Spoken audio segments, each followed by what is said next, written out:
Hey everybody, Lazy Ben. Um,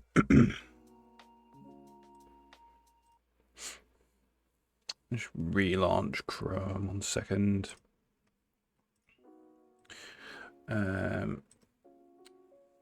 So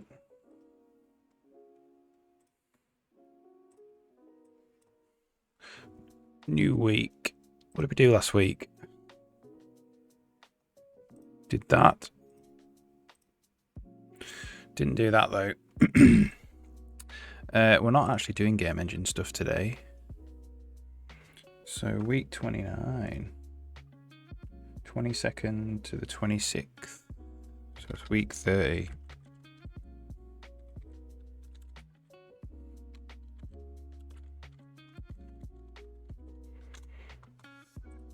So goals. Just literally. I want to make a Twitch API add tool, whatever that means. Okay. I started this yesterday. So let's close this.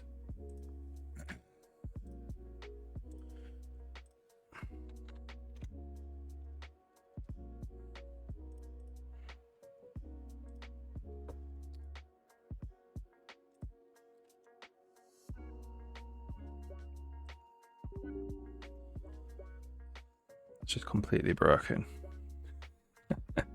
In this Visual Studio, you can't clone repositories. Able to start process, whatever that means. All right.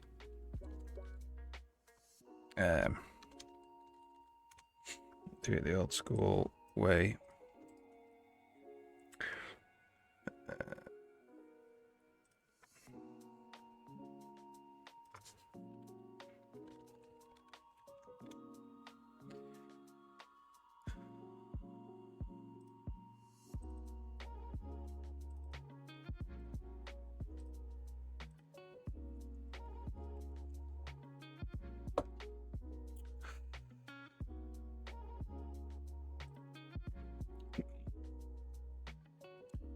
Right.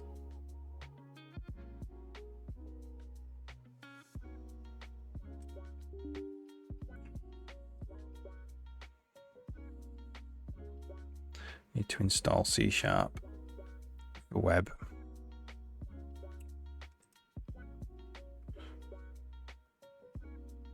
So the plan is to experiment with the Twitch API to see if I can get a little tool which says can pop up on stream when ads are about to start or when ads are playing, which I think would be handy.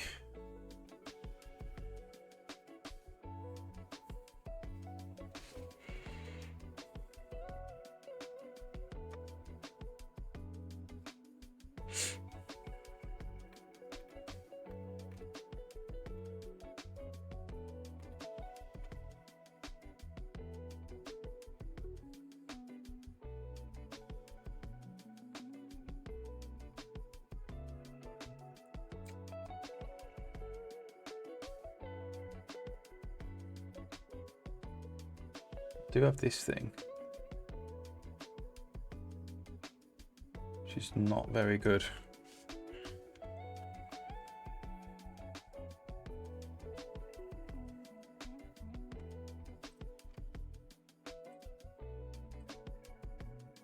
So the plan is to replace it with something that's better.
Add schedule.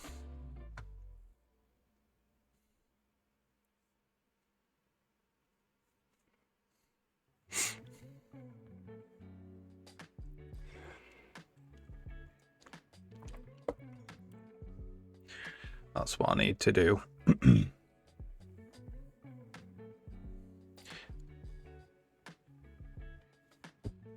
Must match the user ID in the auth token. Says here.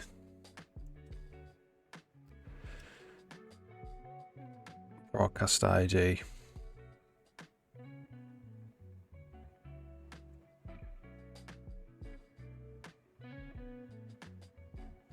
Says the user ID in the user access token.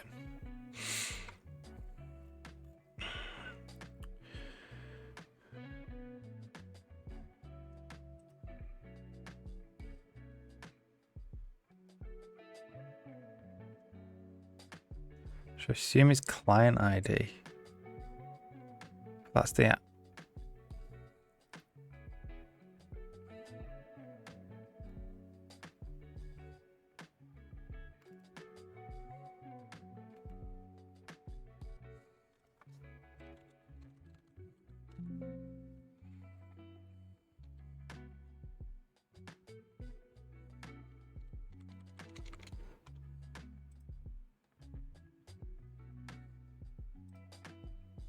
It says it must match the user ID in the user access token, must match the user ID in the user access token.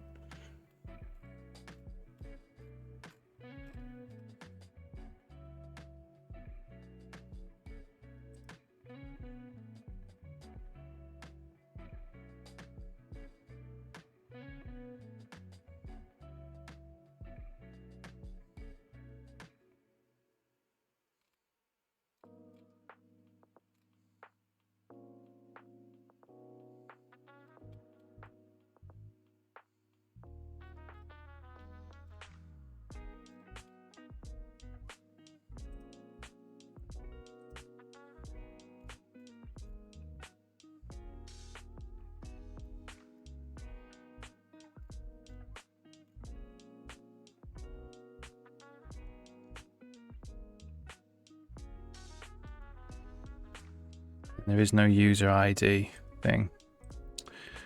User access token.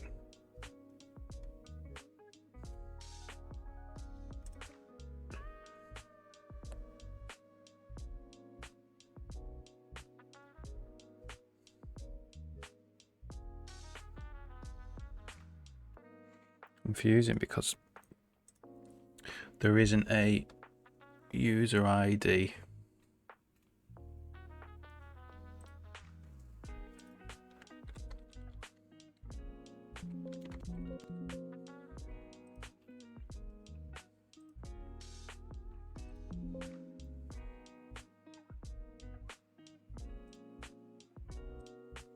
All right, see if I can actually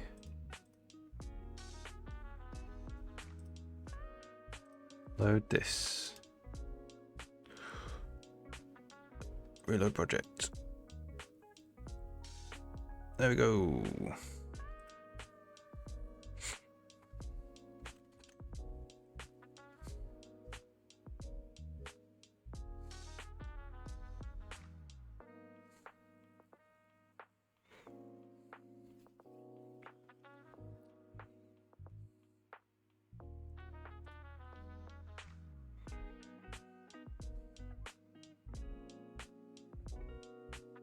The user ID in the user access token must match the broadcaster ID. So click user access token.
That's the user ID and the user access token.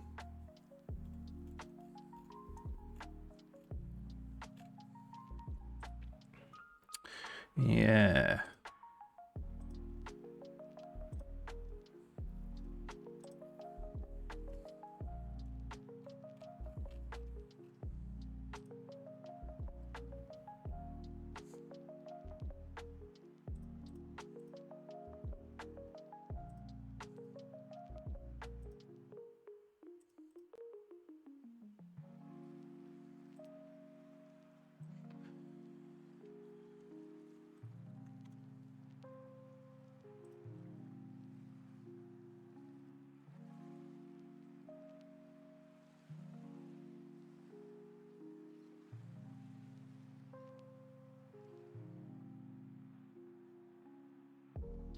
The ID you need is from Get Users API.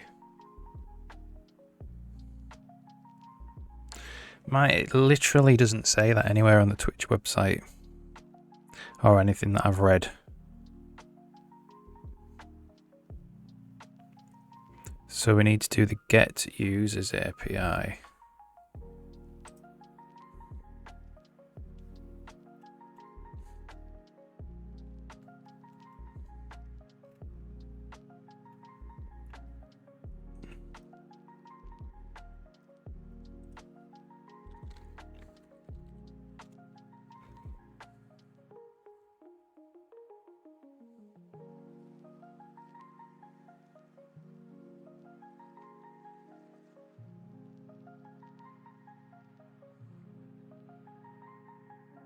Okay, we'll try and do this to get the broadcast ID, or the I assume it's this one. Right.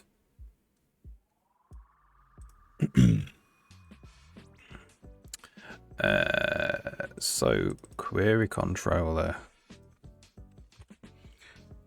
Let's see if this works.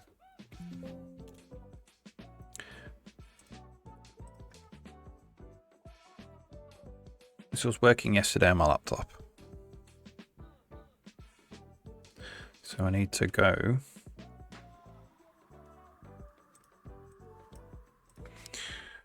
localhost 3000. Here we go.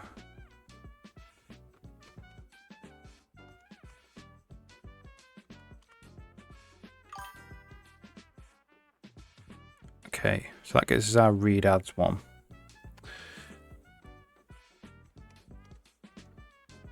Request a token.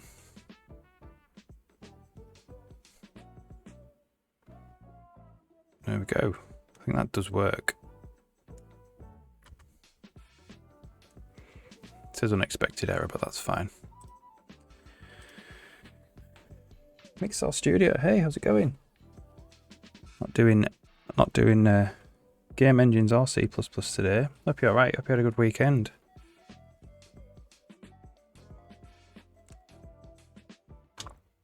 Okay. So we actually need to get the broadcaster ID.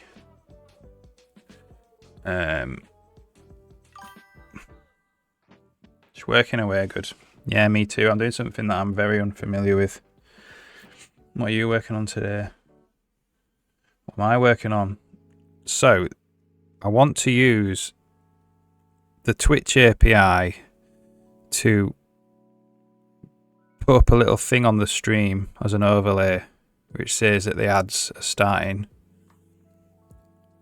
And then when the ads are actually rolling, it'll say like ads are rolling or whatever. Because then I can go and make a coffee at the same time the ads are rolling or something, rather than go and make a coffee, come back, and then some ads roll when I'm trying to code, Streamer bot for that. So I want to learn the Twitch API so I can write other cool things. And this is probably a good start. I actually have something that does that right now, but it's got terrible, it looks terrible. So yeah, that's what I'm going to do. So that I like make, because I'll write my own little kind of panel that goes on OBS or Streamlabs that will show up, and I'll have a little overlay at the end on the stream itself. So I think it'd be a good kind of exercise. What are you working on today? Anything good?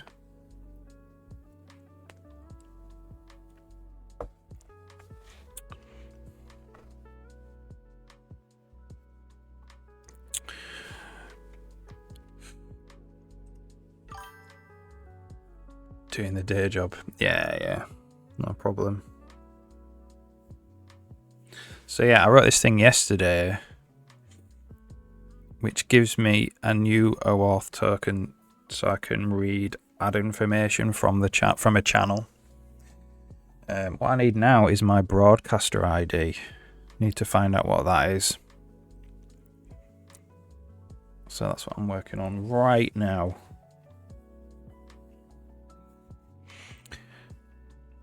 So I'm gonna do broadcaster.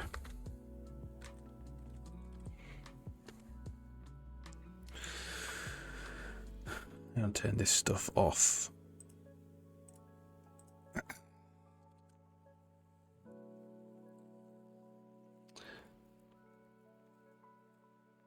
So it's gonna be slow today because I've never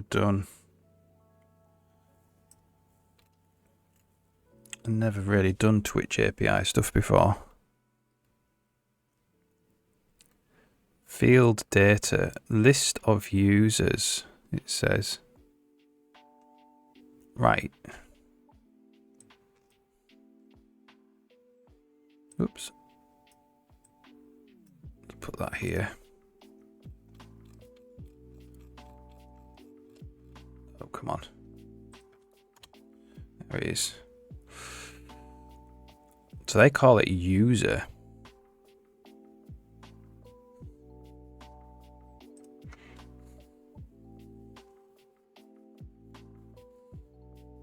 I've called it broadcaster. So I'll probably have another one. Call it user.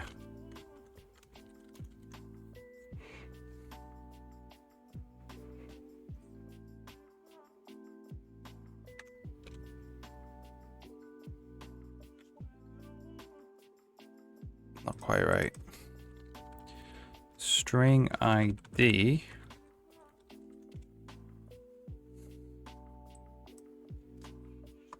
Lowercase though.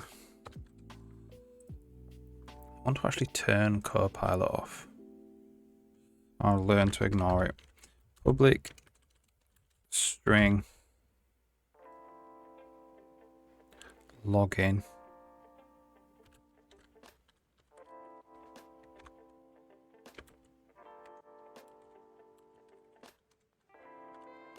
Public string display name.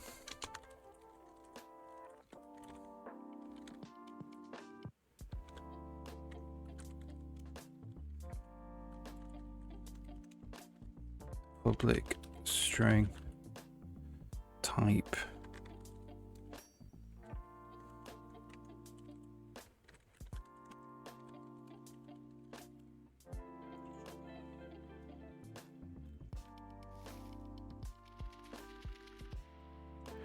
Public string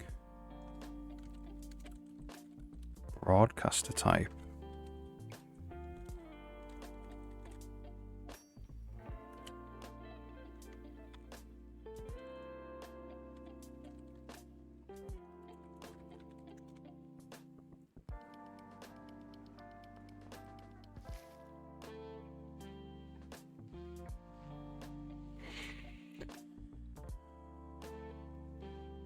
Public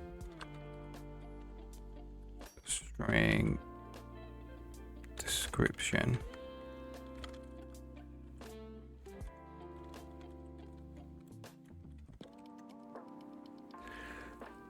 Profile image L.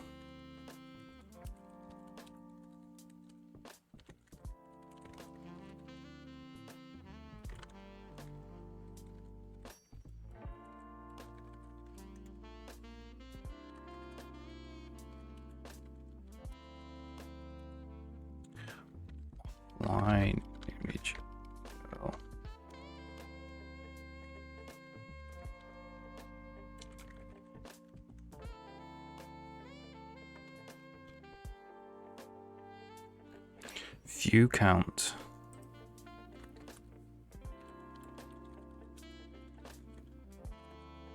It's integer. Only an integer. That's really interesting.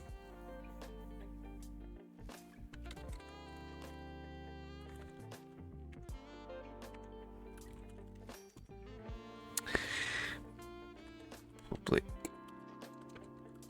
string email.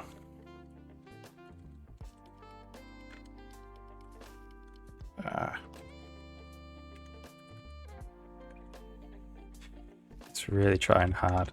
How do I turn? I'm going to try and live with this.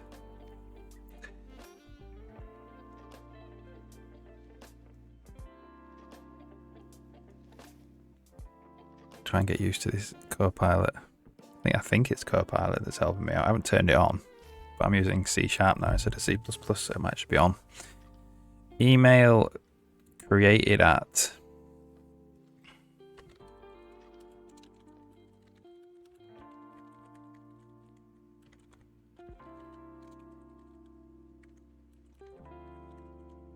All right. Broadcaster is an array of those called data. User array data.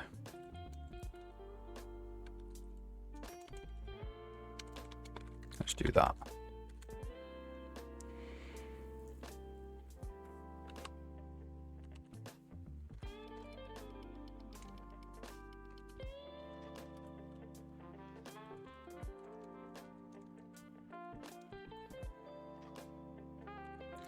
Get set. That's not allowed. It might be allowed. Yeah, that's all right.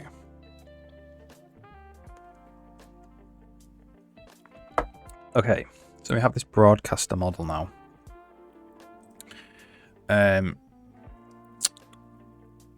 What I want is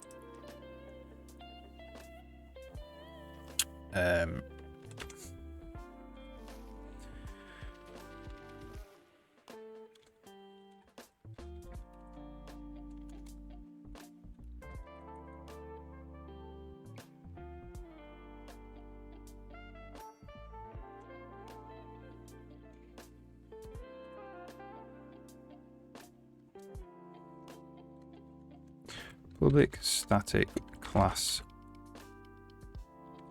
users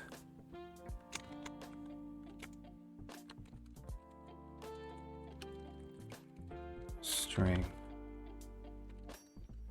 lazy games.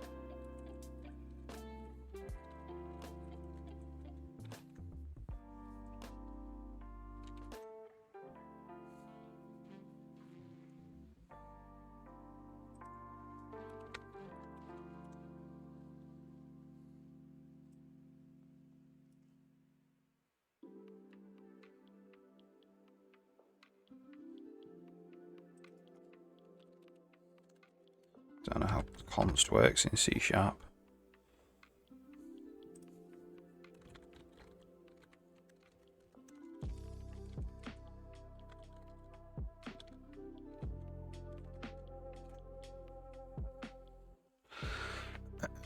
Okay.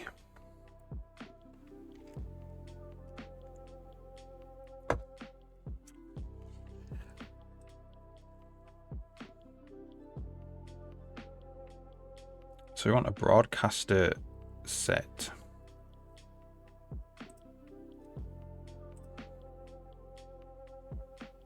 I think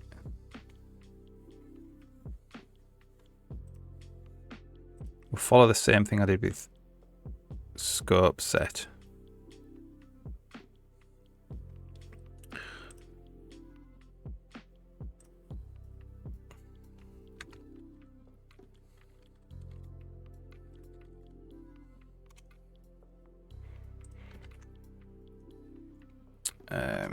So let's have a look at scope set.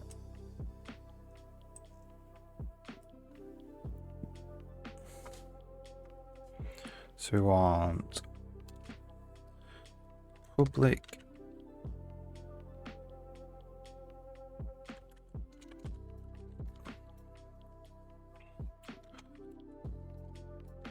broadcasters.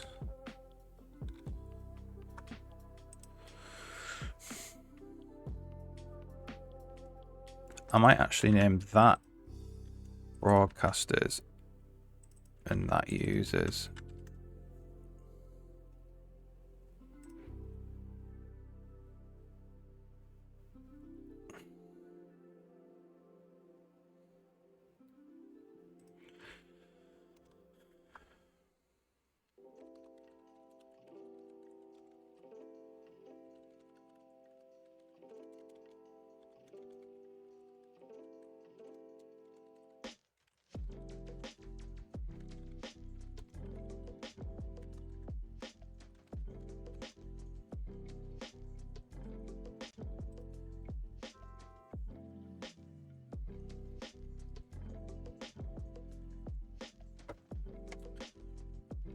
And then I want like a create or something.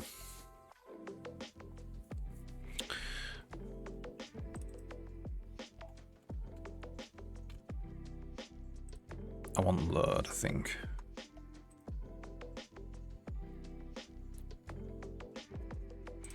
So I want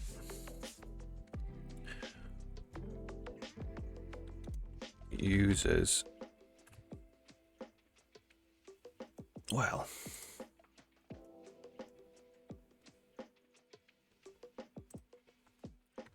load users.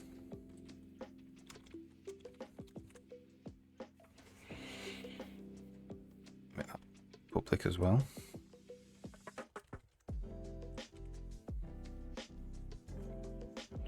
So we will have a file of all the users. I think.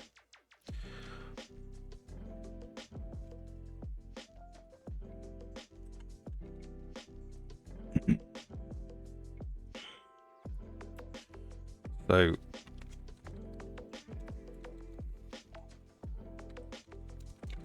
user file path.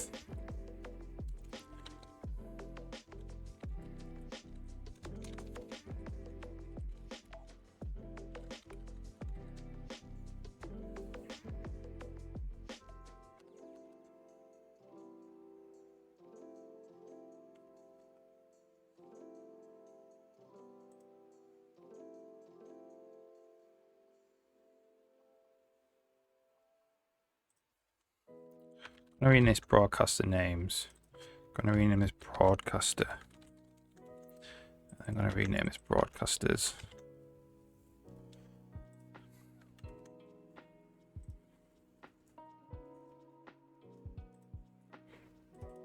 This is broadcasters load.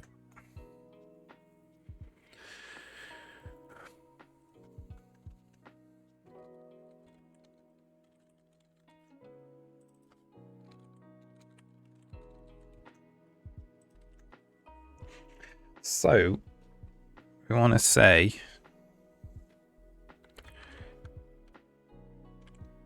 if broadcasters length is equal to 0, we do that.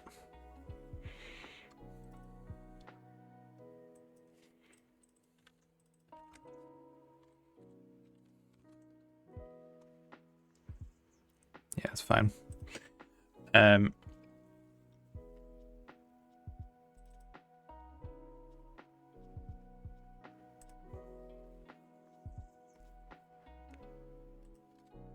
Or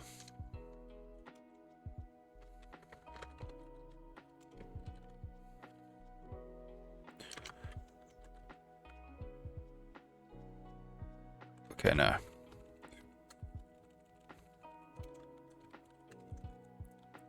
going to say if file exists, broadcaster file path.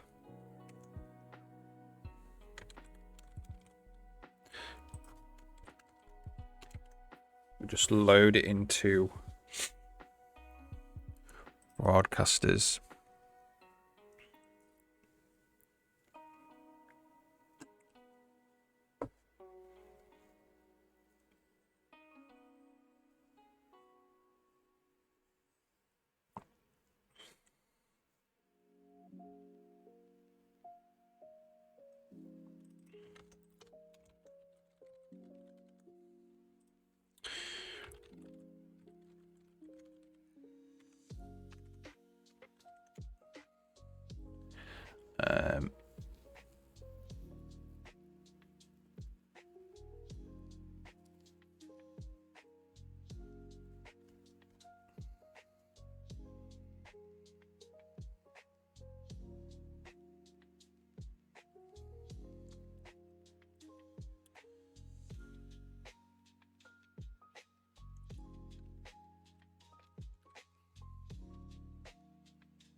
JSON serializer.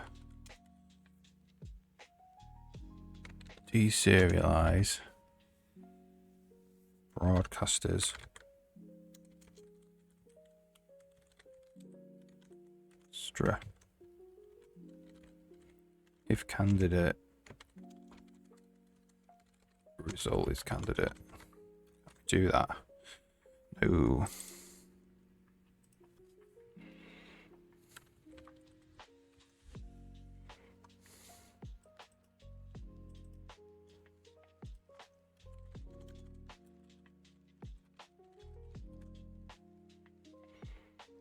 Okay.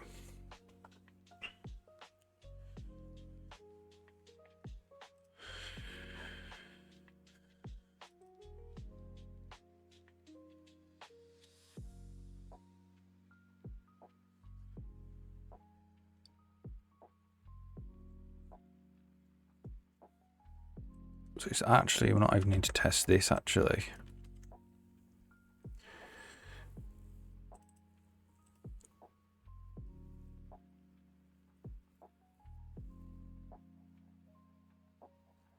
So all I think we're going to do at the moment, what we want to do is actually check that all the broadcasters are in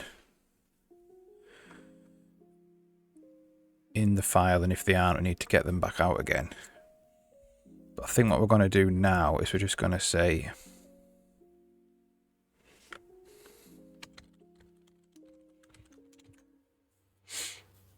if there's no file, we need to get them from Twitch.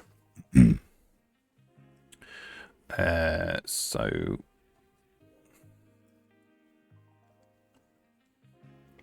the users API.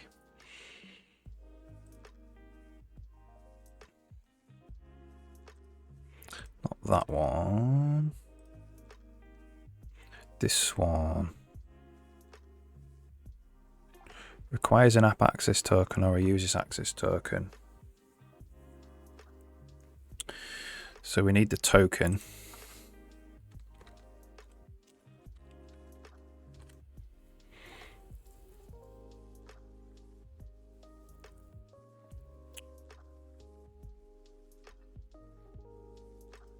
And the token needs to have in it that we can get users, I believe. Twitch API scopes.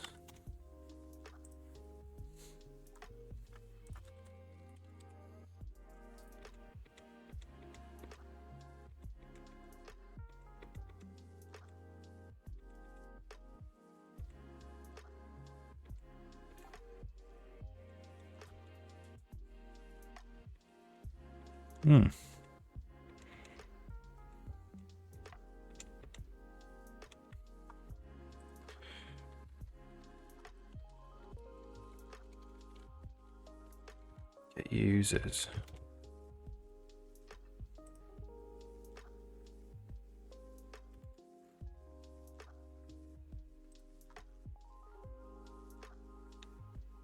We should user read email. So scope set, we want another scope.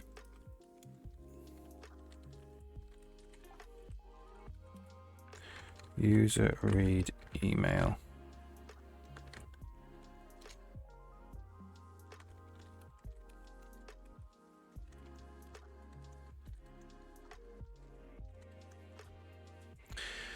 And then in the controller, we're going to actually add that.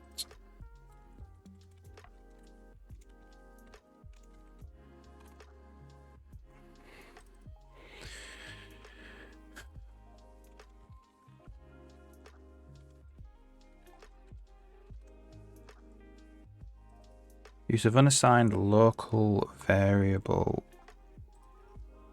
Can we do that for now?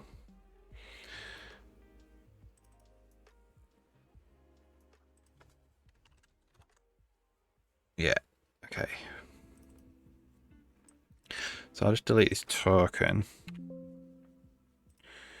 See if we can get a token with the scope to get users in. Get the user detail.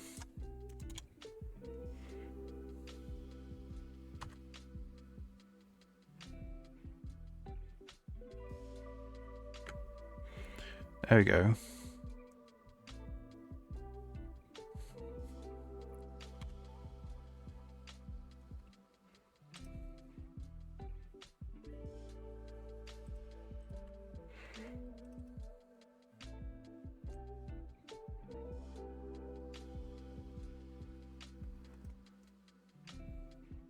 So that as that now that token now has in it the correct scope.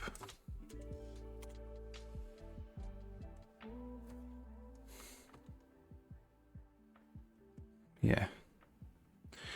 Channel read adds user read email. So now the token we can actually do this. So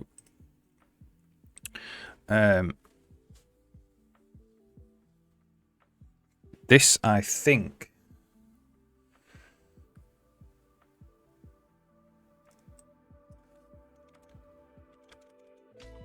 needs to do that.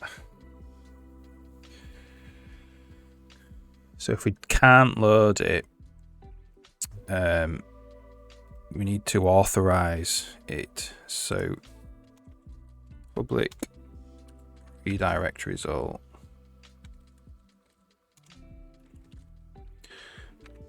Authorize.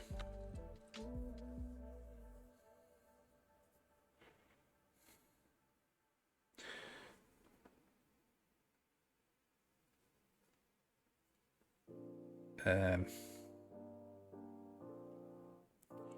what does the authorize look like?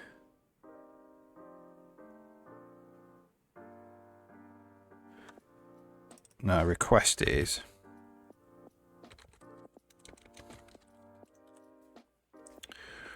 Token. Doesn't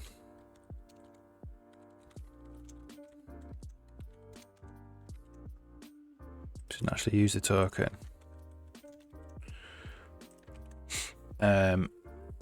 And that needs to actually do a redirect. So to here with the login.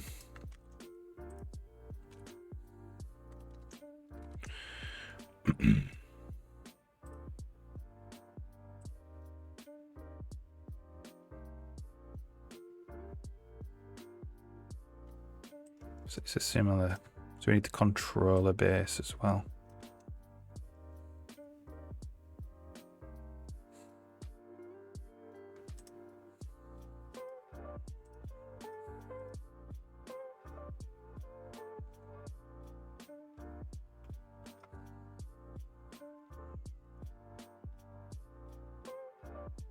It says requires an app access token or user access token, but then it doesn't actually.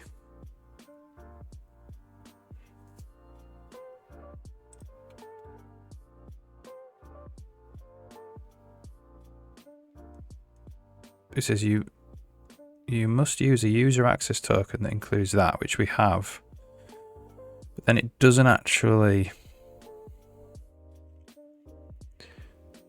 You don't actually supply the access token anywhere.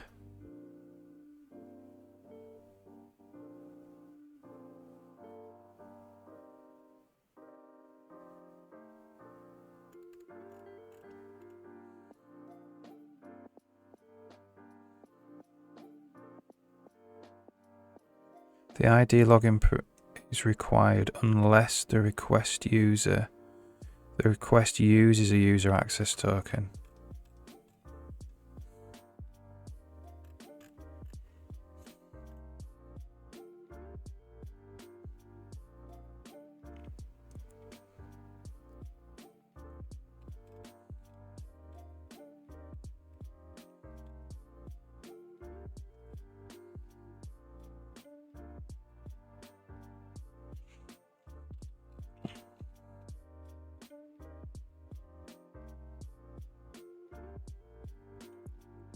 Oh, here we go. Let's read this. Oh, it needs to be in a header.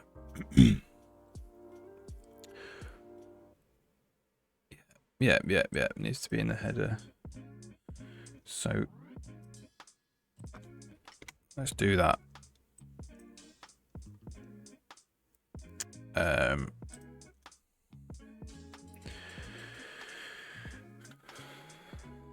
So it's not a redirect.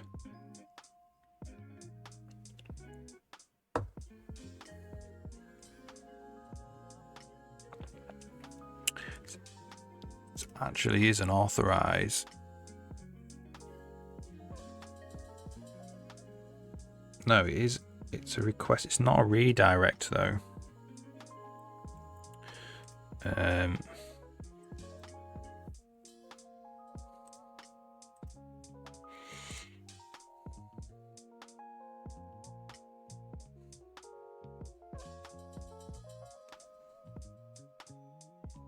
Yeah, so we don't actually need to include anything. It's just simply a GET request.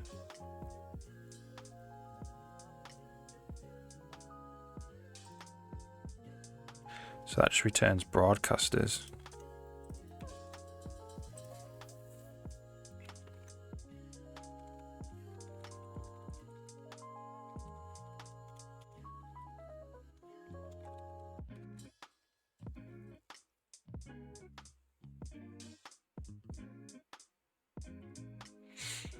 So this could actually be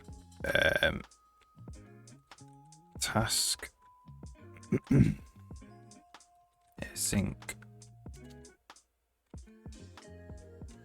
type async.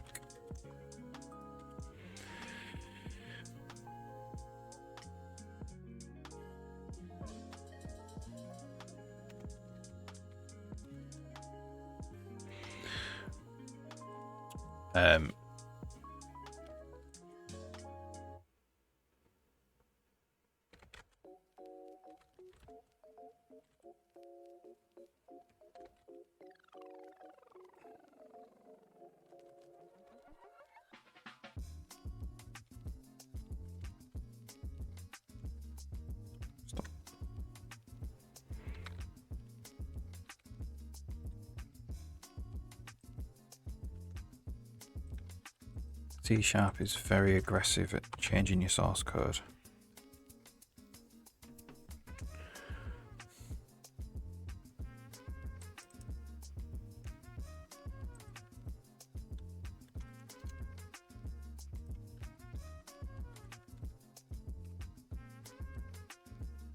Okay. We do request.wait. Result is request result.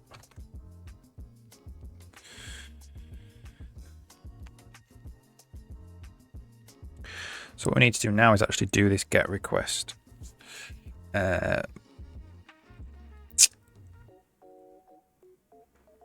We do this somewhere else. We do a post request.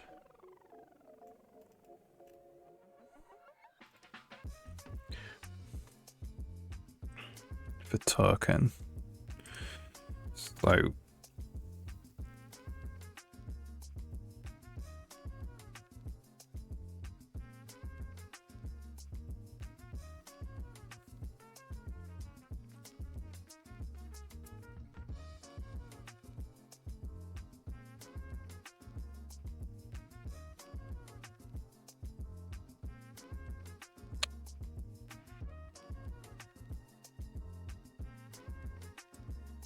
So this is the URL. So we want to do HTTP client.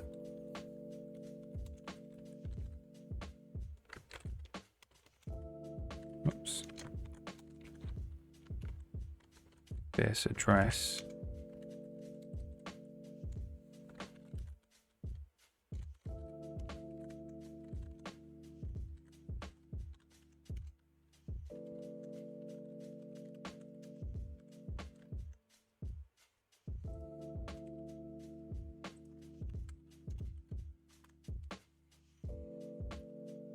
And then we want credentials, and then we want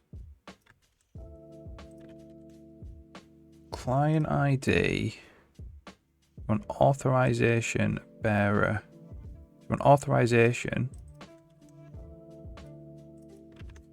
and client ID.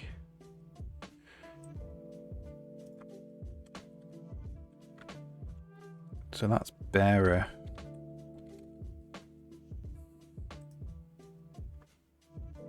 And then the actual token.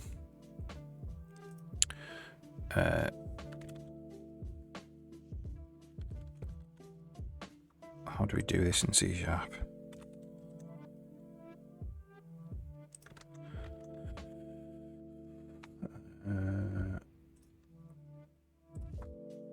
C# variable in string.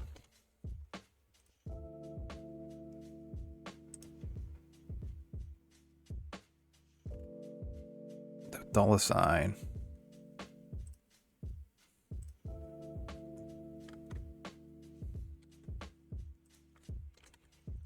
Token dot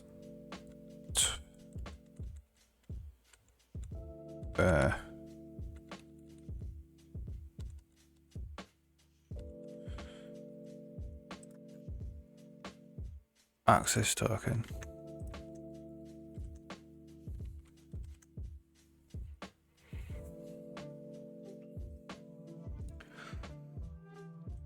And then client ID.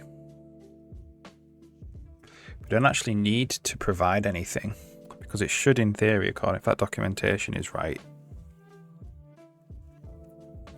gives us back. Well, we do actually want to append these broadcasters on, so I know that's wrong. We'll do that later though.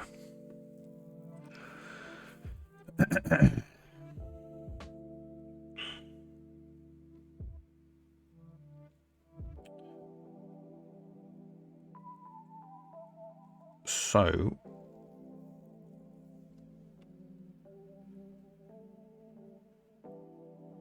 I don't think either this is a dictionary. I think what we do HTTP client head default request headers. How do I add headers on?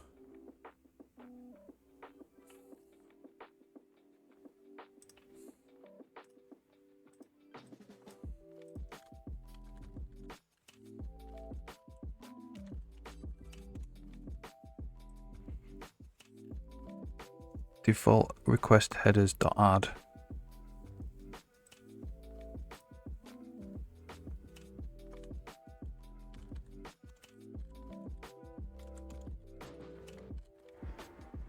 And it's just key value.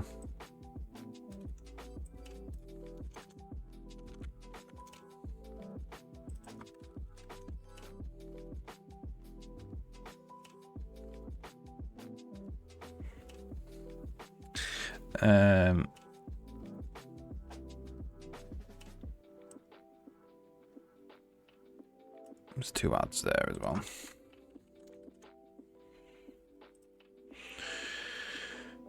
And then we want to do using HTTP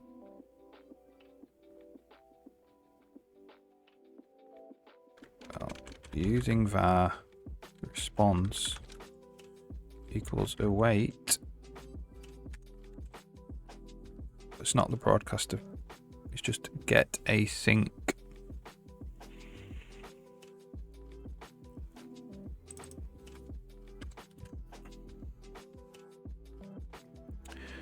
It's Helix users.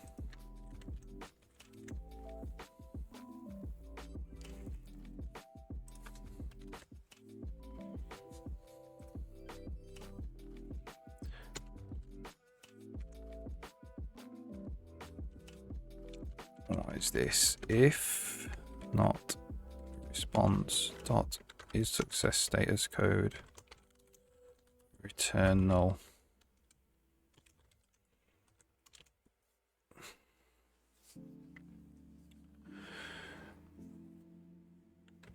Our result str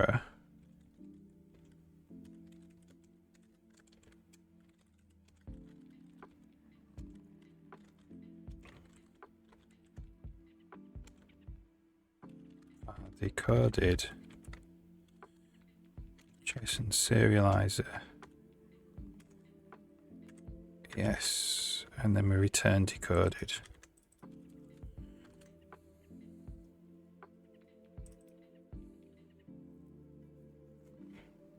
Actually, that's just result.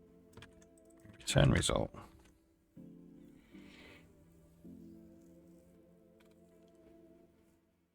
Right. So what we need to do now is actually save it.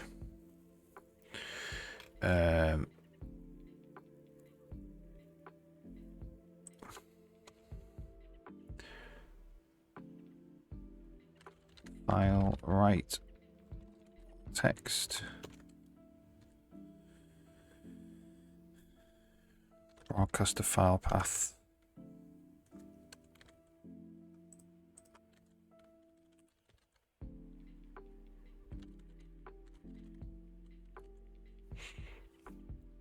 JSON serializer. Serialize result.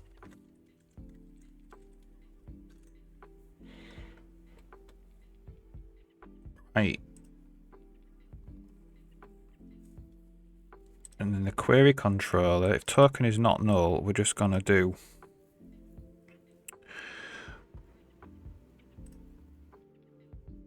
broadcaster set.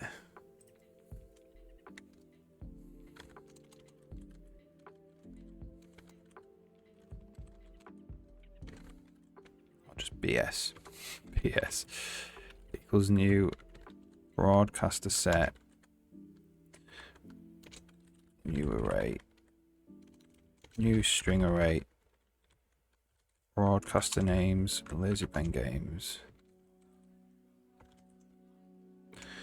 And then we're going to do var broadcasters bs.load token.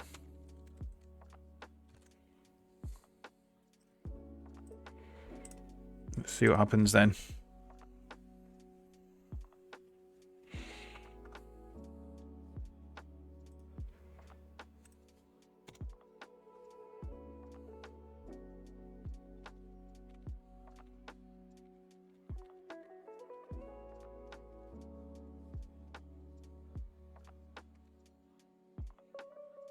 So the request didn't work. Try again.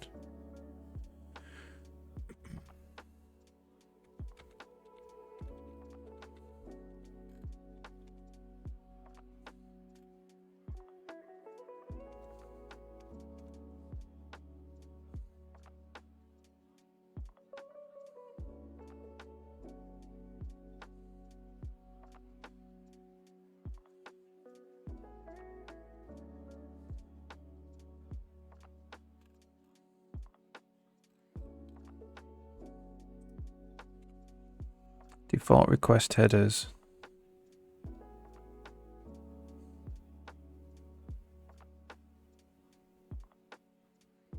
Where's client ID? Authorization.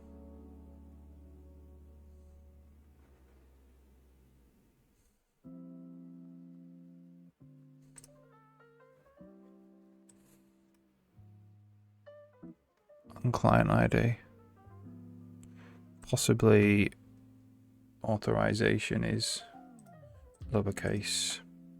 No, it's uppercase. Client ID. The mixed cases all over the place.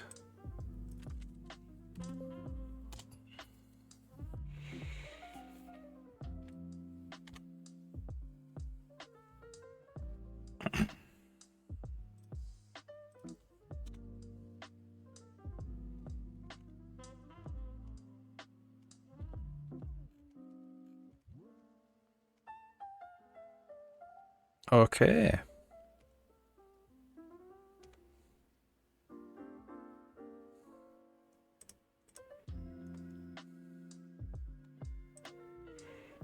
There we go. So we have our broadcaster ID, which is what we wanted in the email.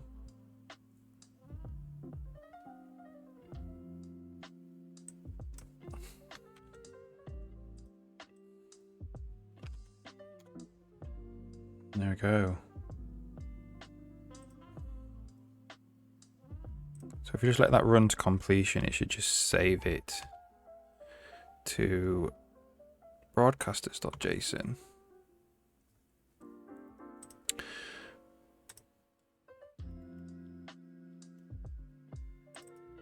There it is. So now let's load it again.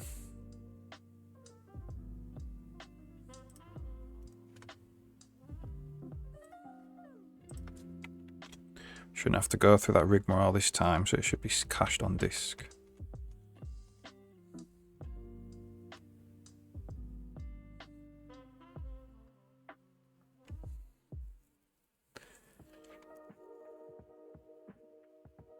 Right.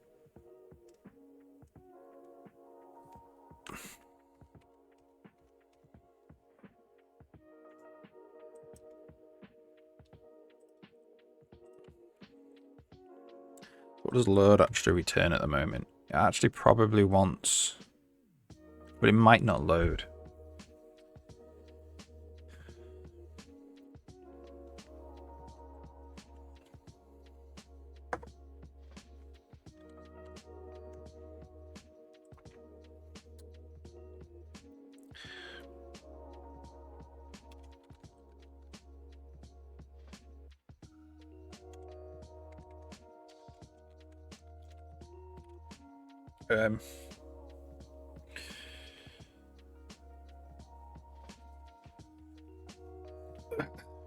So what we need now,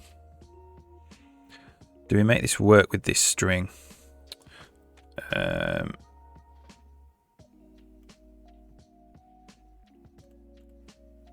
It means putting a bunch of stuff onto the end of there, which we could do.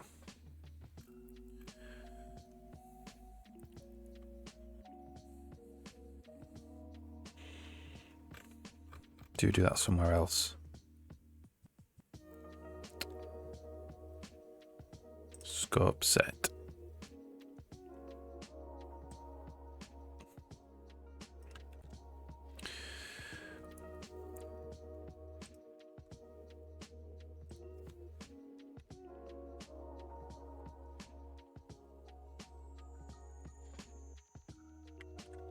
So it'll be here. So we want the URI, really, which starts off with Helix users.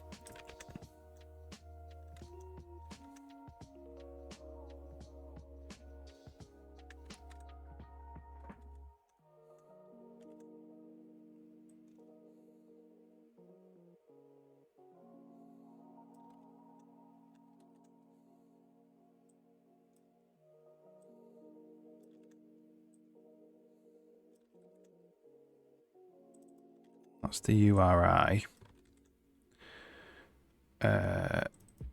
And it's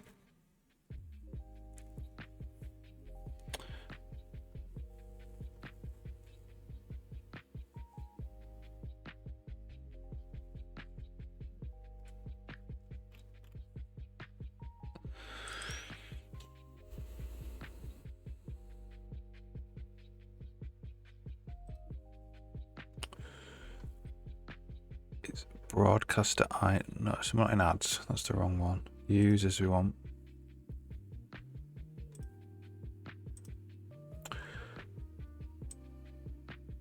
It's users and then it's ID equals, so but we don't want that, we want login equals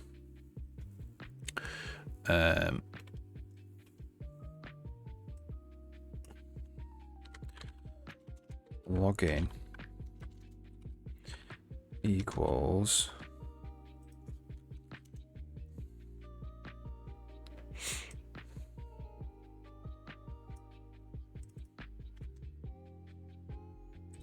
broadcasters select value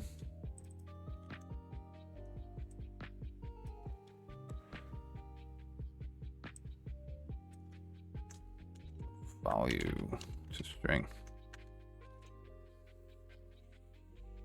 Okay, let's try that again. to remove broadcaster's JSON file.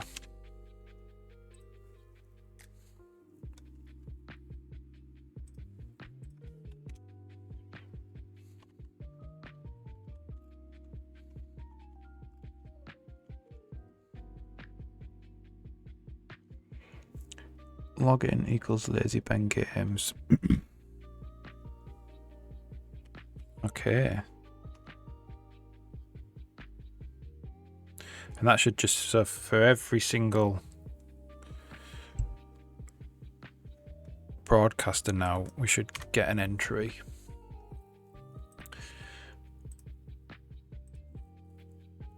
Okay.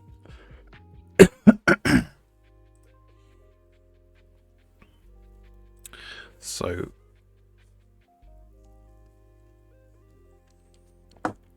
we want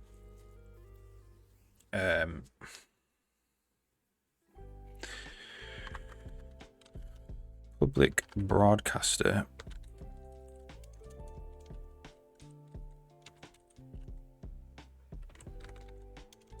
find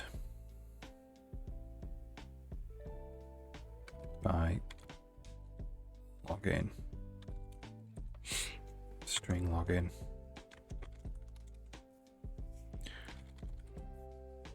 and that's return data find first or default.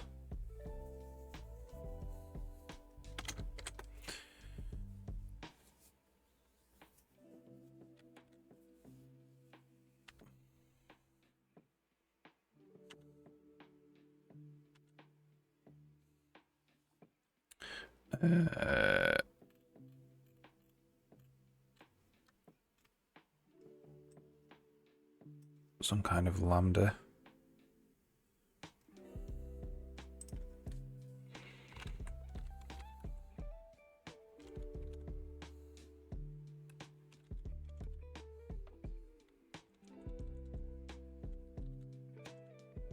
Equals login.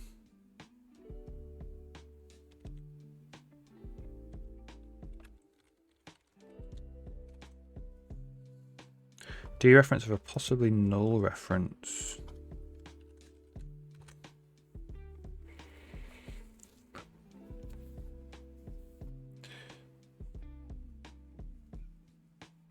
Okay, so now we have the broadcaster ID.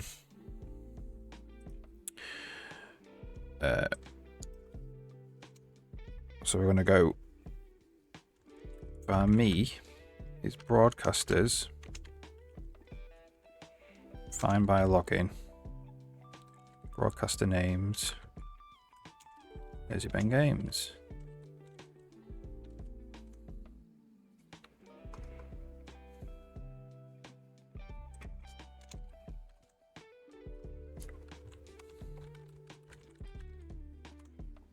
Okay.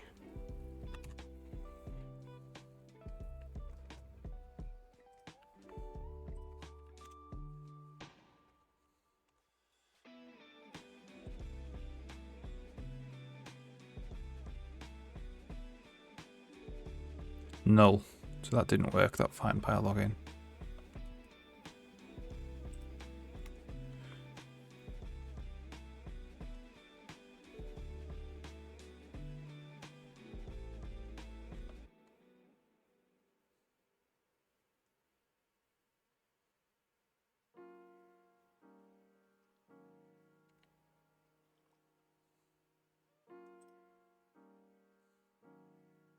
Lowercase.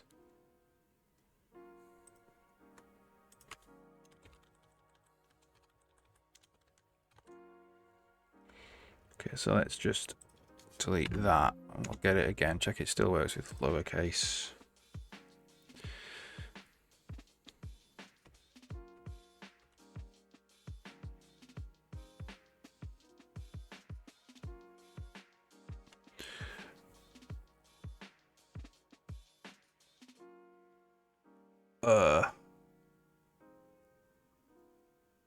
So it returned it in uppercase, in camel case.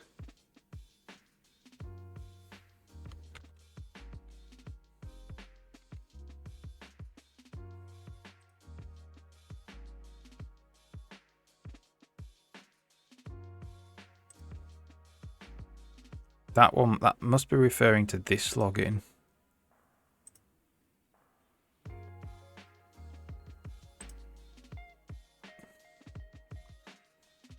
Because that, oh no, yeah, I'm looking at display login.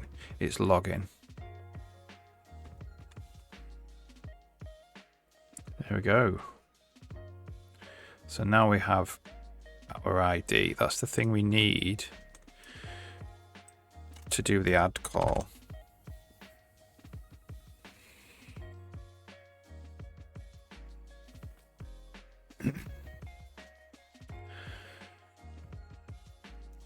So this possibly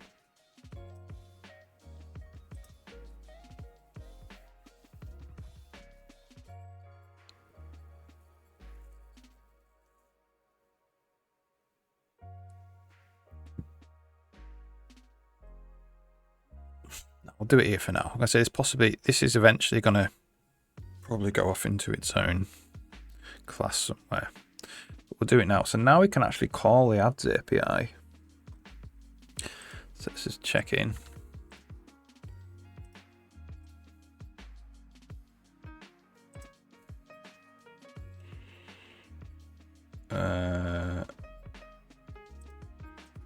Where's the ads API? Get ad schedule.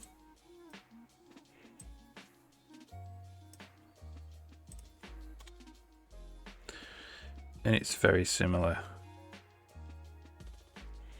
Okay, so we're going to do add new item, add schedule. What do you spell add schedule? Okay, so this can go away. Done that. Schedule.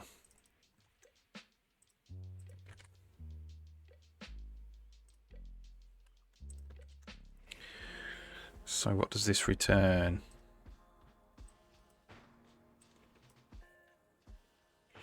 It's pretty much the same as broadcaster actually.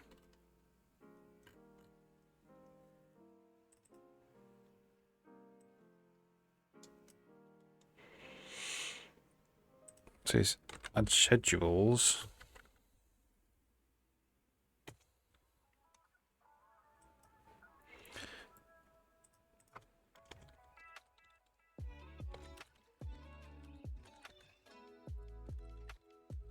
Schedule.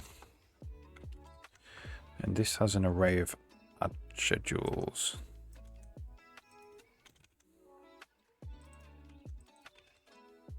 Called data.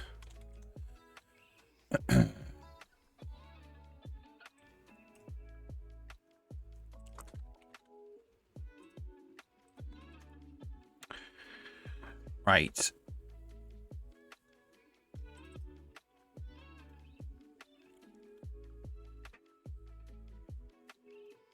So snooze count.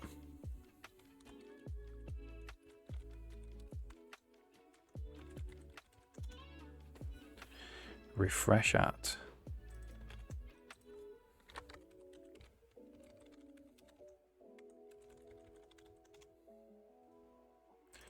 Next, add at.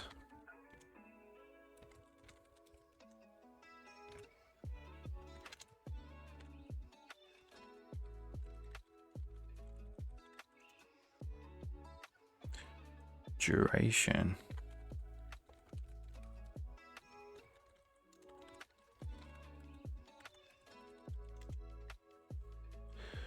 Last add at.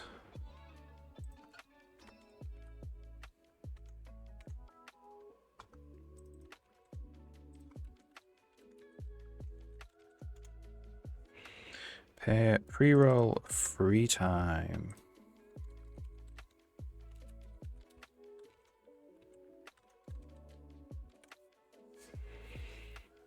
Right. So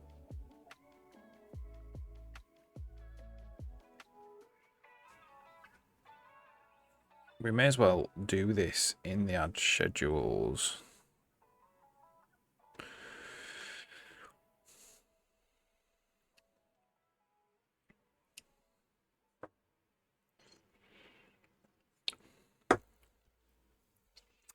How do we want to do this? So, with the broadcaster set,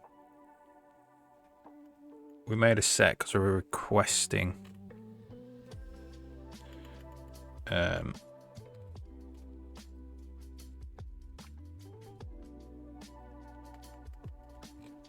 set of broadcasters. With the ads, though, it looks like from the documentation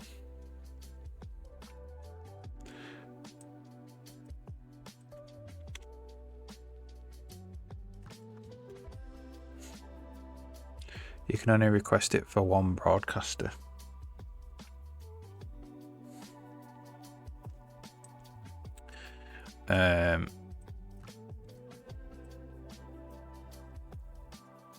So, where are we?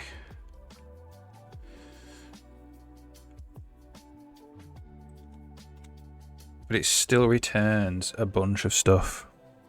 So what we're going to do is we're going to go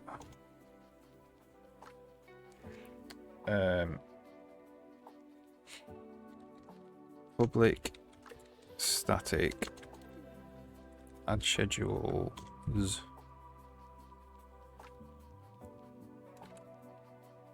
So get for the broadcaster, and you need the token as well.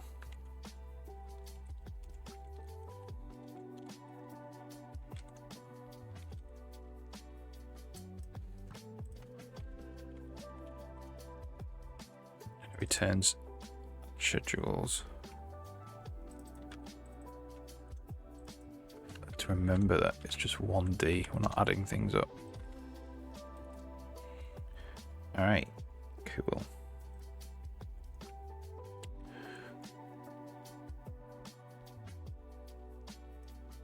So it's Helix Channels adds broadcaster ID.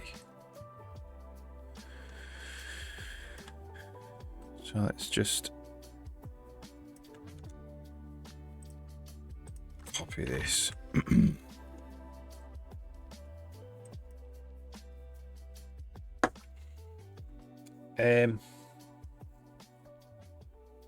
So I think this just basically needs to be a straight up get call.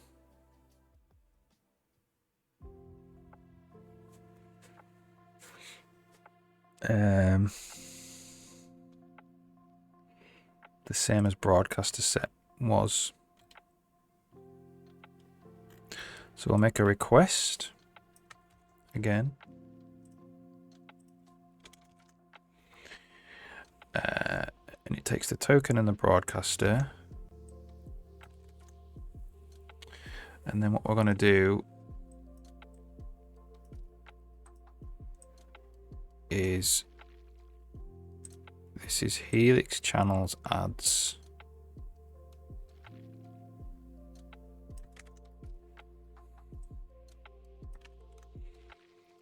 And the actual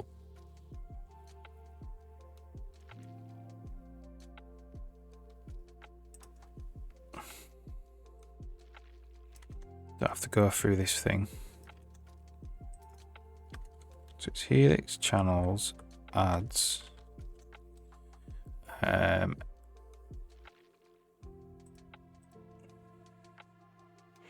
broadcaster ID equals some kind of ID.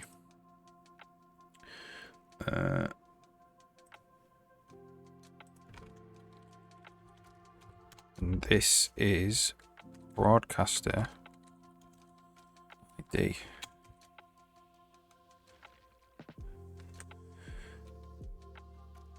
And this returns at schedules.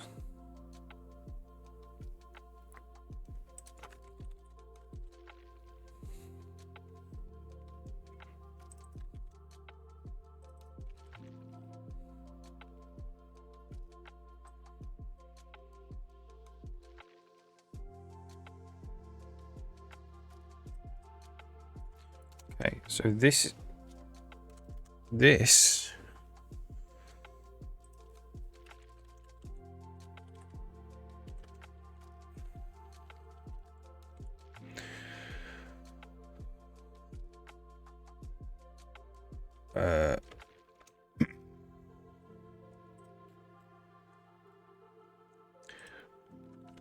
So it's request token broadcaster request wait. Our result is request result return result.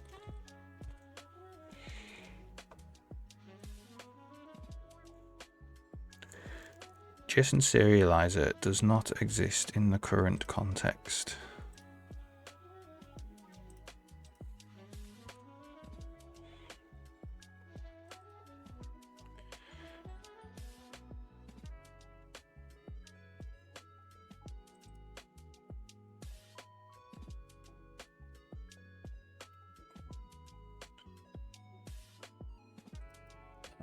Schedules.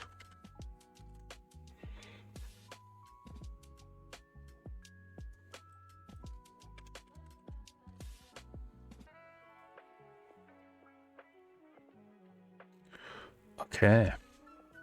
So that gets the ad schedule in theory for the broadcaster. So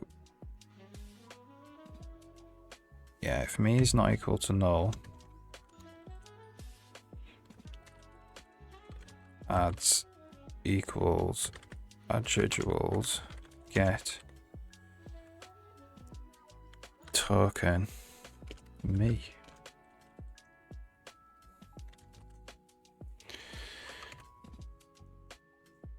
Okay, let's see then.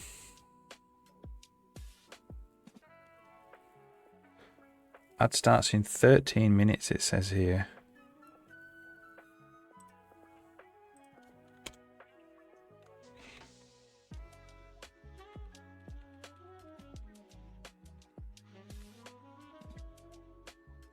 That looks good.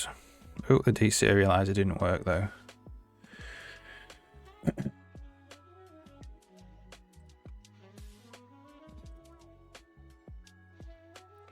Right, so we need to actually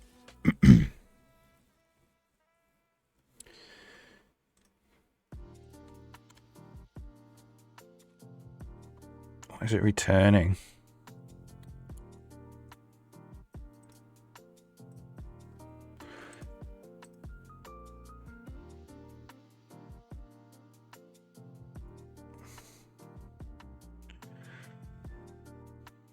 That's probably better to be a long, you know.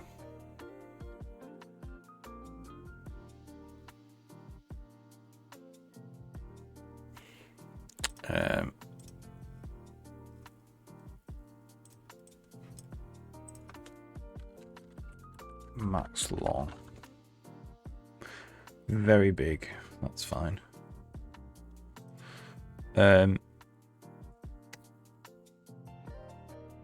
So why is it not deserializing?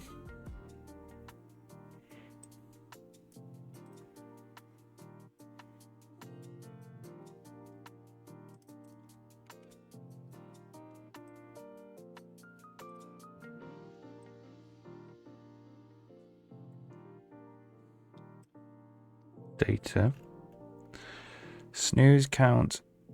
Snooze refresh at. Next add at. Duration. Last add at. Pre-roll free time.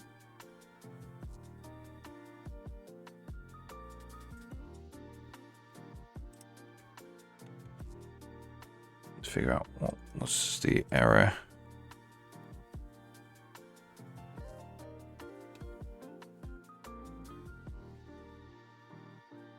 The JSON value could not be converted to string. Snooze refresh at. Okay, so they're longs, I think. Actually. Can't explicitly convert from string to long yet.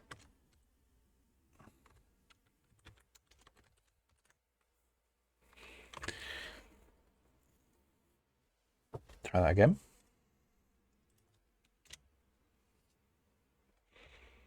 Still didn't work.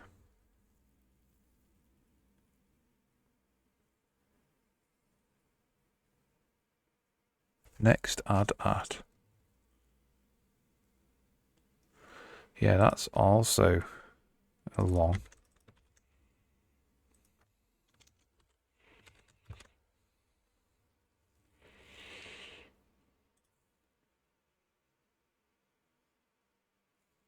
None of these are actually strings, even though it says it is.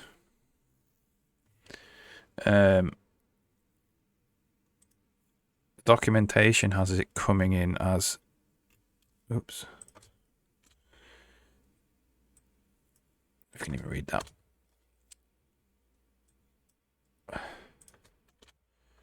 Documentation has it coming in as this, but it's actually coming in as a long. So some kind of tick count. There we go.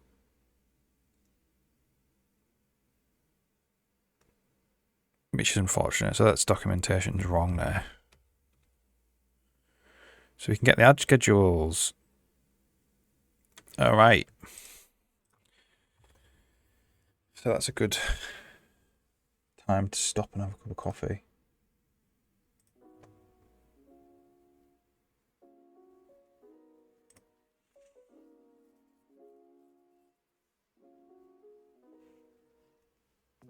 Well, I've got 8 minutes to an ad, it says.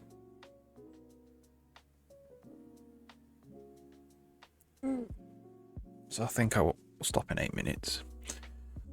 So that gets us our ad schedules.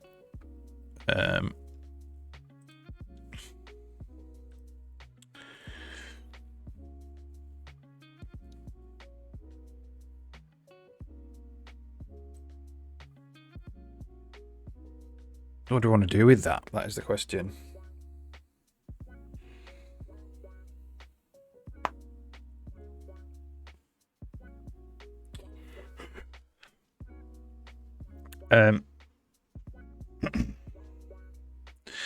What I might actually want to do as well is to load a query. So when the query comes in, it has to be, we have to say that it's the ads tool or whatever. So we might have like public string.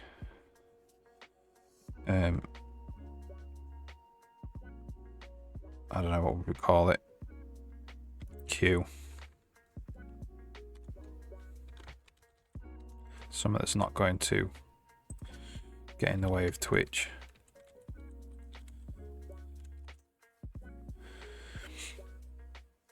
And then we want to say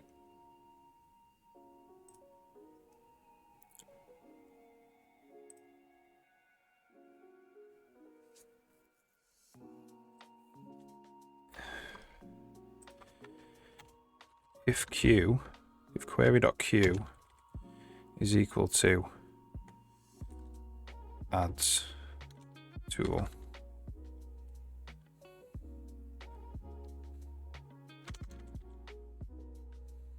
Just ads.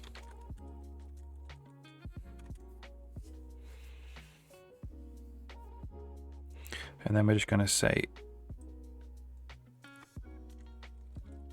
query key q not present.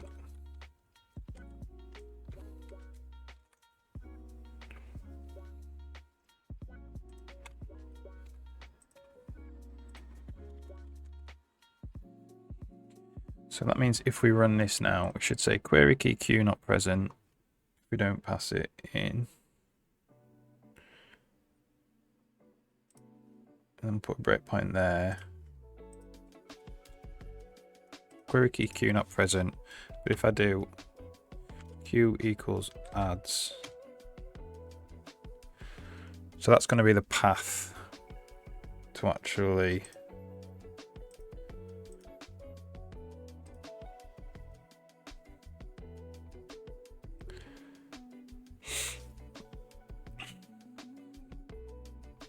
So what I want to do now is I want to actually delete broadcasters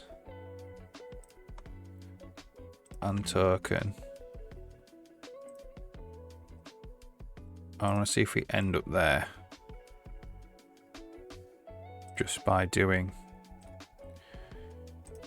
Q equals adds.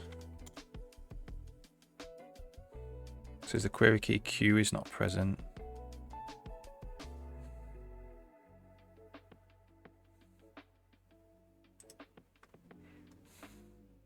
So it does this, it ends up here, it does an authorize, then it comes down here and it gets the token, and then once it gets the token, it needs to do a redirect. So that is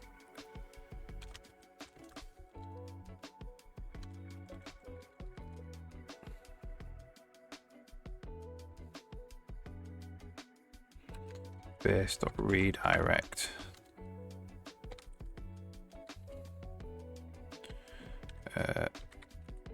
Localhost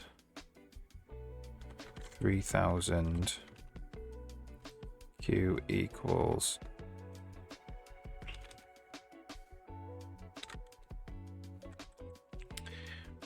query.q.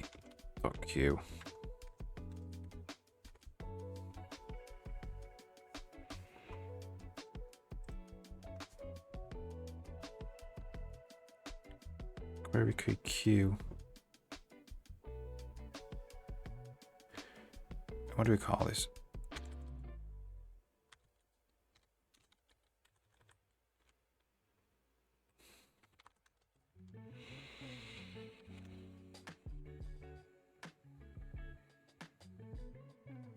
So I'll do a redirect there. So we'll do token, we'll delete that again. Did we not get broadcasters?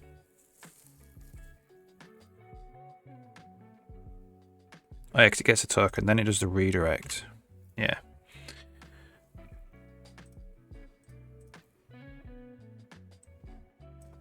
So Q equals adds.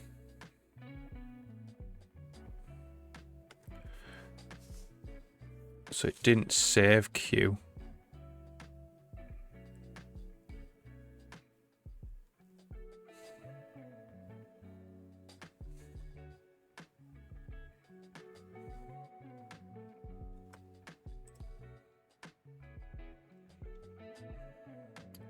Didn't save the actual value of the query Q.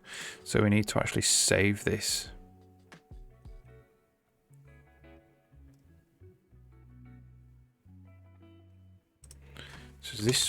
So public string Q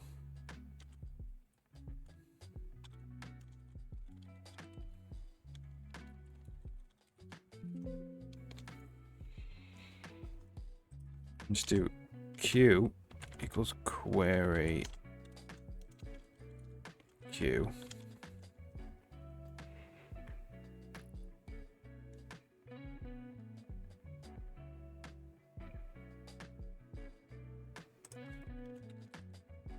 Q.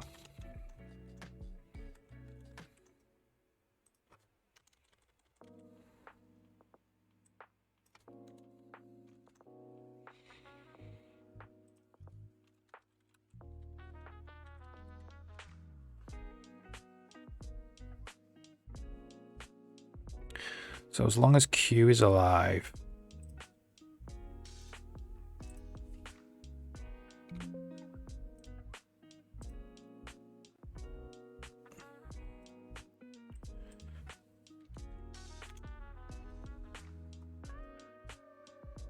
which is not.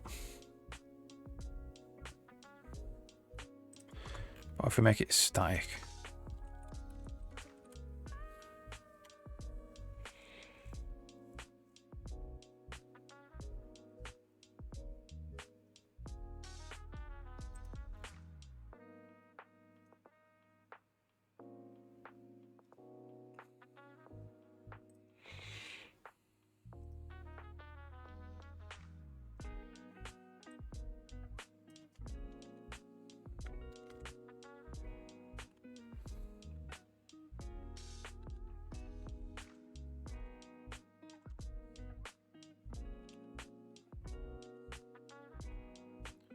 On Q equals ads.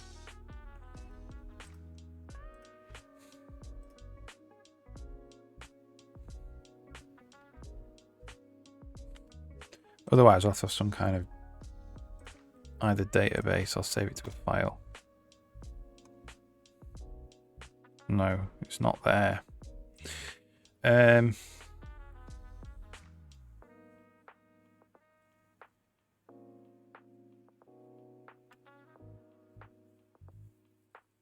Is that going to be annoying?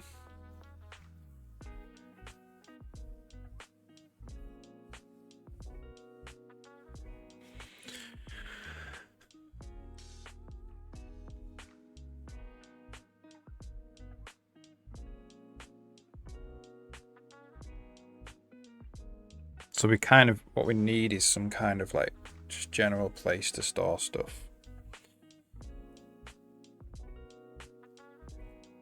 So it doesn't persist across calls that.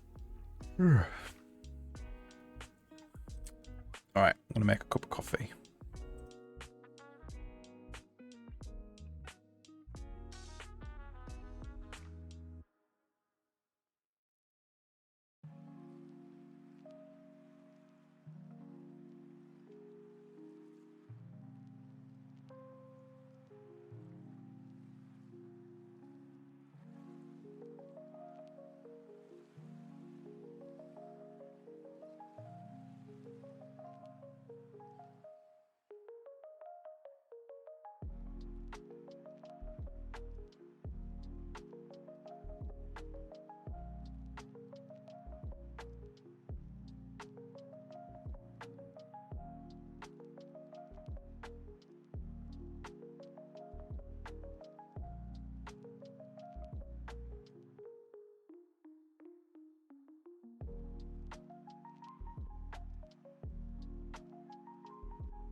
So what I want to know is there some kind of session storage facility in this? Let's have a look. Oops. I won't mess with the localhost window. So what's it? C# core API. Session storage, session state and management.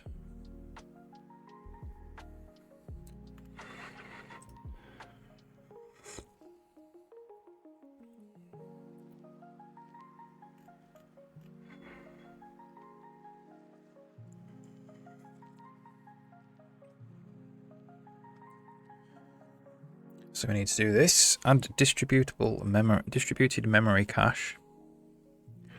Options.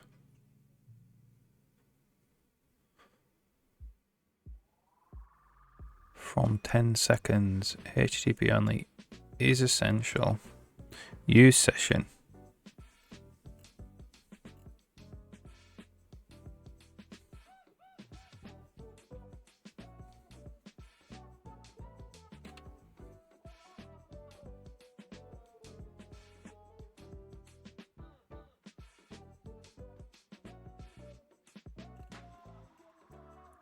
Get and set session values.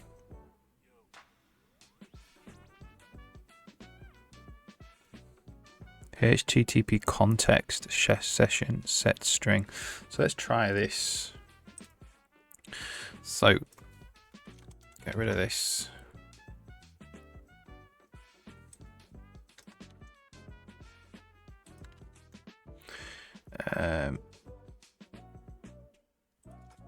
Have to get rid of everywhere we're using Q.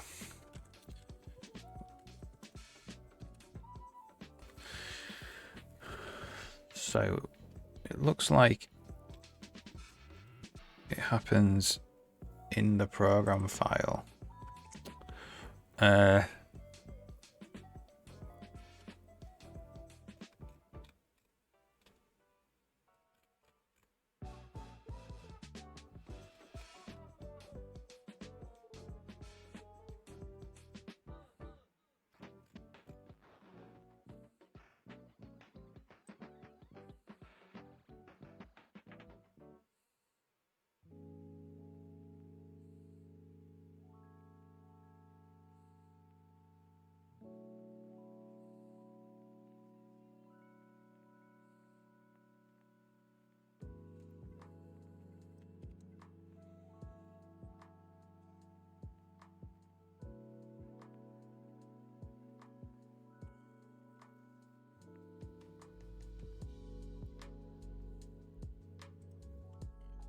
Do it here. I'll just call this Lazy Ben Games Twitch session or Lazy Ben Twitch session.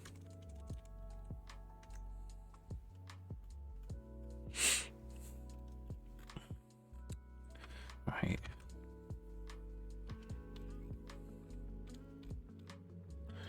And then we need to do app use session.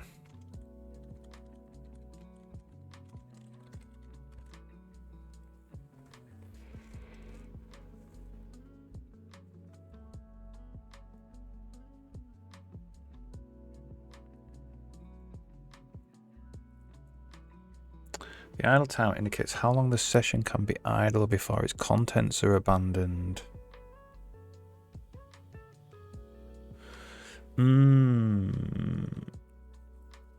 What does that mean?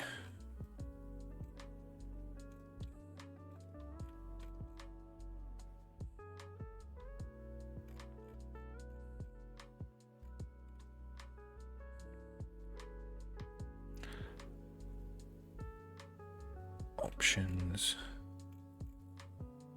Idle timeout. Let's have a read of this.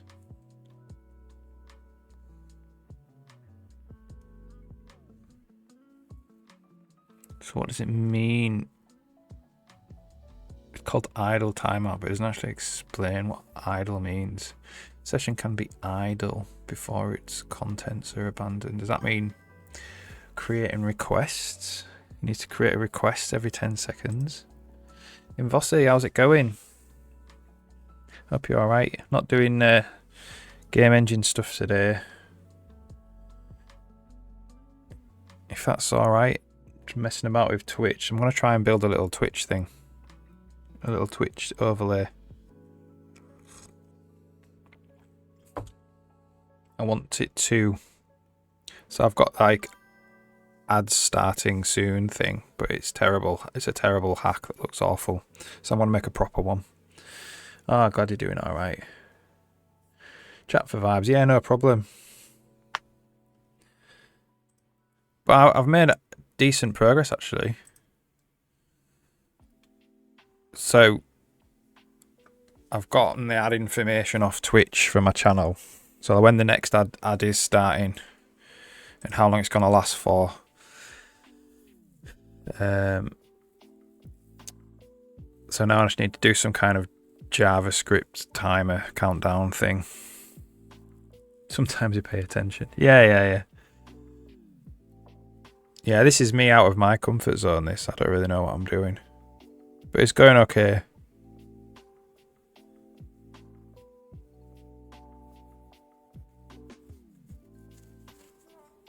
So I can specify a list of broadcasters. So that's me, but I could put like anyone in there. And then a list of scopes. So this is like what different data I want requesting access to. And then I can do stuff with it, you know, like web pages or whatever. So I'll link that up to an OBS overlay. Got to learn it, yeah. And the language, like I've done C# before, but I'm nowhere near as good as C# or as comfortable with C# as I am with C++. So I haven't written proper C# in maybe 4 years or something. Yeah.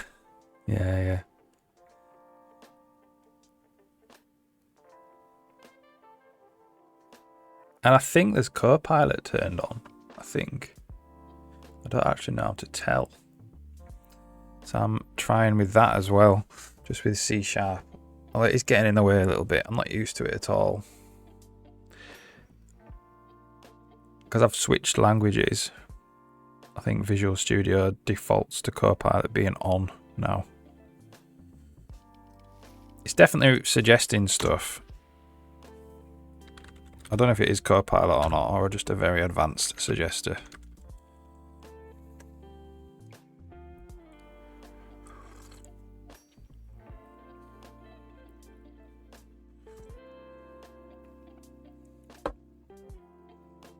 The idea is I can run this little server on my computer, and if I build this the right way, I'll be able to add lots of different things in the future. You know, if I want to add like more interesting things to the stream, I can do it.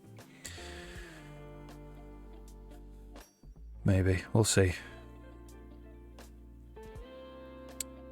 Right now I'm just looking at session storage. It says they're looking at this idle timeout, which is set to 10 seconds in the example, and it says how long a session can be idle before its contents are abandoned.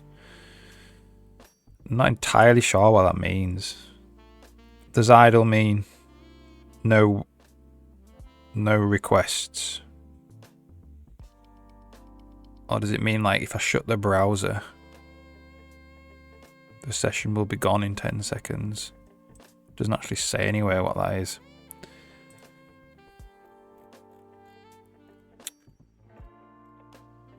So what I want to do is set string. If string is null or empty, session key name.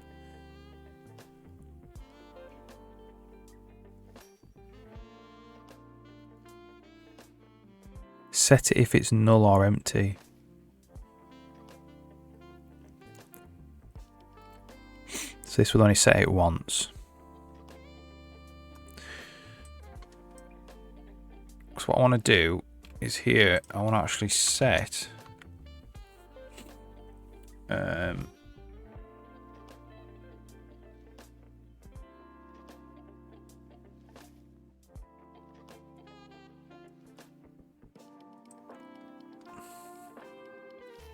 query. So just Q.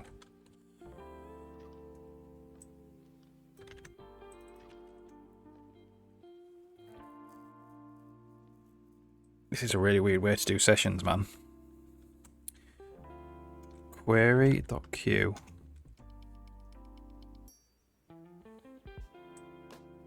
So we want to do if query.q is not equal to that,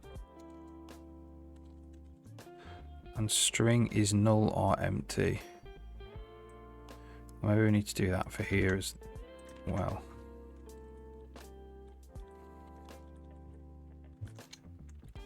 So if not is string null or empty, and this is null or empty, we set it.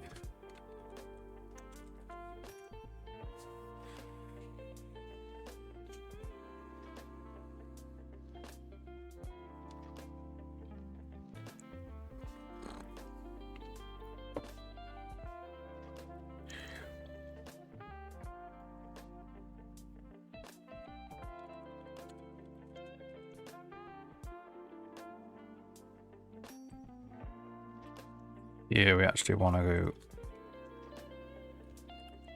Q is that string. If not, string is null or empty. Q. Do that. So what I want to do now is I want to make sure the token is deleted. And I want to see if we end up there.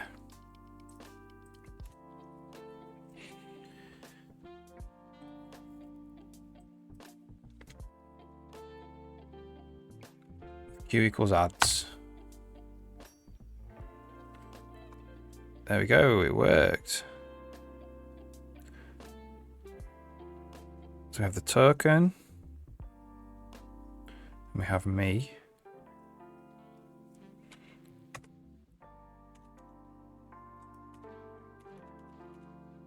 And we have ads. So we have our ad schedule now.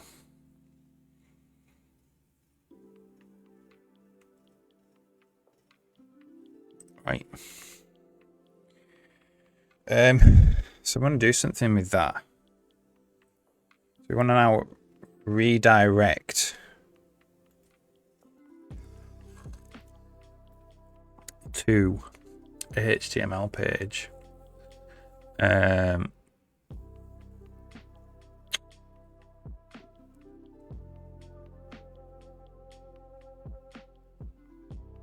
Basically. So I'll add a new filter or folder, pages.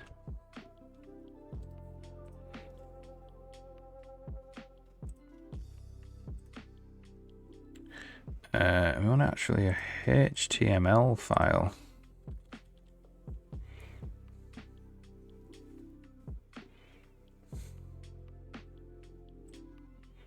We'll just call it ads.html. So the title is ads. So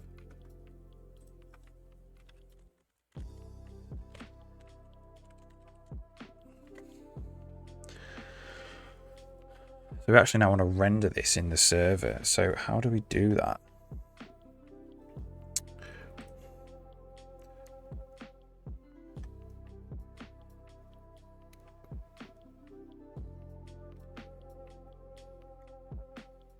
I think is so we can do base.redirect to an URL. So let's do HTTP localhost 3000 ads.html.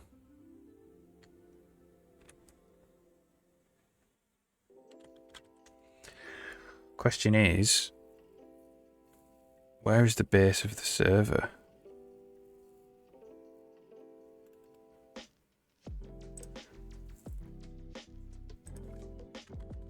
I don't think that's going to work.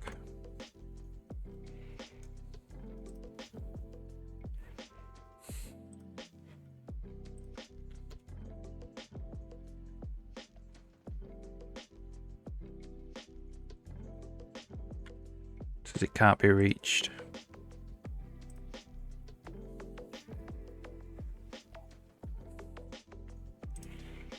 Oops.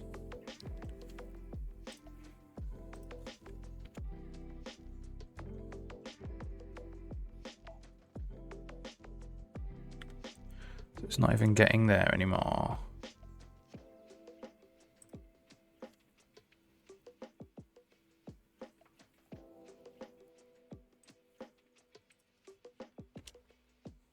Oh, it's because we're not running the blooming thing. Silly mate. Try again. Okay. Here we go.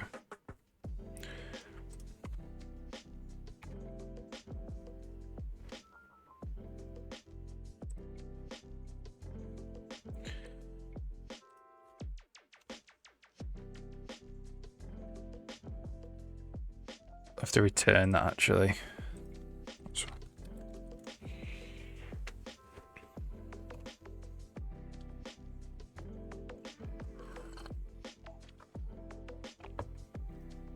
just don't know where the actual base of the server is to find that out. Just might not be able to find this request.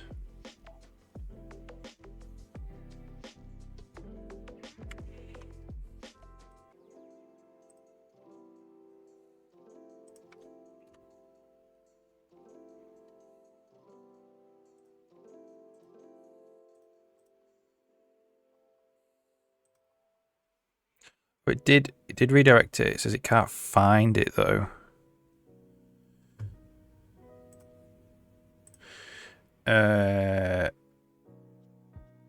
So we need to put like another get in. Another controller. I think that's how it works.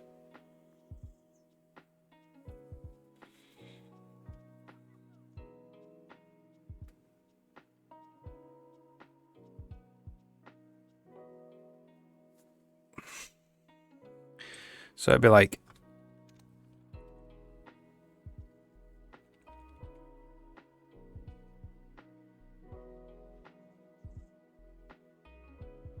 it would literally wouldn't actually be a redirect. It would load this in.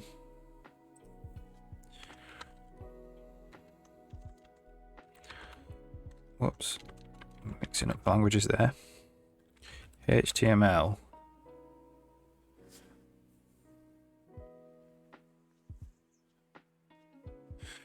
So we need to redirect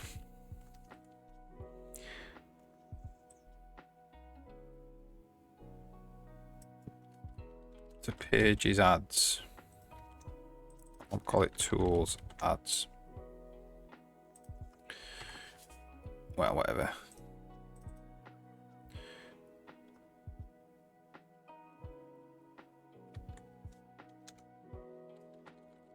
Like tools ads.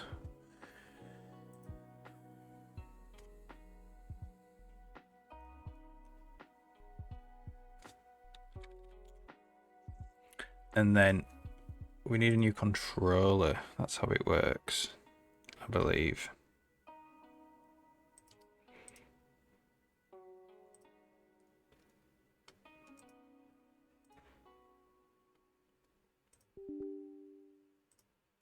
Completely broken.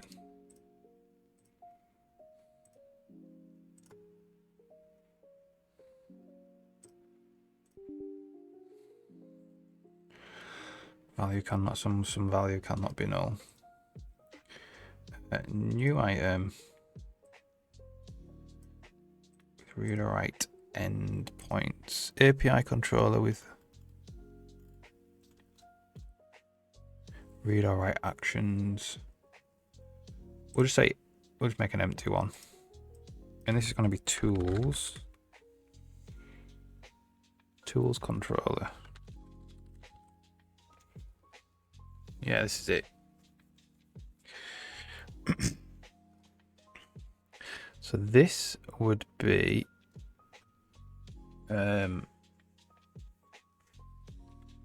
tools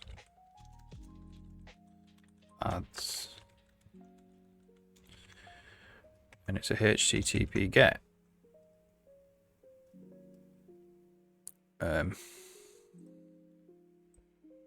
It's exactly the same as this.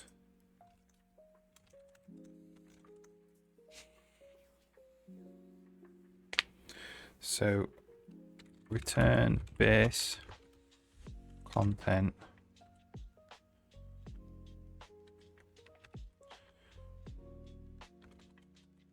ads.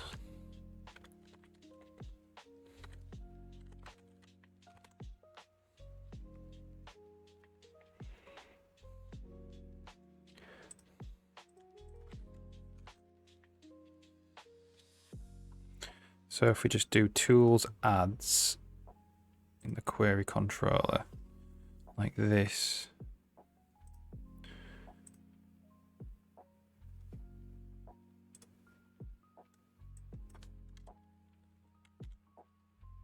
there we go. It's not rendering as HTML though.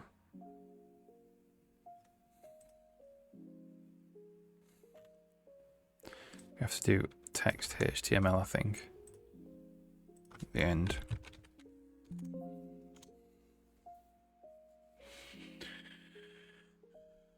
And I actually want to put a query on the end of it. So I want to say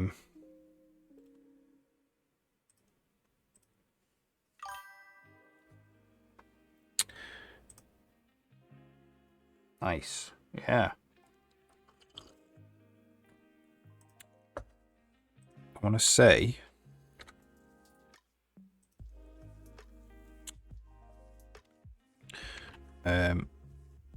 next equals ads dot. There's a bunch of them.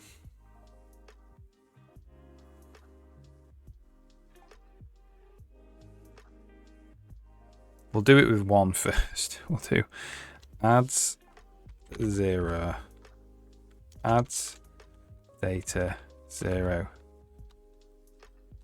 next add at, and then and duration equals ads data. So I'm assuming that Twitch can send me multiple ads. Information about multiple ads.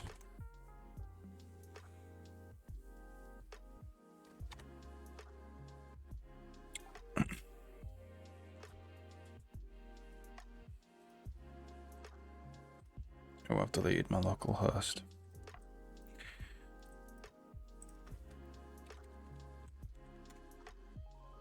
Ads, and there we go. Next ones then, and the duration is 90 seconds.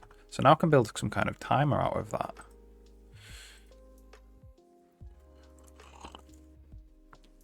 I believe.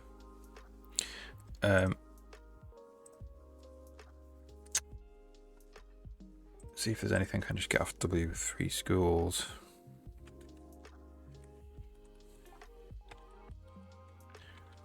JavaScript timer. JavaScript countdown. Countdown timer. Let's create a countdown timer.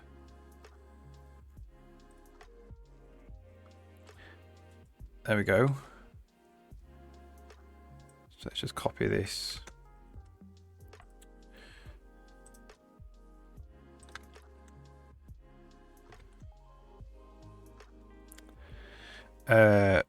Days, hours, minutes, seconds. So what is the actual unit that Twitch is sending to me? It's probably not documented. I mean, it's wrong. It's sending it as like, it says it sends it as this timestamp, but it doesn't. It sends it as like, I think it's a UTC.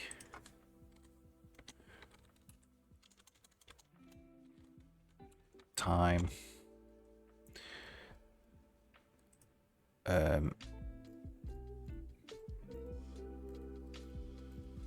UTC time ticks. What is it? The number of 100 nanosecond intervals. Seconds then. What would be nanoseconds?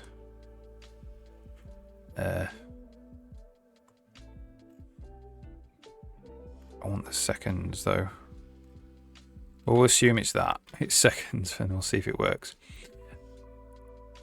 So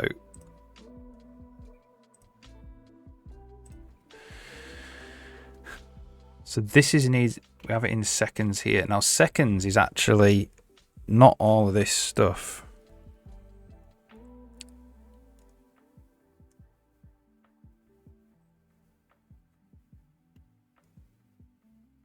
Distance, countdown, date, and now.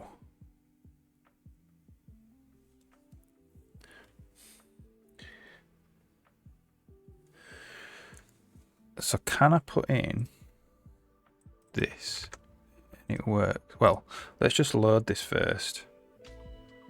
See if I can see if it is going to be a timer.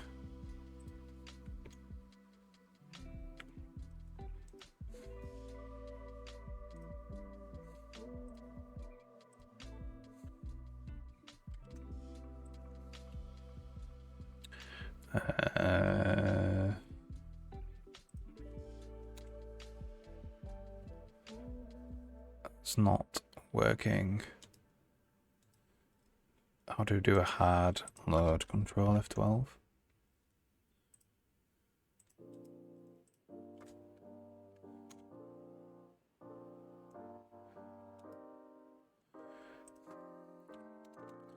From hard load.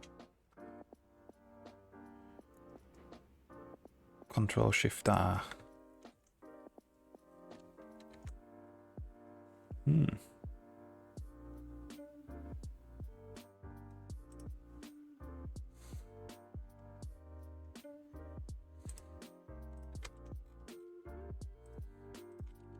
So I've got to restart the server.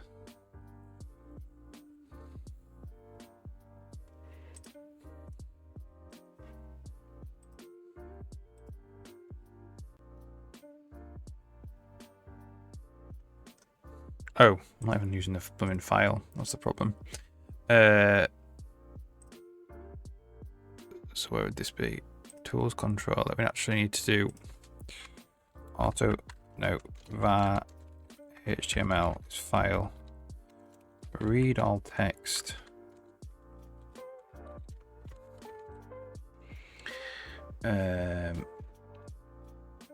HTML.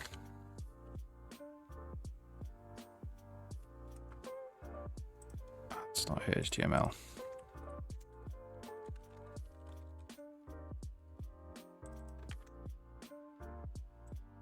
That is what we send.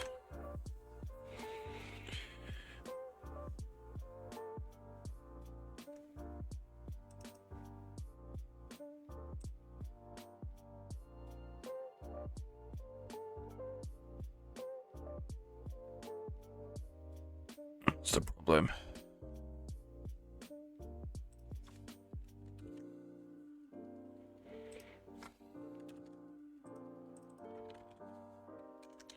File.read all text.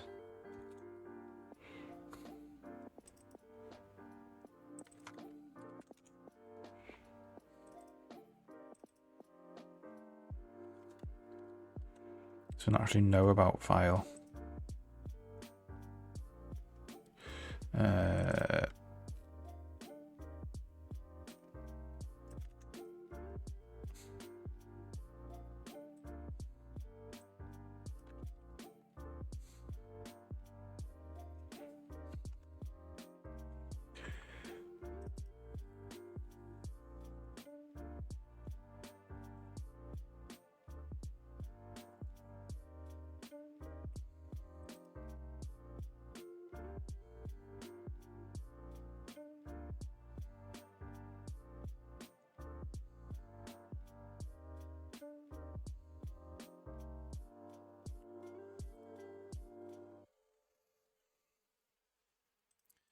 Is the problem with this?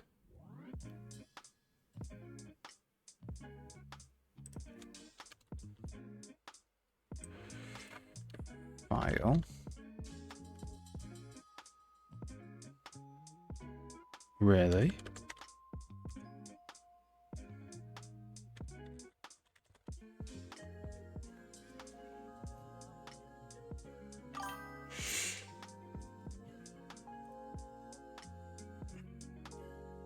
Been a really inefficient. Oh, really?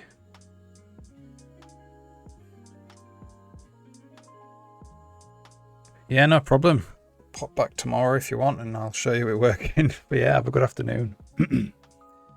It's afternoon there. It's nearly afternoon here.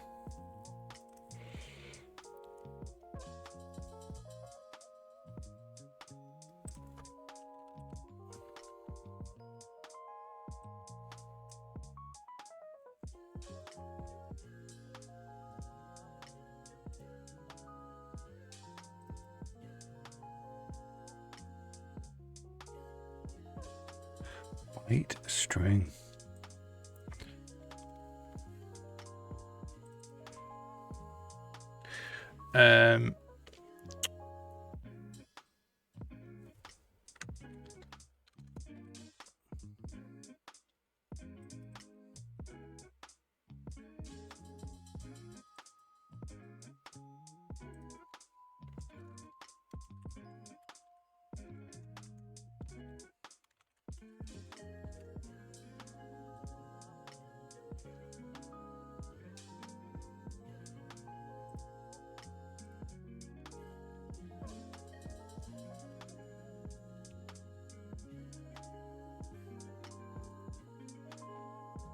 Where is file? Controller base.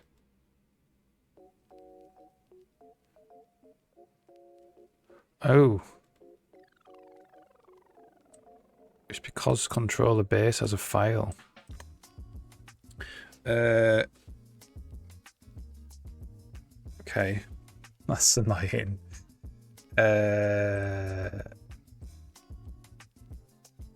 System.io file is. System.io file. Read all text. There we go. HTML. Ads.html.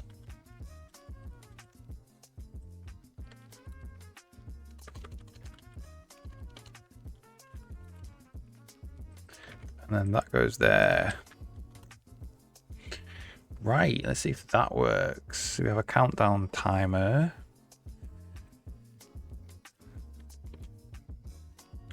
There we go. But we need it to get it to count down to whatever's in the query. So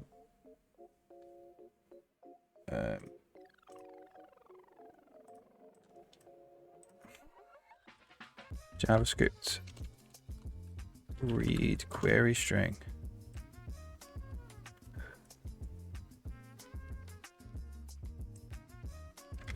That.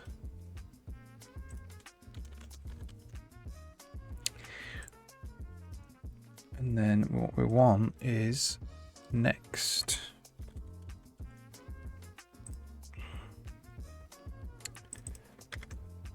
So can I do this? Will this work? So all JavaScript needs, probably not.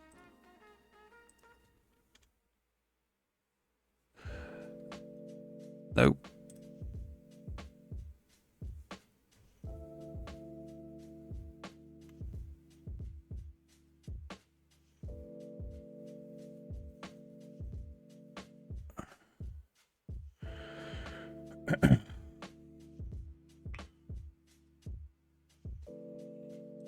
So JavaScript get time from UTC seconds.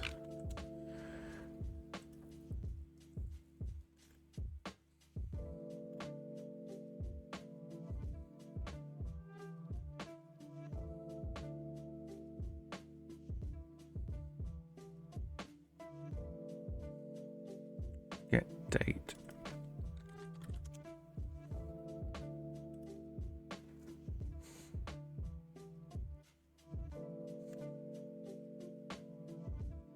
Set UTC seconds. Set UTC seconds is.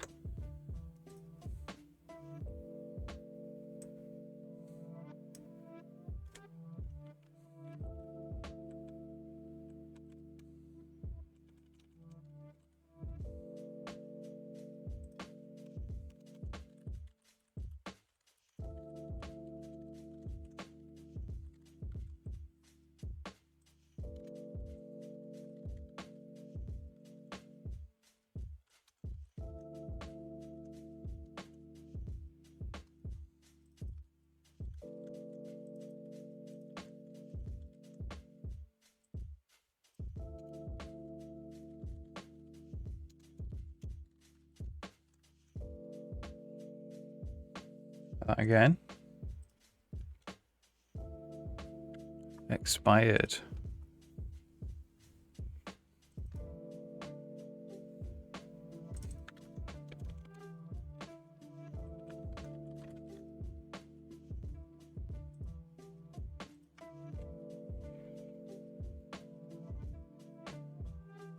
Okay, so it's not UTC seconds.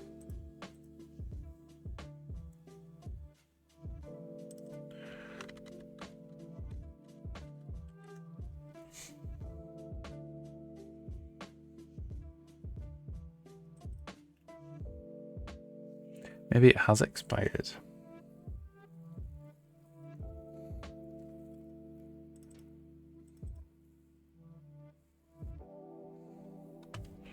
So let's run it again.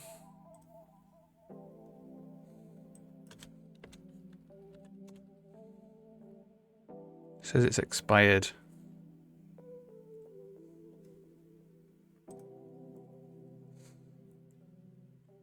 Which means that now is much bigger than that.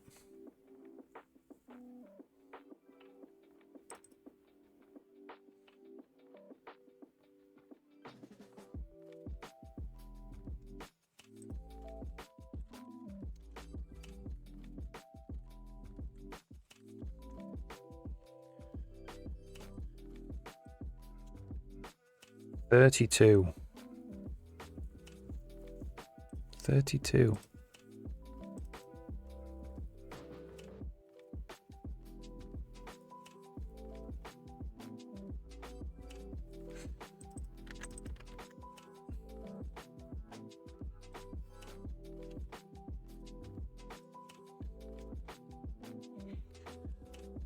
That's 2081. So that's not correct. It's not UTC seconds then. Morning, how's it going? Hope you're alright. Struggling with web coding today. The Twitch API.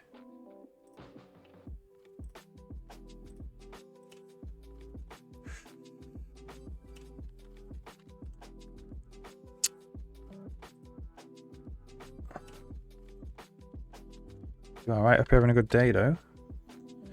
Here we go. The UTC timestamp.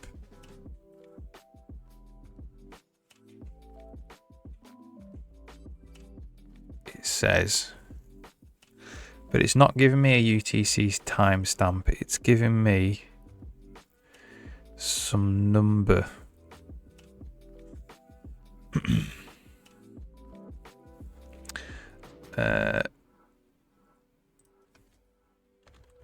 JavaScript UTC timestamp to date.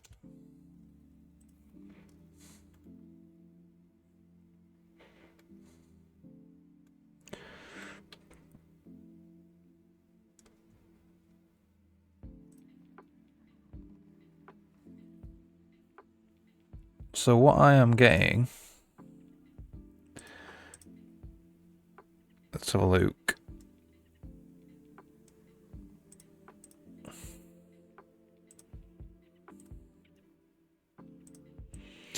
Is I'm writing a little tool for Twitch, my Twitch overlay. So this is the next ad, and the next ad starts.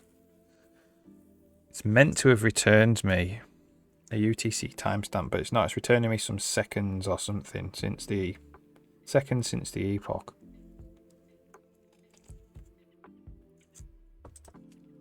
That date is 2081. My next advert's not in 2081. I'm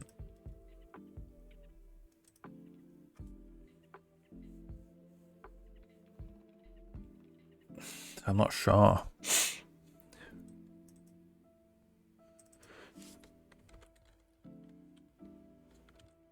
Set seconds. Let's just do set seconds. 2081. Set milliseconds.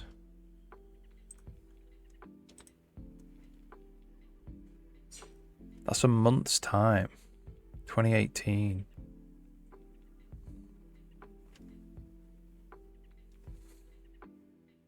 That's still kind of wrong though. Monday the 13th of October.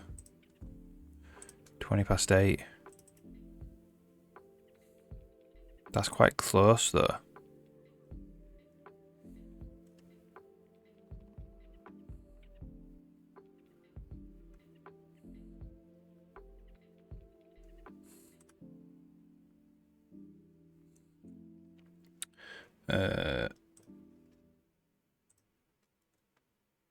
So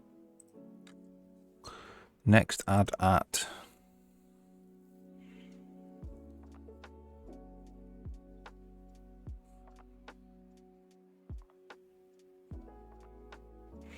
Maybe it's like...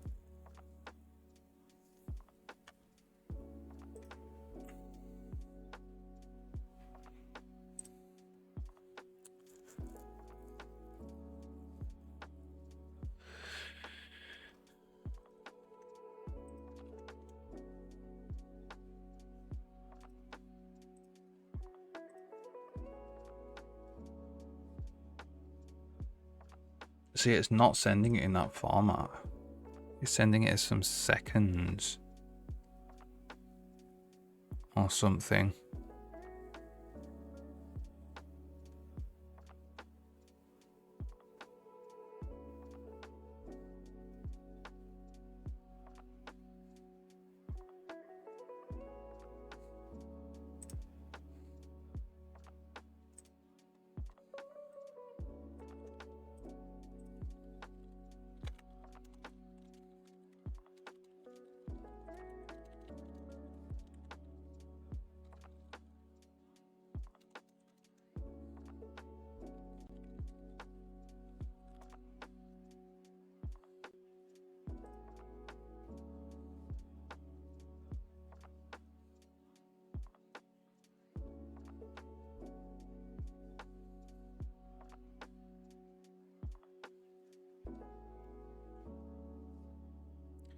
And so it's actually in Unix timestamp. So it's a Unix timestamp.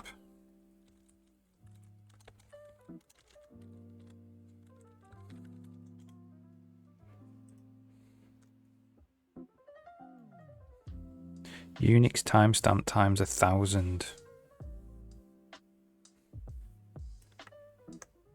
So we've got to times it by 1000, apparently.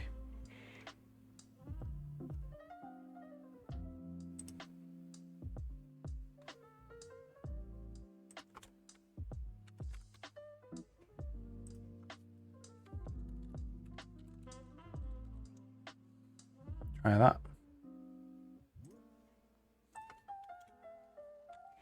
September 23rd at 12:03. That seems right to me.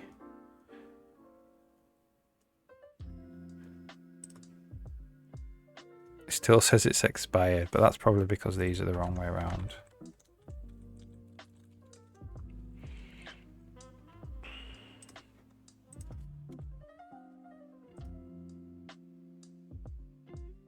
That's totally wrong.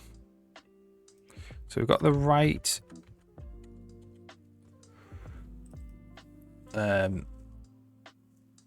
date.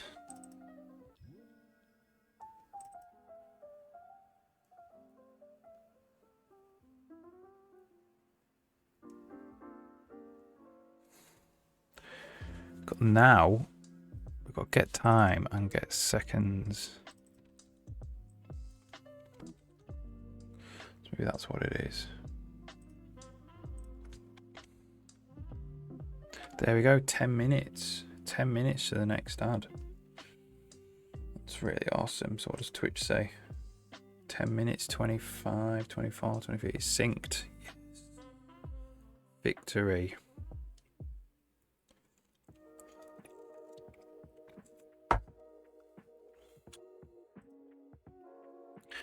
So what I want to do is I want to say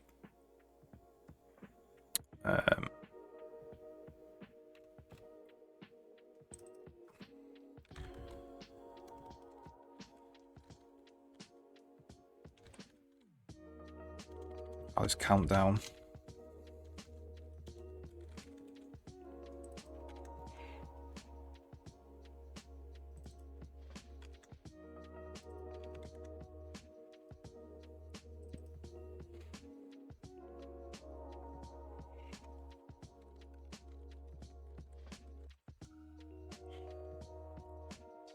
Right, let's just get rid of all of these comments.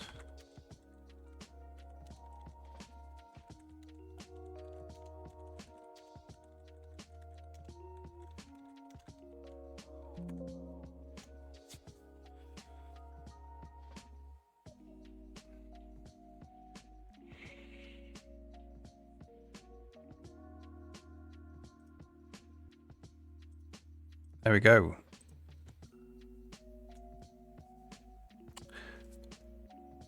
So what we need to do now is we just basically need to say div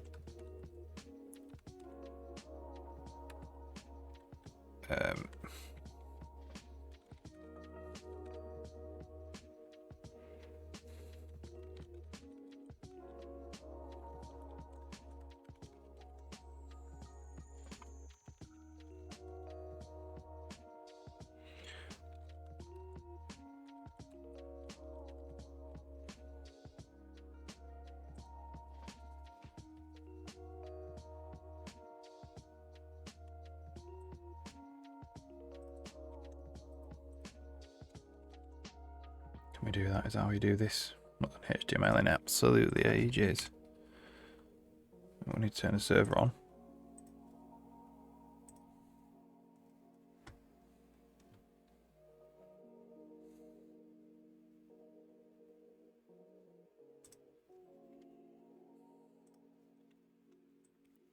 So let's just do this here.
Coming in at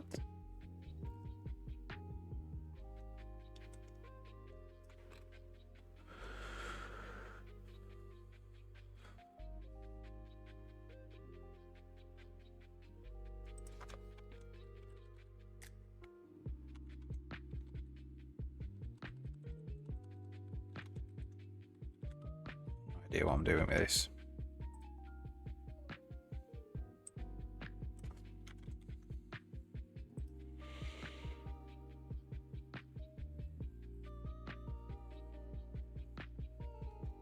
Well, let's align its center anyway.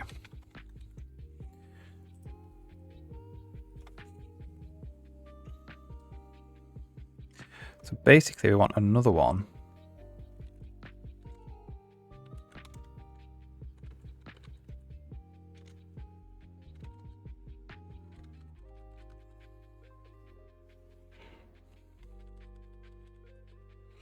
Add starting soon.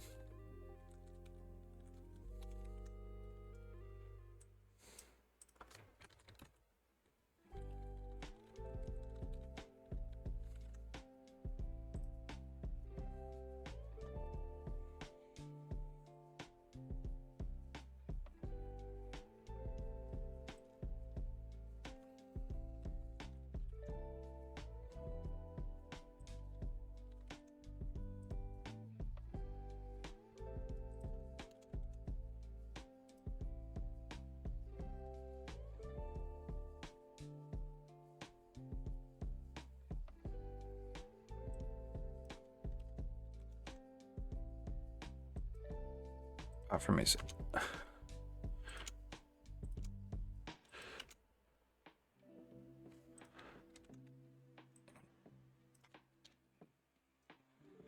ads.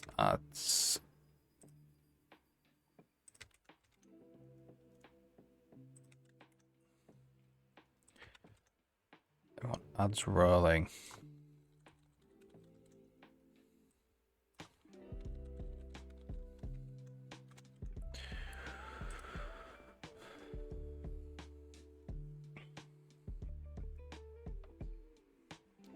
We don't really need a next ADAT, to be fair.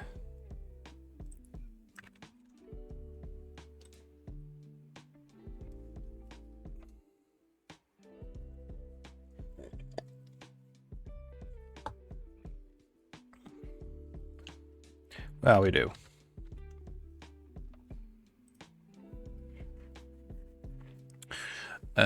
So what I kind of need now is a cool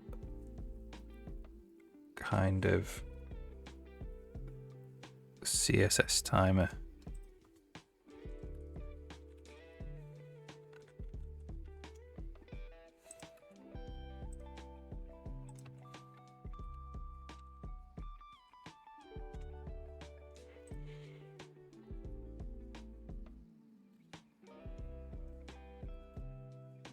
Like a free one.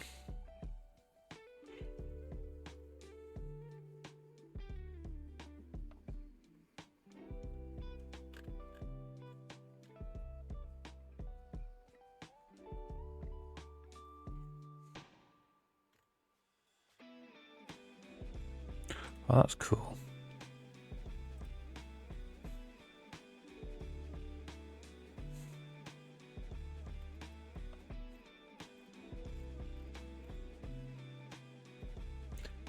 It's good, except it's not a countdown timer, really.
HTML pug as well.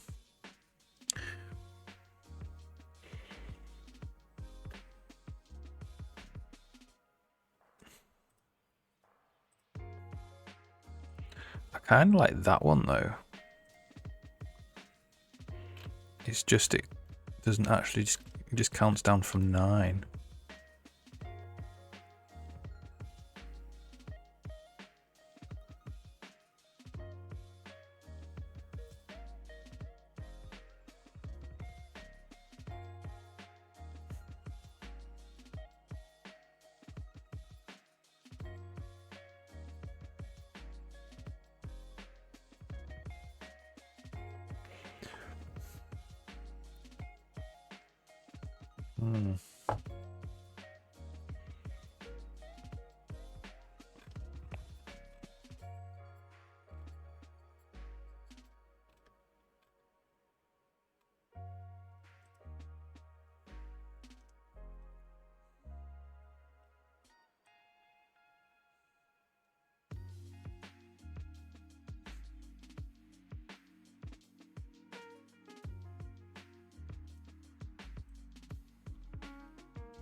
So this kind of has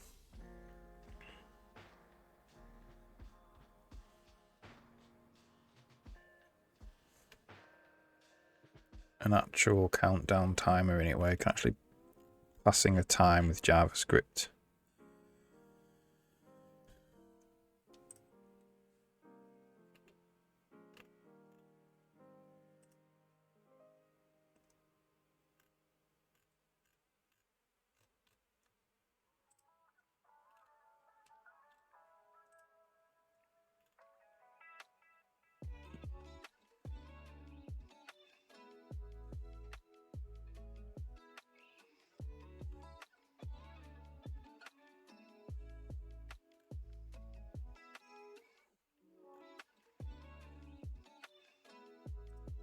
So we could do this one and we could have like when ads is starting soon.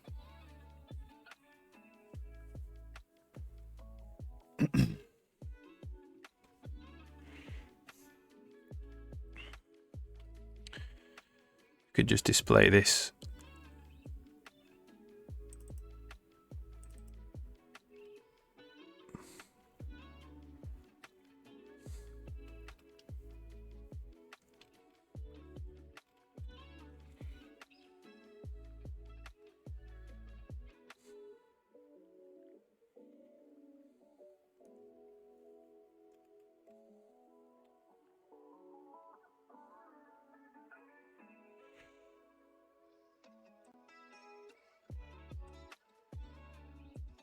Let's go with this.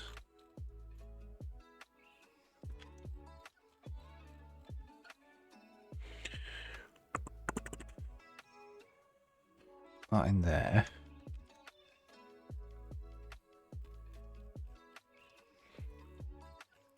And then this is ads starting soon, I believe.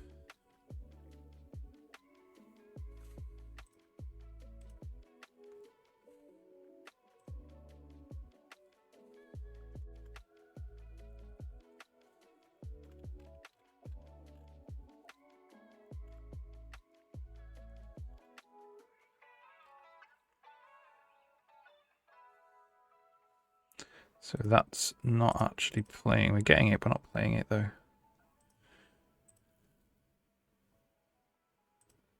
No JavaScript.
can turn these off.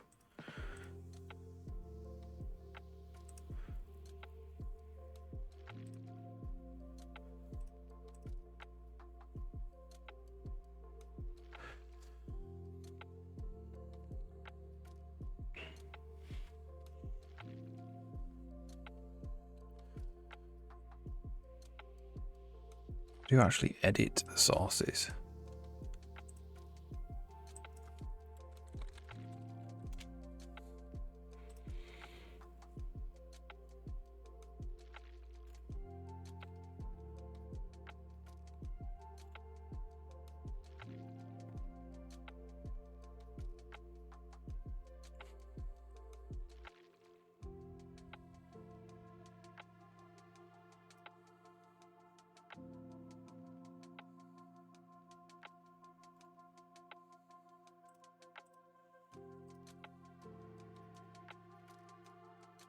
Just changes where it's saved.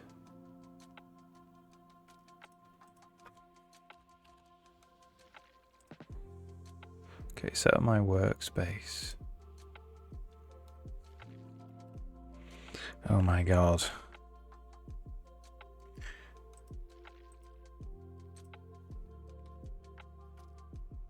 Workspace.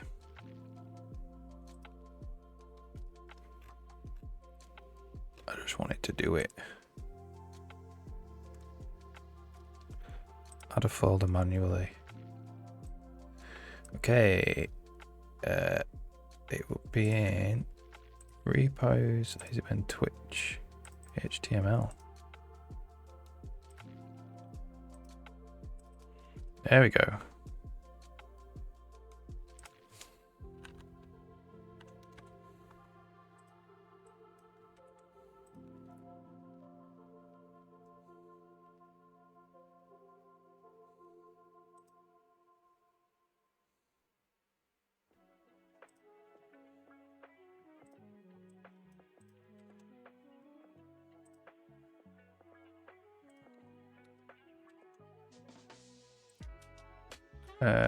So I want to refresh on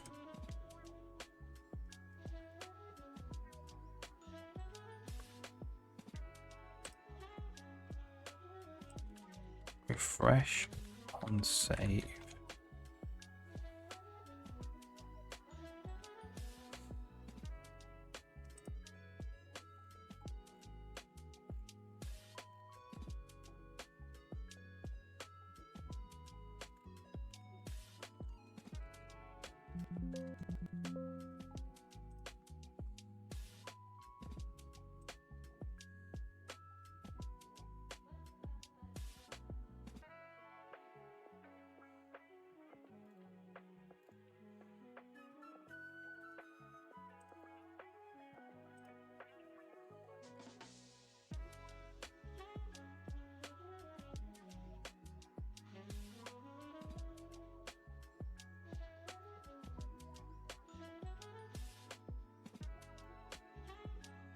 Can you refresh on save?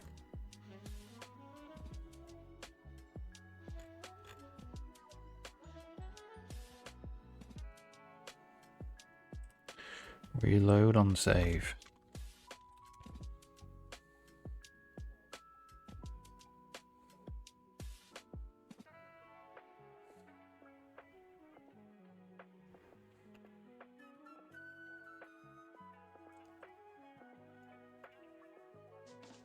Maybe that just doesn't work.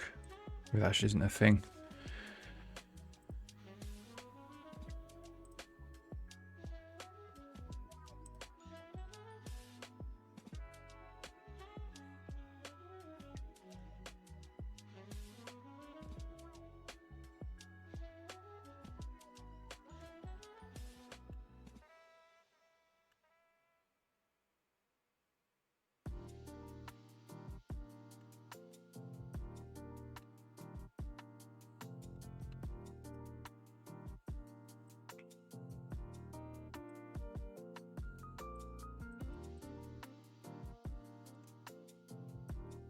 Have to reload it to have it to.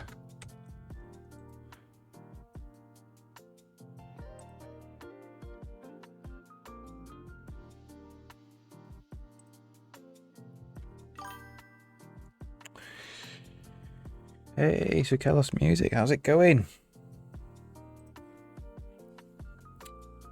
Hope you're alright today.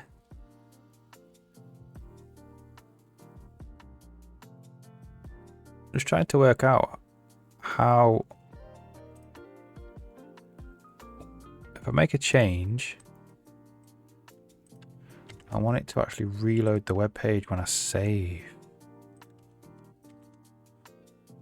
No idea.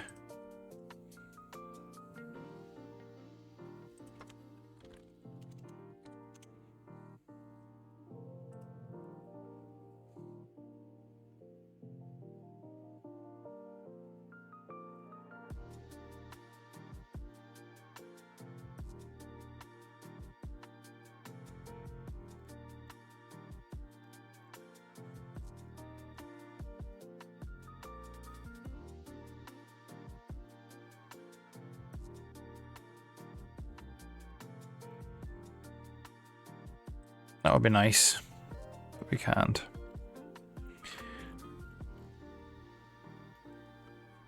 Just woke up, so far so good. Oh, good.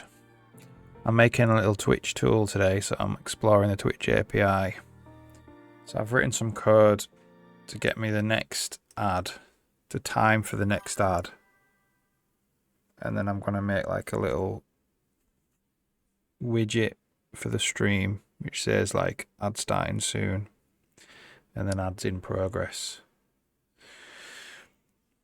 But I don't know anything really about web development. Oh yeah, cool.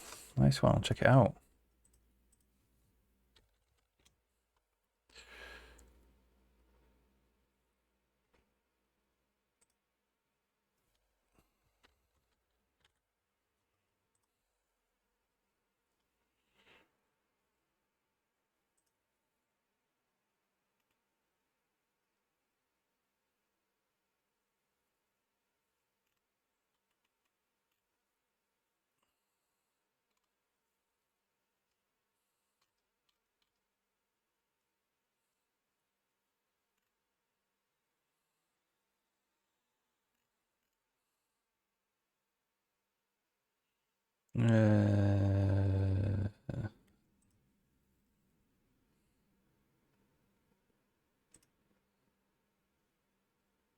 Nice one, here we go.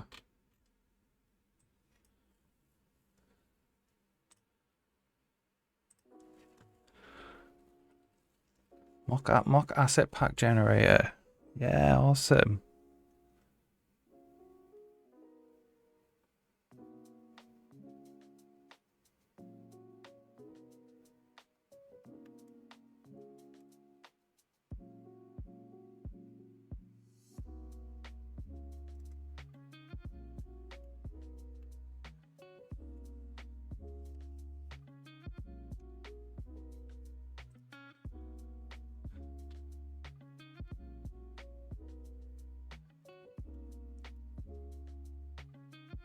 Or textile to work on a very simple header. F4T.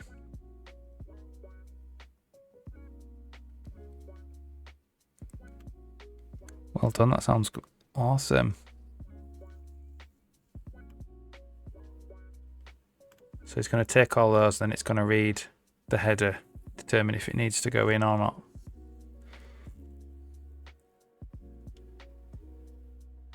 Well done, Brill.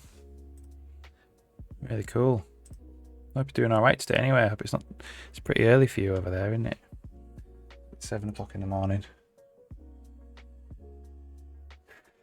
Deliberately avoided web dev. Yeah, I know. I wrote all the C# for it, and that was kind of straightforward actually. It was okay.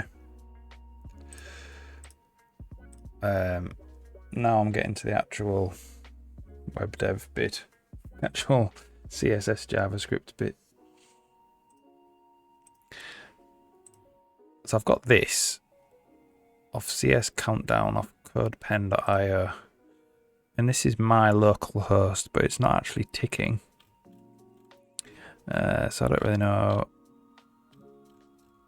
how to make that work, to be honest.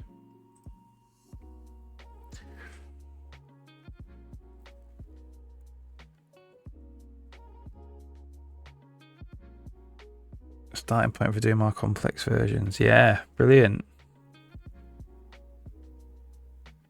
Yeah, nice one. Different types of data as well, you know. Put an image in there.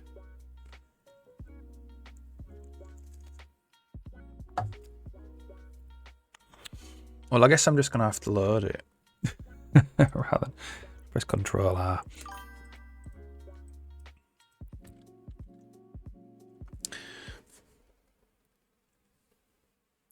Yeah, just be working with Wavenog.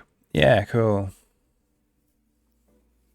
They're going to be converting from one to the other as well.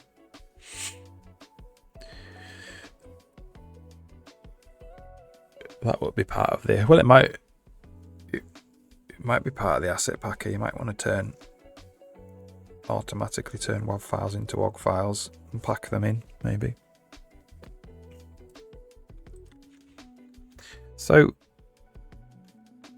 in ticking,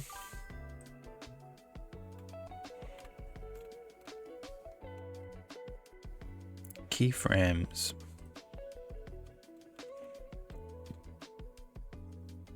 Let's try a different one.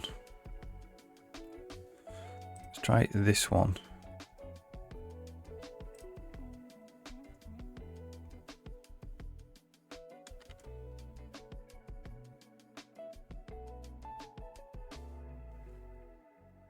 So I might just make actually a new file. Countdown test.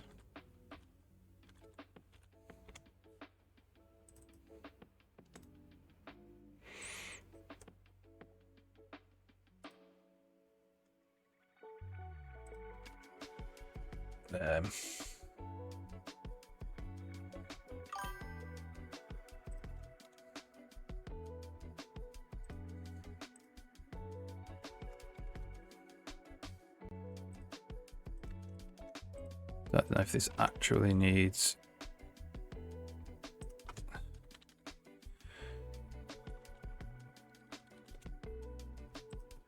a server to run this.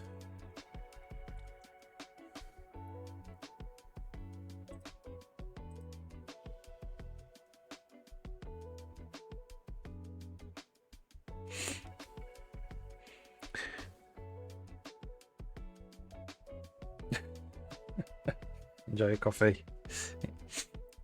What's HTML pug?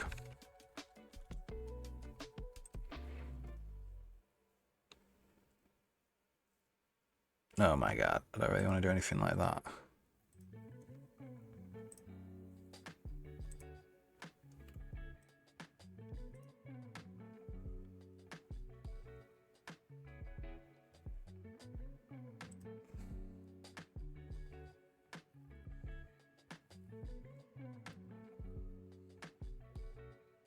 Oh, we have compile, uncompile here.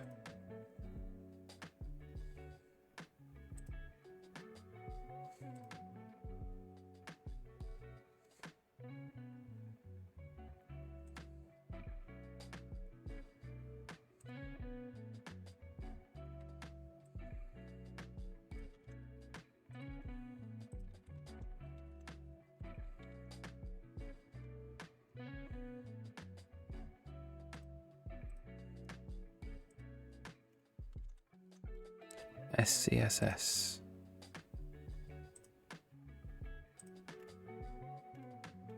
Ah, okay.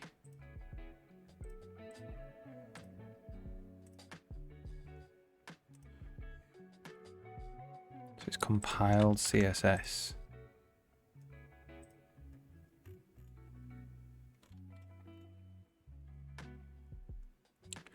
So what I need is that.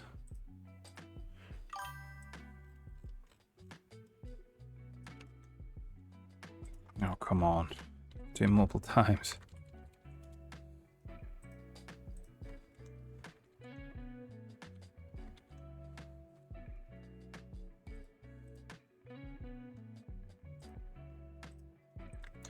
uncompiled CSS.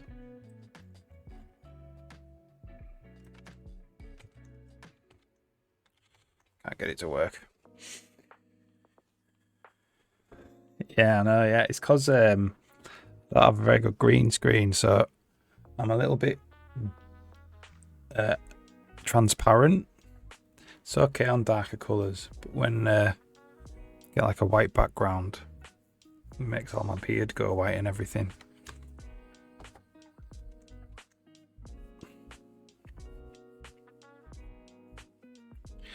I need to learn more about this. So, CSS keyframes tutorial example.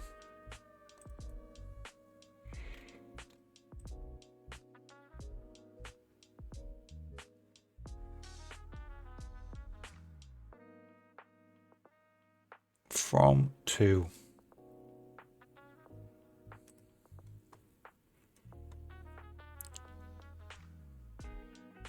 So it's not using keyframes by the looks of it. So let's just copy this in here. Okay. So we've got the div tag which has this animation in it. My move. So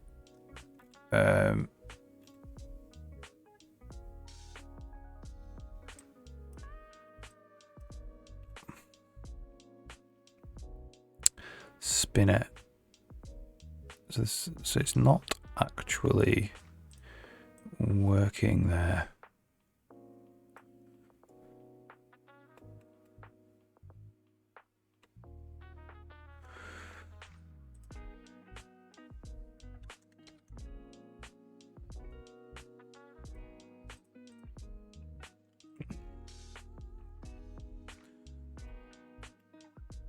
So number.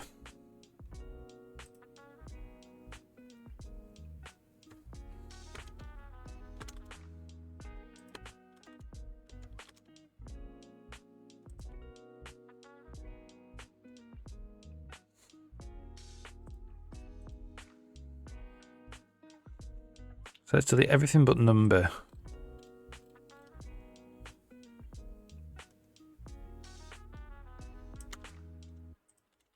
Oops.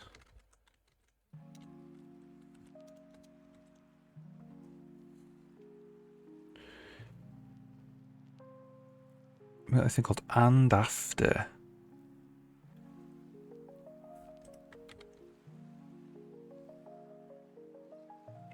Running ads apparently, it says.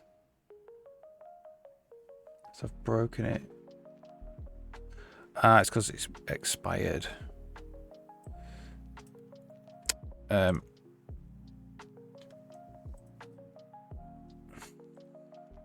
we need to actually recall the API when the ads have run.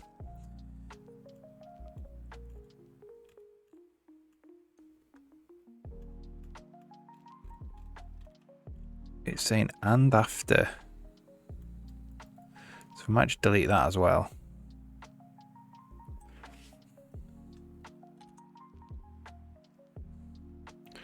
And after has the actual animation in it though.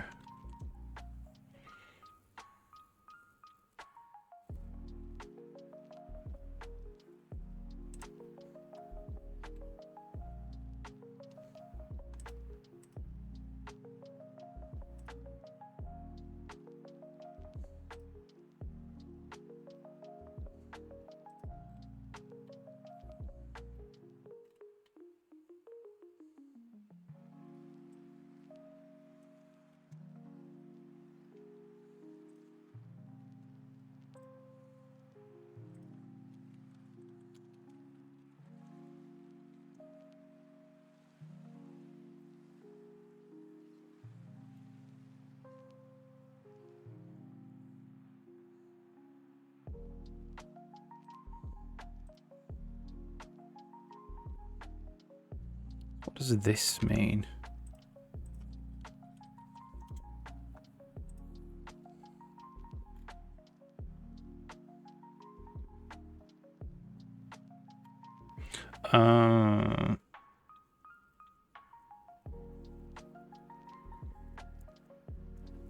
Okay.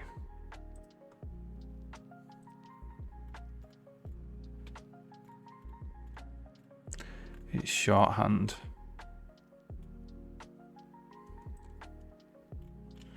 Don't want to do that.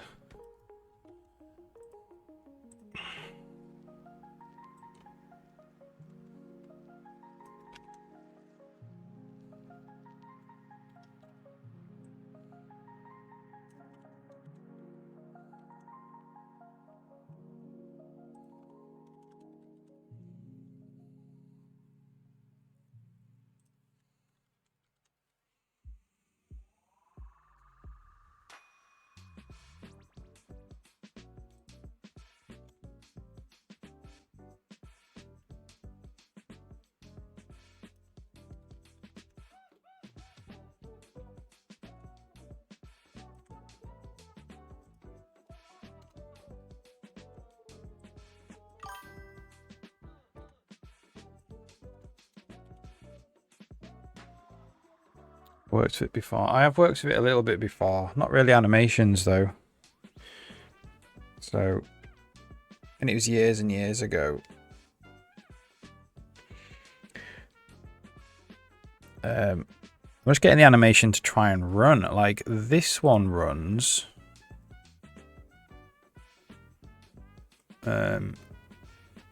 Okay. This one that's part of this countdown. So it's just meant to probably get the numbers to go from 9 to 0. It's not apparently not working.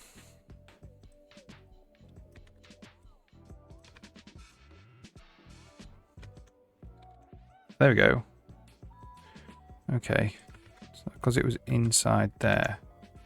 Alright, now it is working.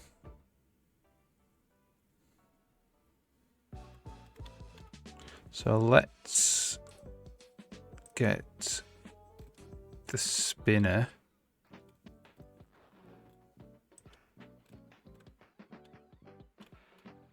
Just that one.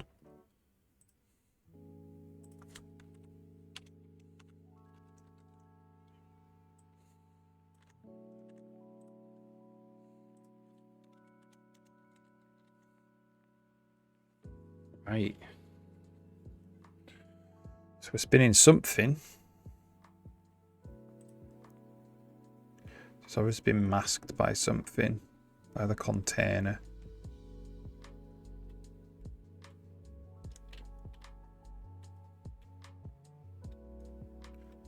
So we'll do this as well, right at the top.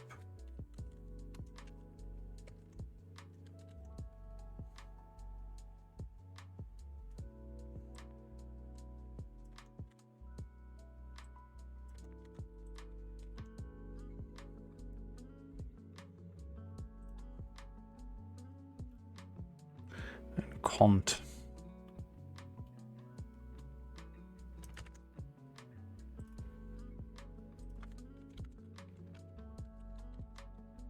There we go, it's working now.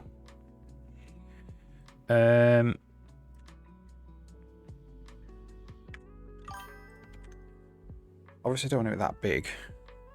Yeah, it's alright. I just want it to be a little kind of thing. Need to like shrink it.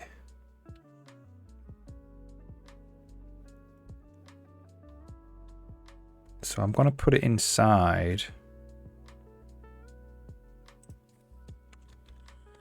Div class.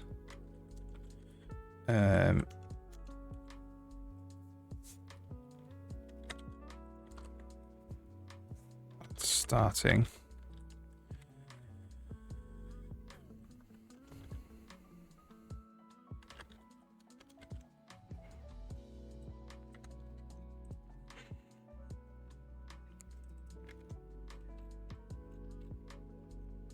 And that's going to be dot add starting.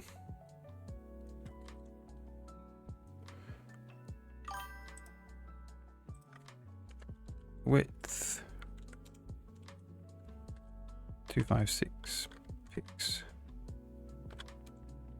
Height 256 pics. Right. Got the height.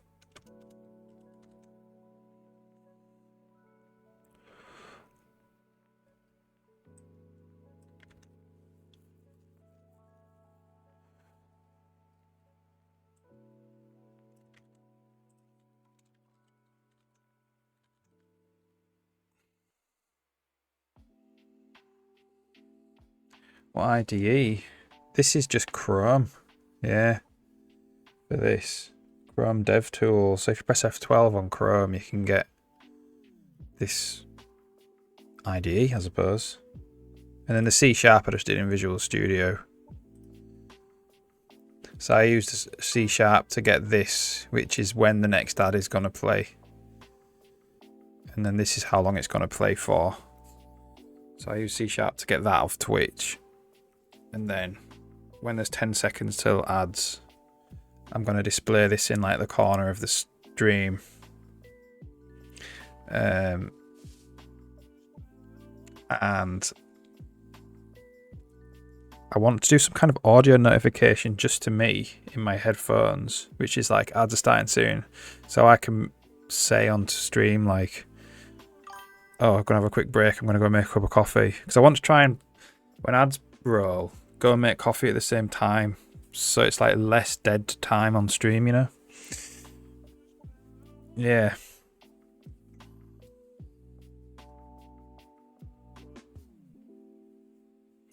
That might be alright. Just like that. Without this box.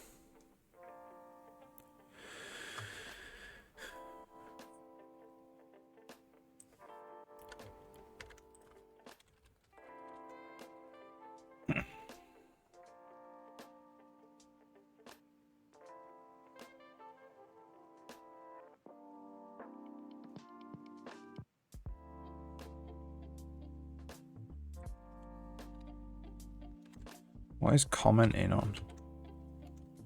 CSS comment. Oh god, it's not that, is it? There's no single line comment. That's really annoying.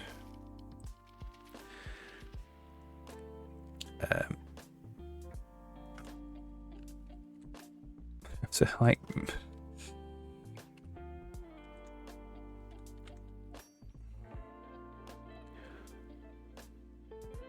let's get rid of that and that.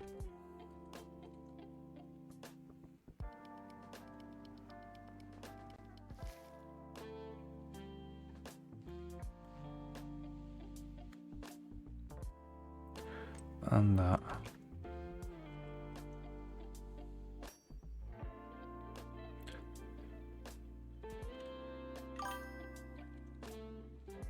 So that's moved in a weird way. So let's do a position fixed. Okay.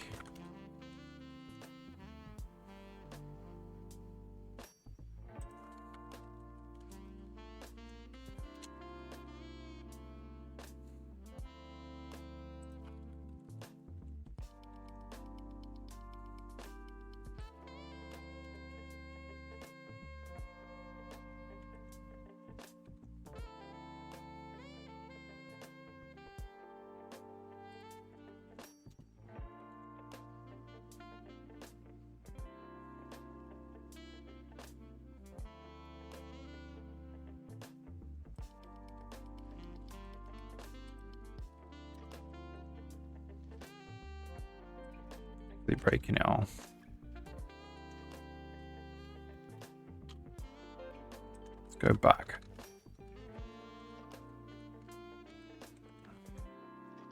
That's kind of what I want. So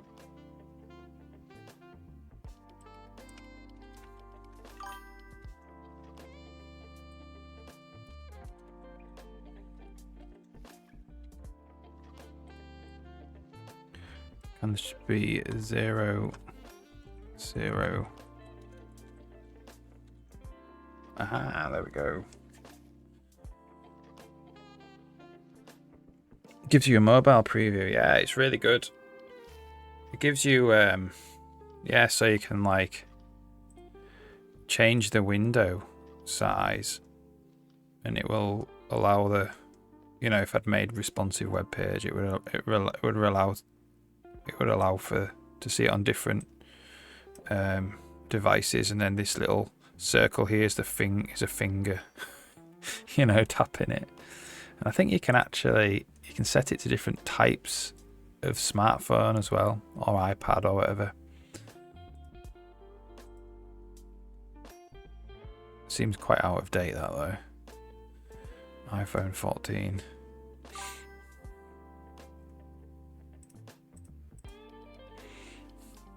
Yeah, it's cool, isn't it?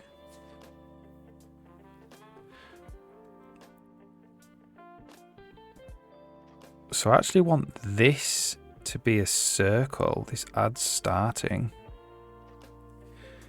Border radius 50%. There we go. So let's take this and see if I can actually put it. Go back to this. See if I can actually make a new source. Browser source. New one.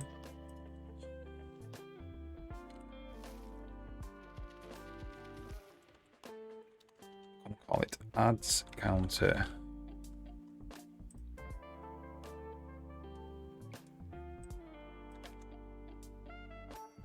Look at that, there it is. It looks a bit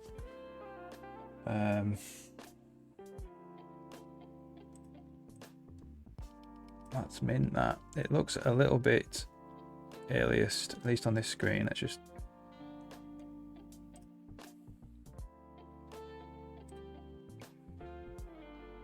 it's not so bad.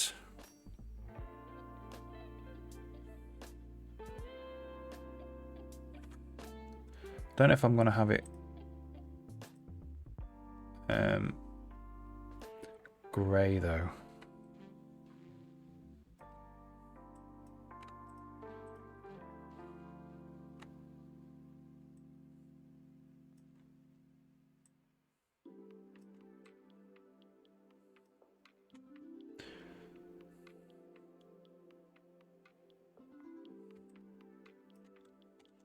All right, that's awesome. So,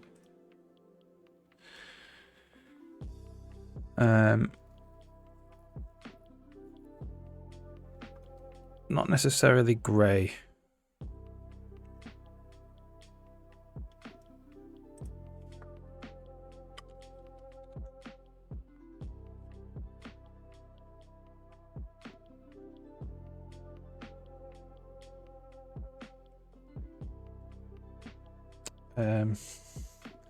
One of the things is as well, it's the border it's not quite.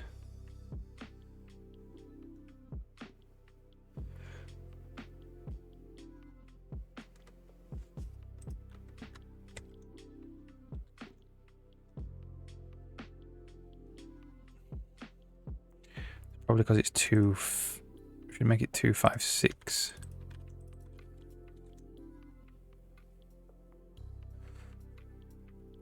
I'm going to give it a thicker border.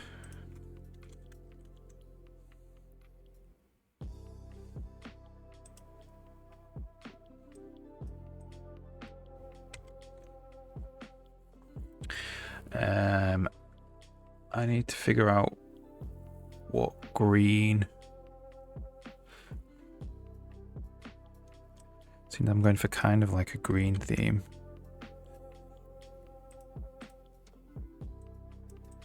Currently.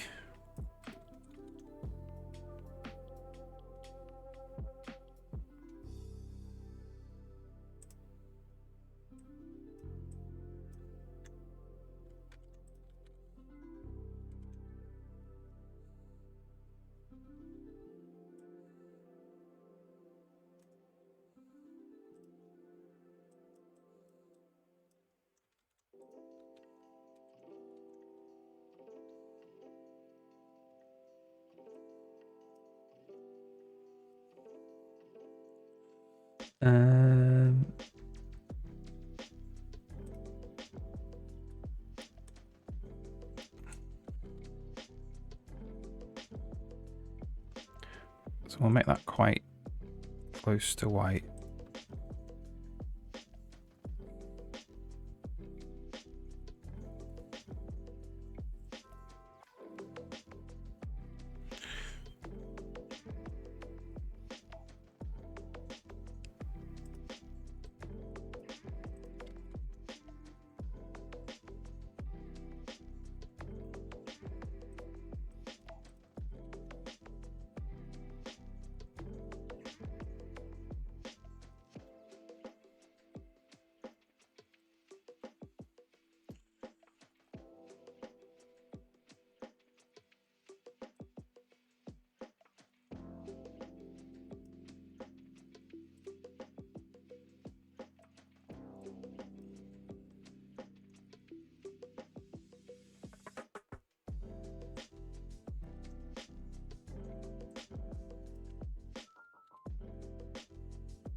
Did something wrong there.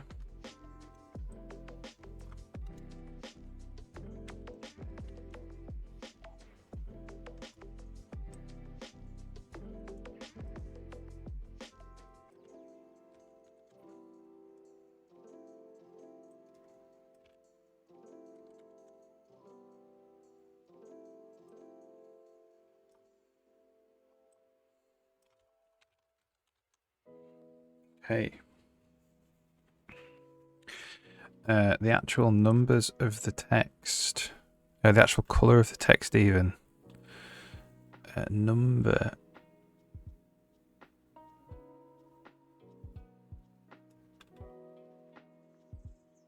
Just color.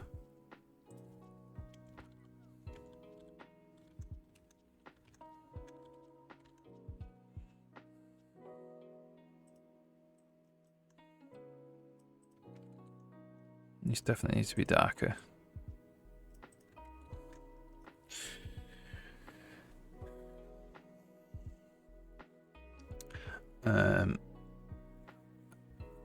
So this background.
The cross. What's the cross?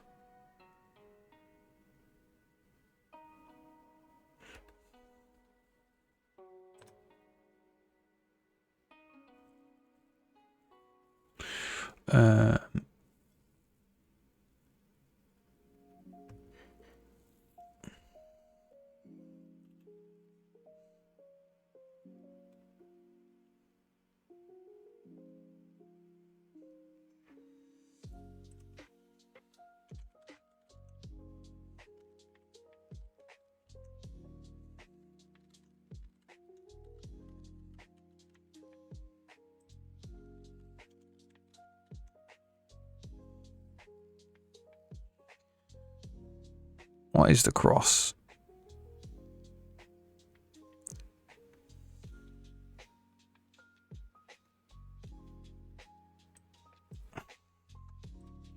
Maybe we do a white background. Yeah,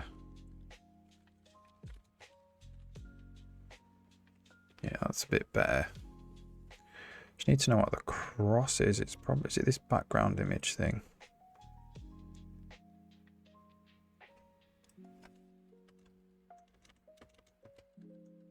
Yeah, there we go.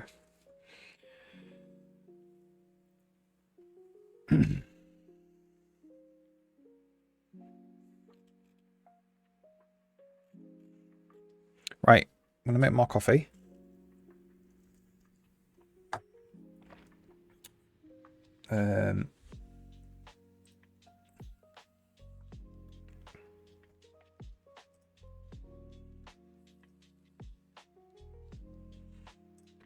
Now we have on the stream there actual countdown for the time. I feel like ads starting in certain amount of time or whatever. Right, back in 2 minutes.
Quite good this, quite enjoying this. Right. That's my first ever widget I've made entirely from scratch. Well, I mean, I got the code for the timer. This little timey thing up here. So what I need to do now is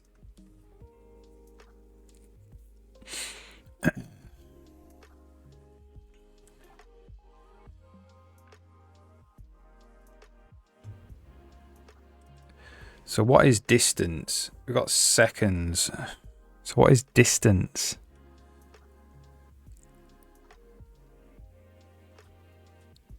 Distance.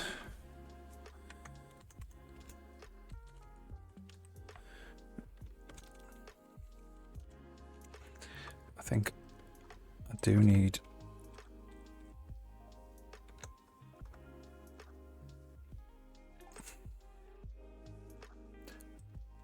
to bear in mind I'm streaming here.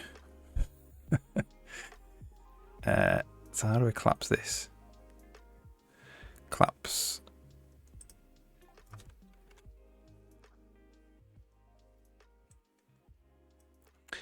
There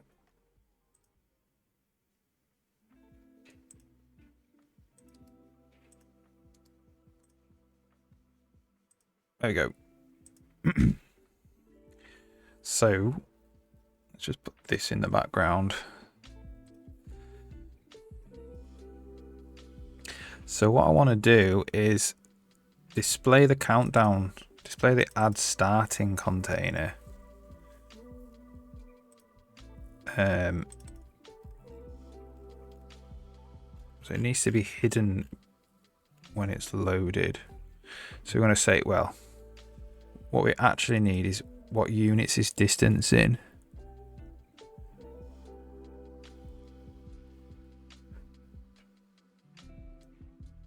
In milliseconds by the looks of it. Oh no, maybe it is in seconds.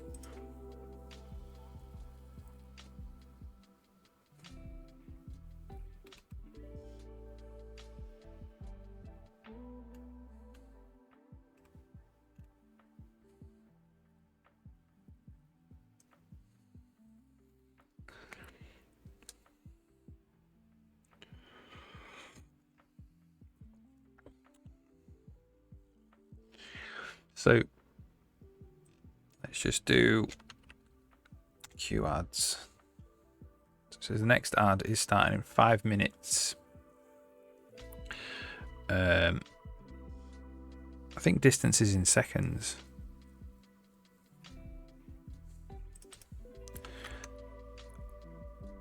So let's just do plus distance.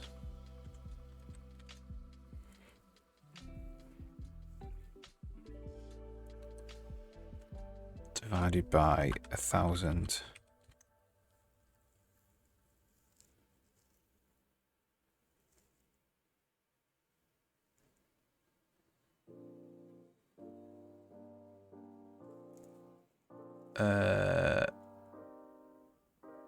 Yeah.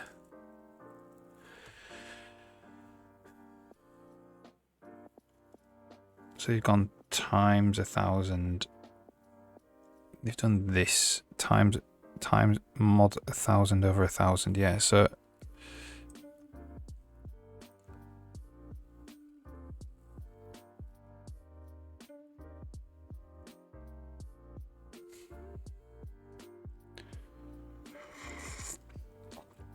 I'm going to say if. So this is distance seconds.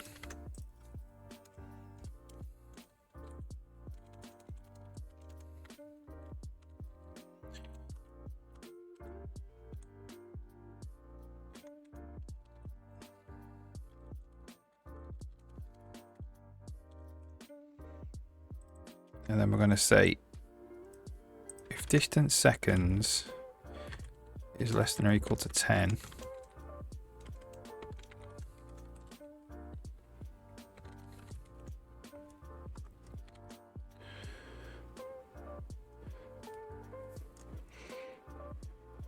so we'll just say 200.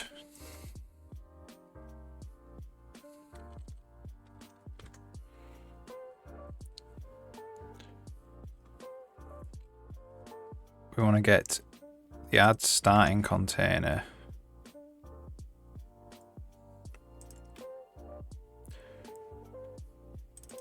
ID.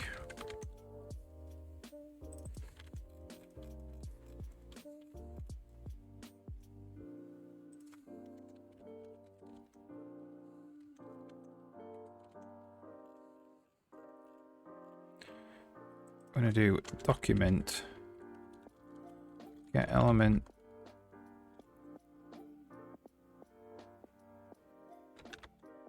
by ID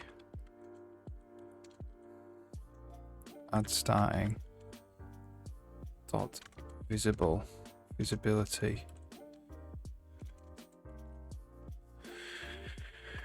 So JavaScript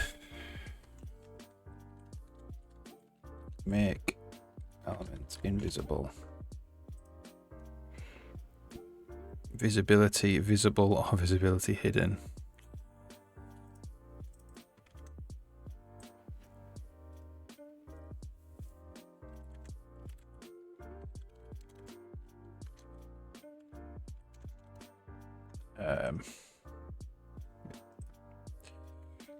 invisible.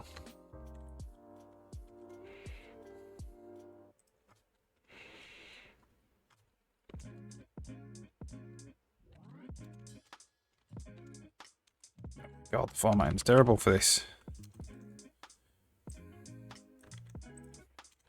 Hidden.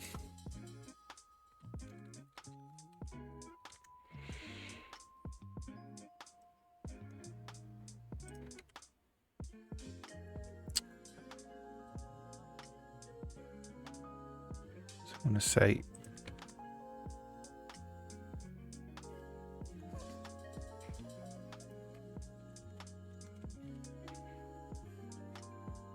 I'm going to say less than 80.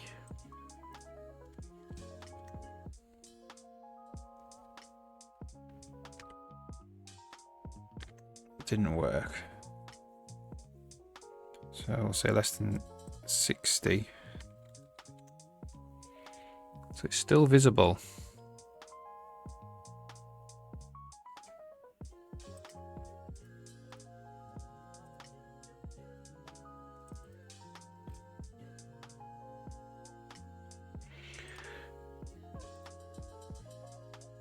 Invisible.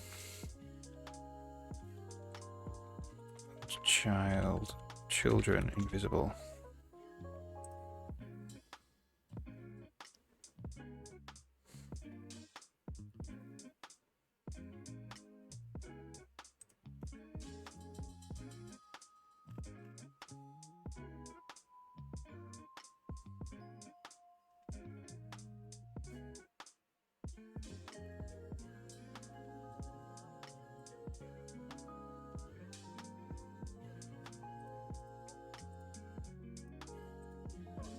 Get rid of some of these.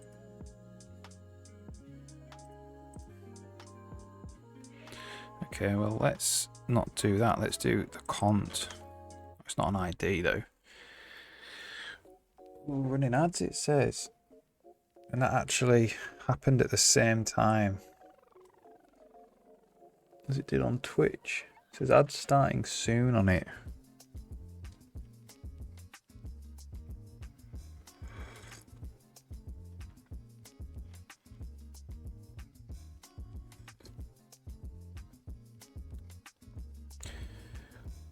What I'm going to do is go to twitch.tv, LazyBen Games.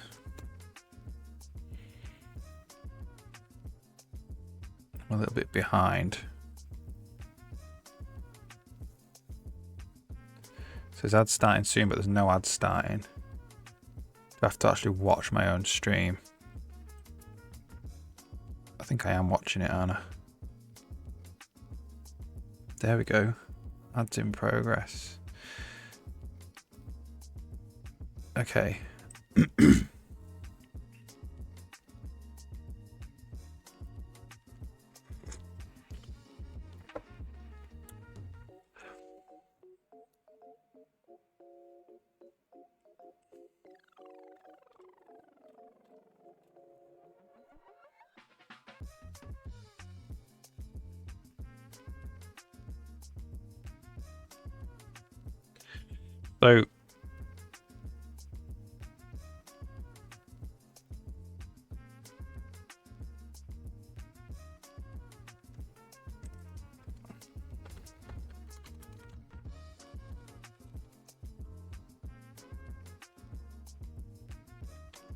So that's not making it invisible.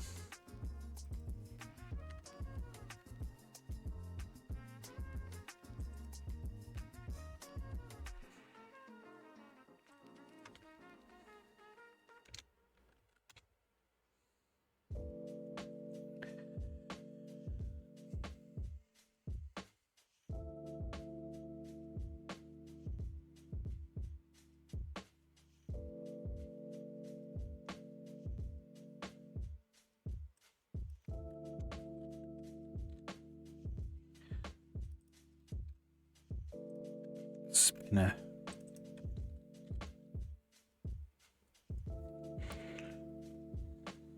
Because that's a class. Get element by class.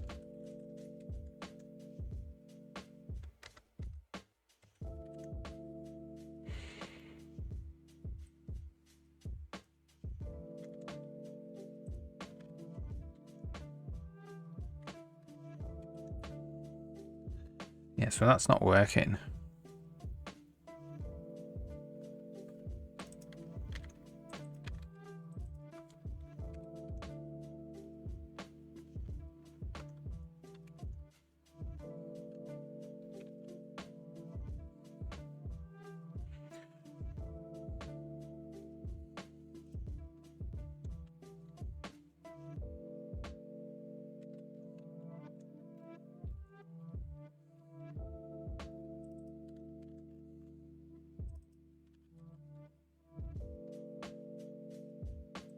Say it's not equal to 0.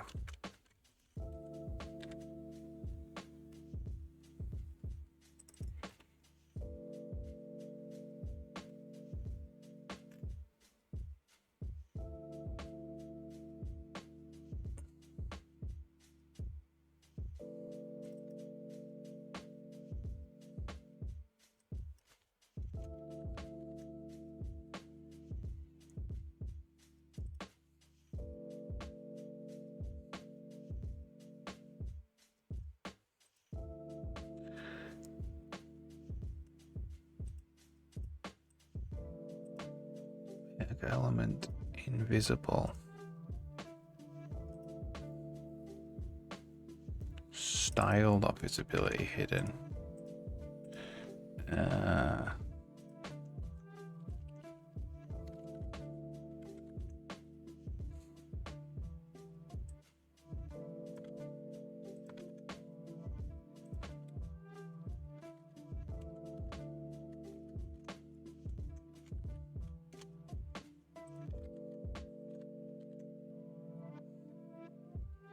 There we go. So ads starting.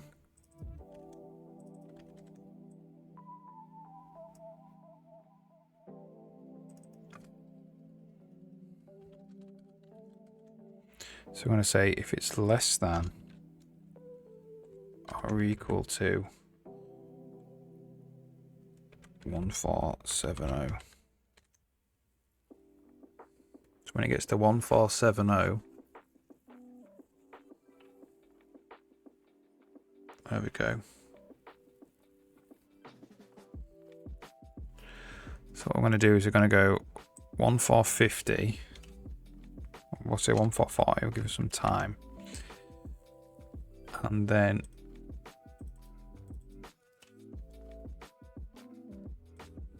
we'll refresh.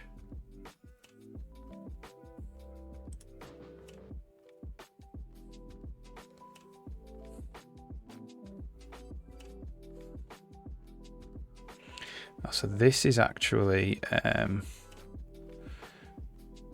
so this thing here is actually Q equals ads.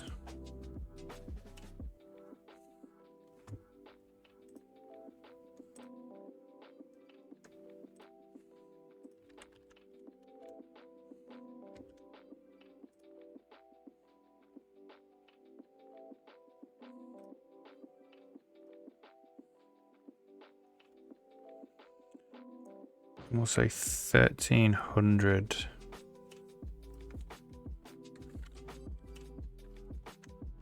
So 1360. And then so that's disappeared. It's confusing because there's two. The one in the top corner has disappeared, and it should disappear until we get to 1360.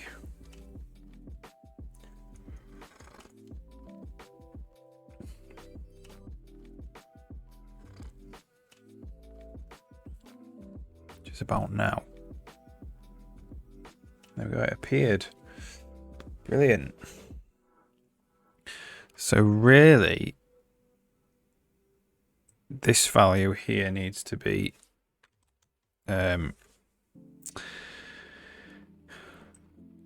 seconds.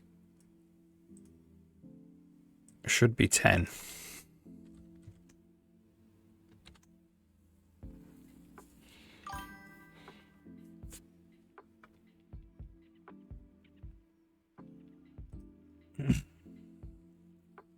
It's going to be an actual countdown. So what it's going to do is when ads are about to play, it's just going to pop up in the corner. It probably won't be as big as that. And it'll have underneath, it'll just say ads starting soon. And it'll count down from 9 to 0. And then ads will start, in theory. One thing I have noticed, because I just watched the stream then, is they don't start immediately. It goes, there's a little box that says ads starting soon, and then it takes maybe like 20 seconds for them to kick in. So I'll have to work out how you handle that in the API. Yeah, it's probably only going to be like let's think, maybe like this big or something.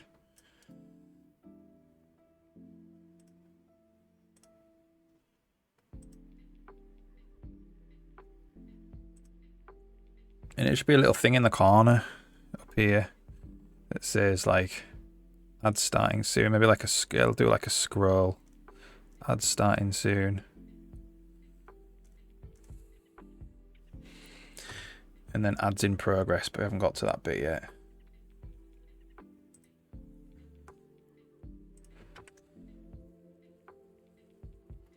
Right. So we'll put the scroll in.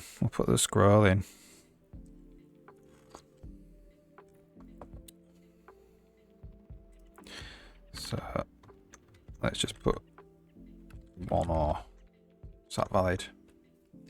Didn't complain anyway. So underneath, I want like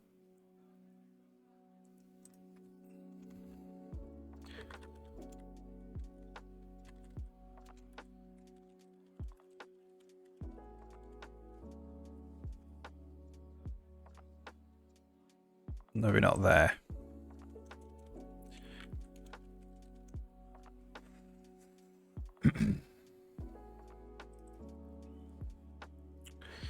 Maybe this is a div as well.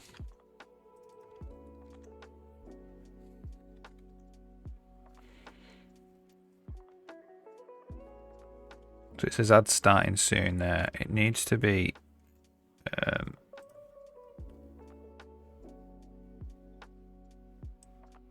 well, can I put it here?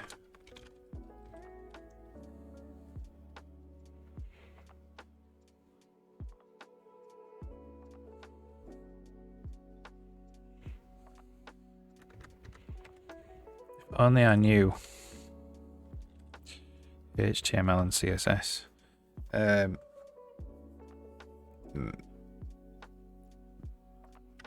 Message.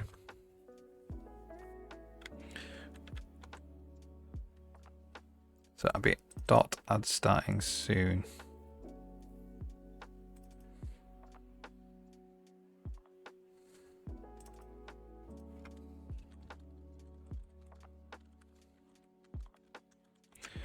Ads starting soon message.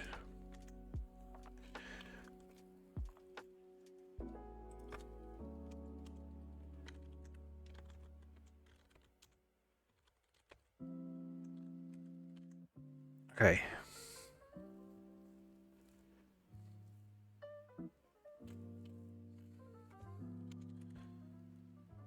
Text align, center.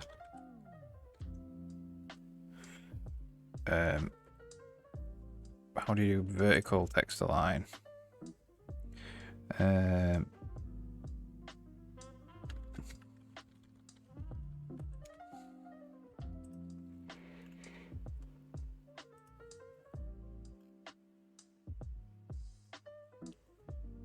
Height, line height.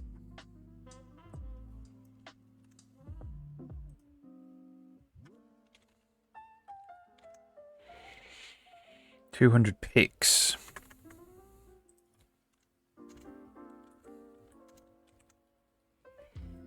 Can't see it anymore.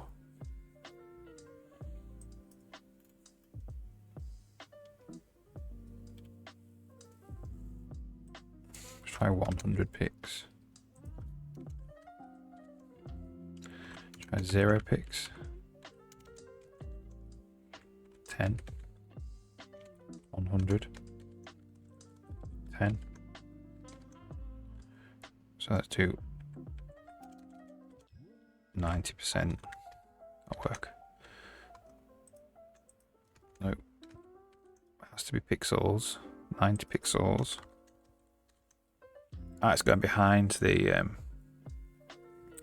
it's going behind there. So say 300 or 250.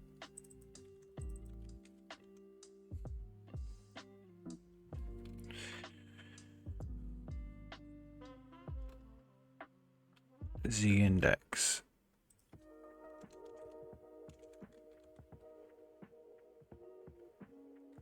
Three.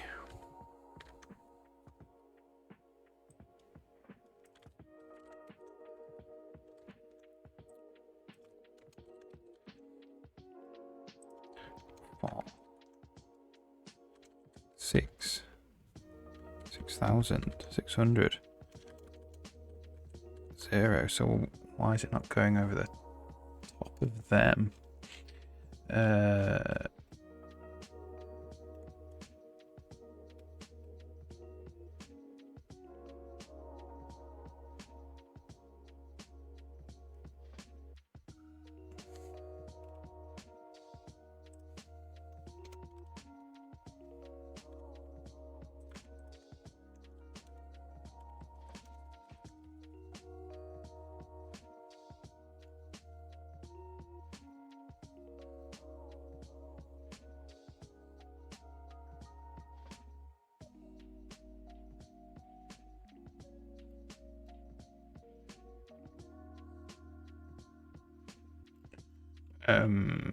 Let's try.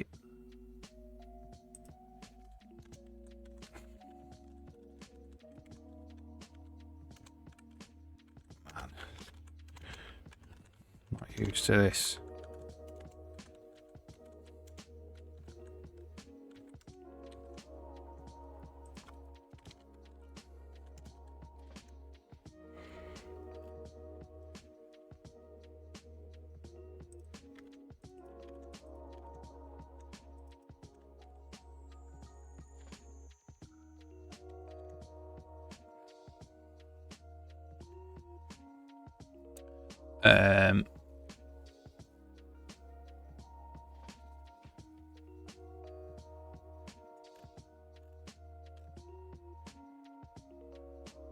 I've got a line height as well.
Size, pixels.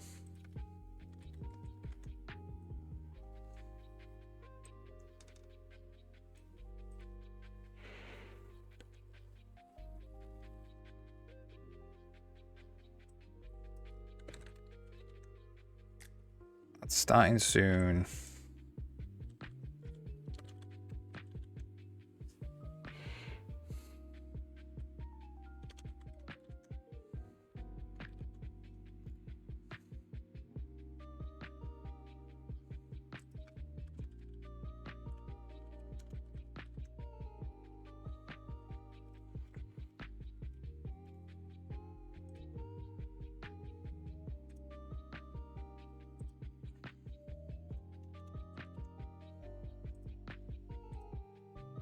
That's weird, changing the font color.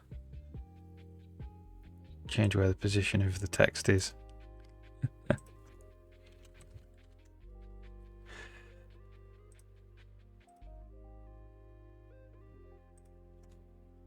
It's quite dark, isn't it?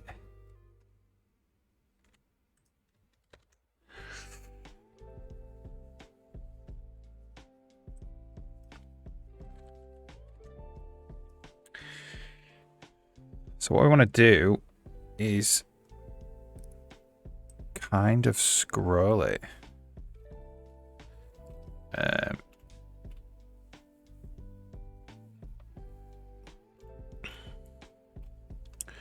So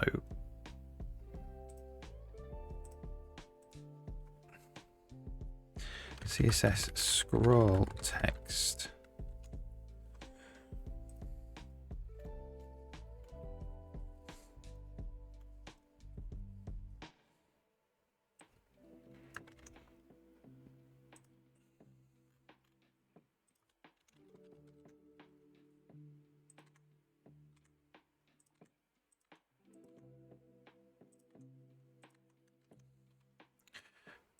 And then animation.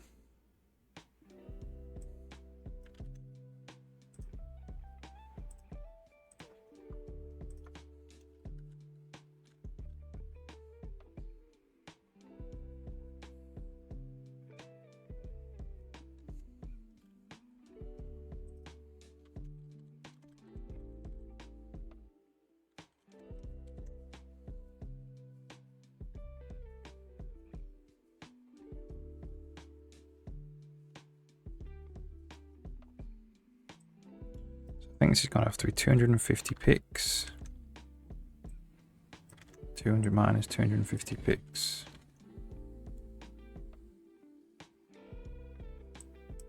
125 maybe.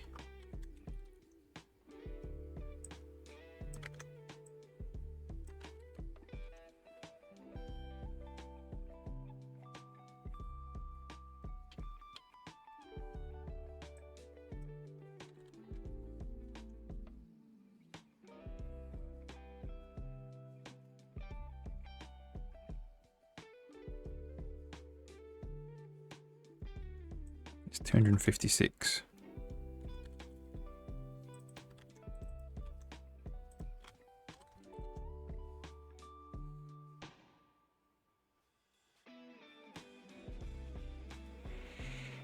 And maybe a little bit more, so maybe like 300 by minus 300.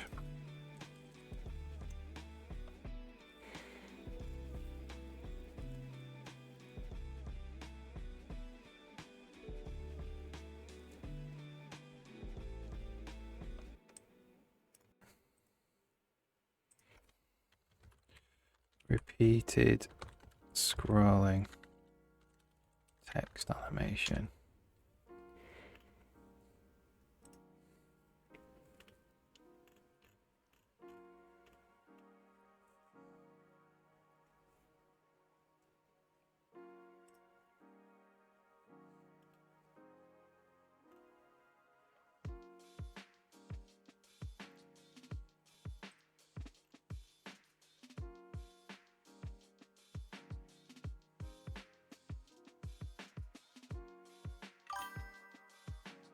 Maybe we just have it a bunch of times.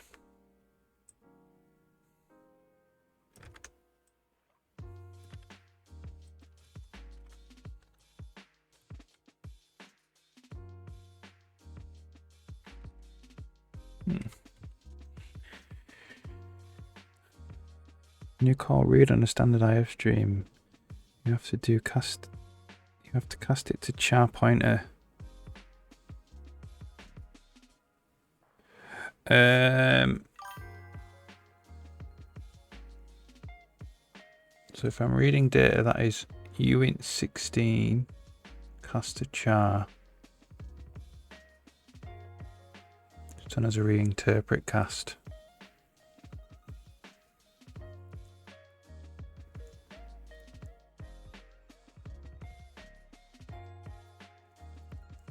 Yeah, you'd have to cast it back if you wanted it as, so that's unsigned short type in it. Yeah.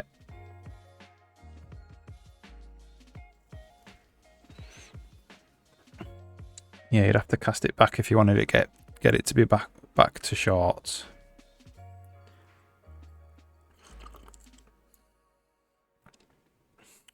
Is it because it's wide strings? Is that why you're doing it? Because you could. There's probably a wide version of IFstream where it does wide cars, which would be 16-bit cars. If you know what I mean.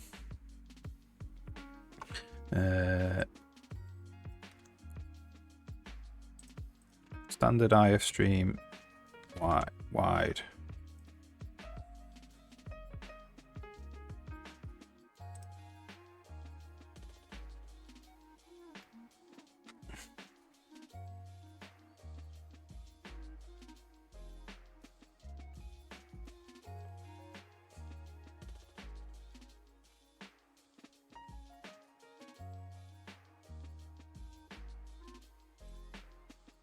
This is for reading binary data. If it's reading binary data, you should just be able to cast it.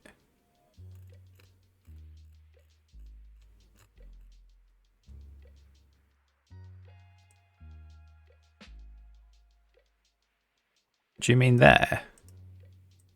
Casting it as an input argument.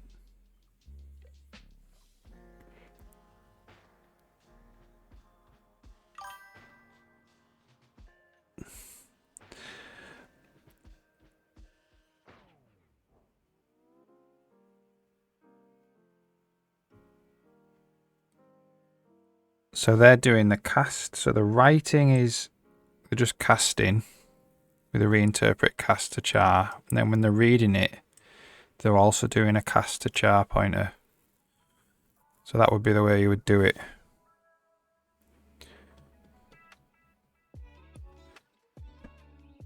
But you don't need to pass a char pointer in. You just got a double. And then they're casting it to a char pointer, the address of the double there to read it. Is that what you mean? Sorry if it's, I don't get it.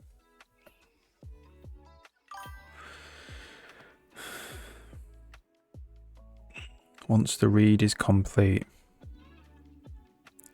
What it will do, you mean here in this line here, they're doing a read, is that it will write data into the address of D, so it doesn't matter what type it is. So if you've written a double and then you read it back out, it'll still be a double. Yeah. The cast won't change the underlying data. No, not in that case.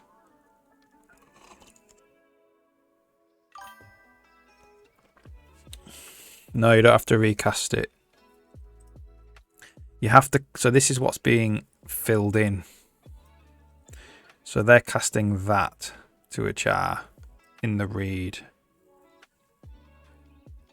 but it will come back out as a double. Yeah.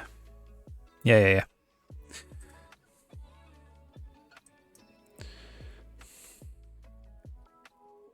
No.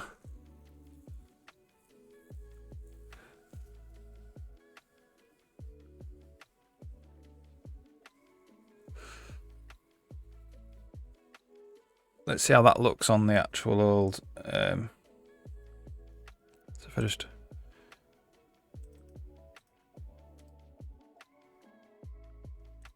refresh this.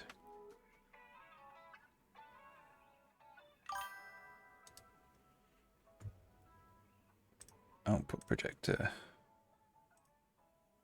It's very dark on the output projector. I think I need a white border.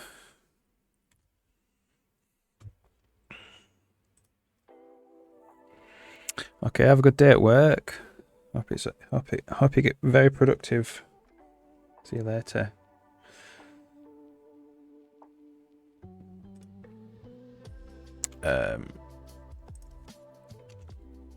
Border color 8.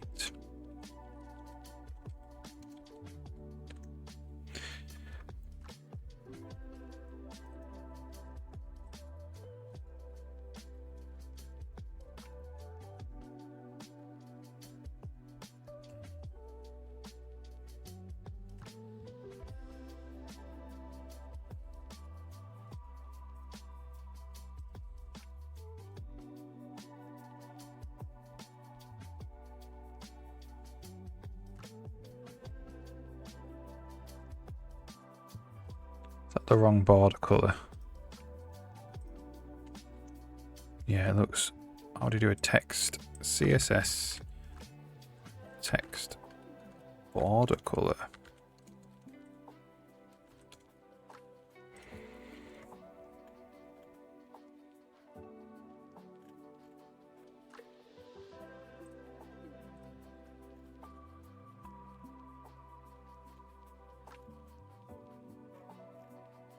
No. Font text border color.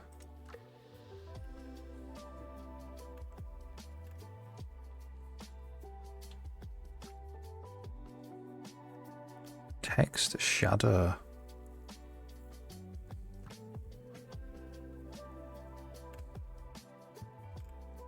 There isn't actually a border color.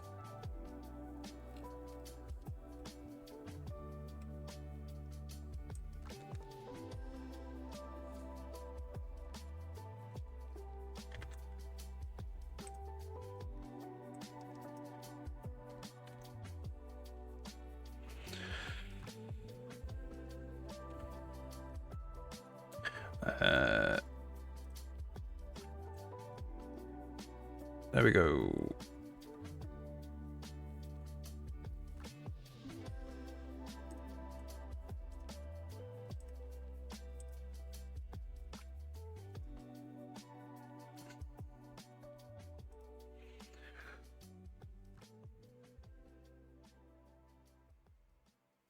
It's really terrible though. Let's make it black.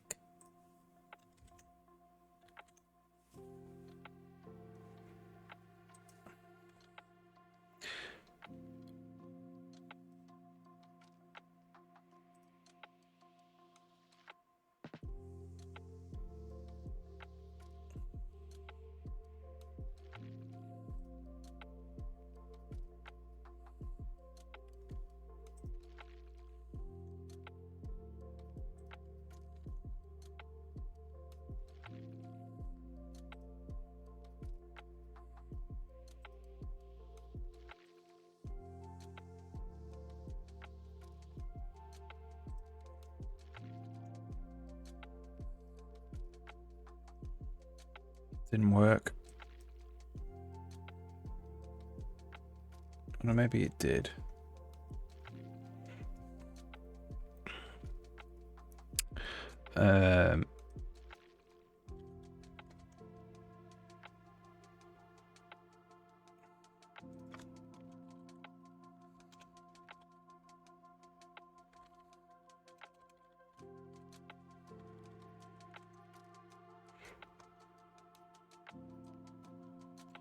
I want to know is why it's got a big gap there now.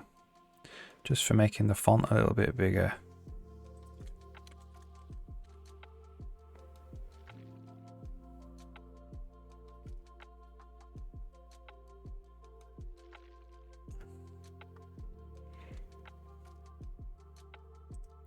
So let's do white text with black border.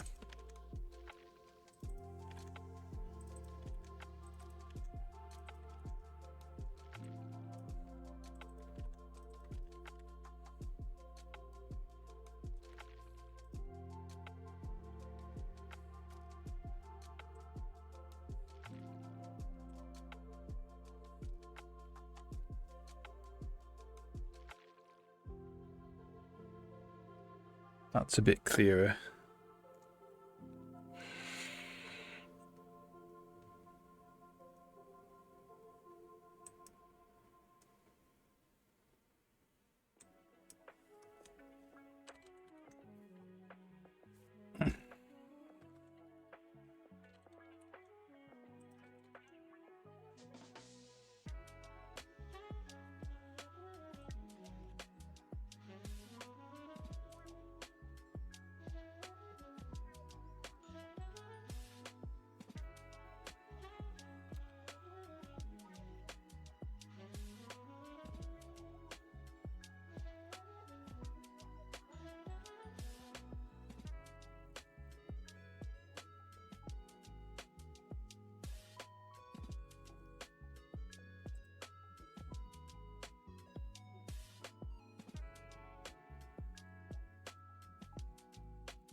Right, cool. I think I'm happy with that. That's fine for now.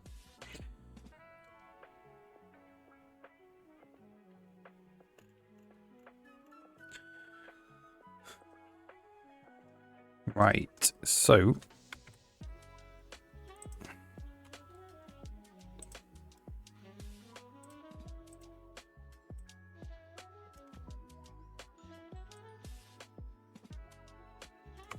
that's what I want to display if we're less than 10 seconds in.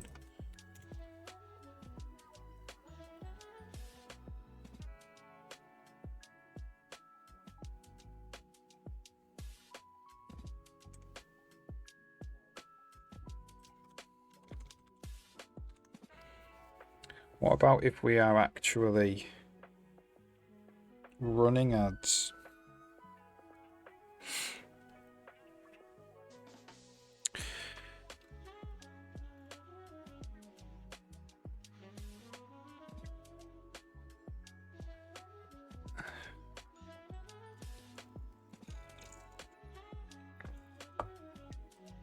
It's this.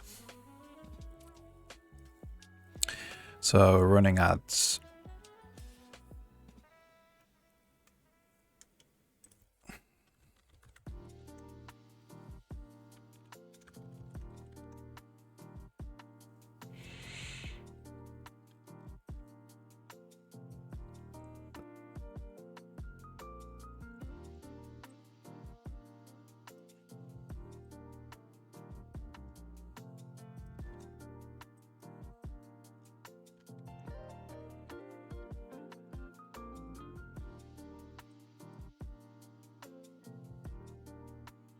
We don't really want the number.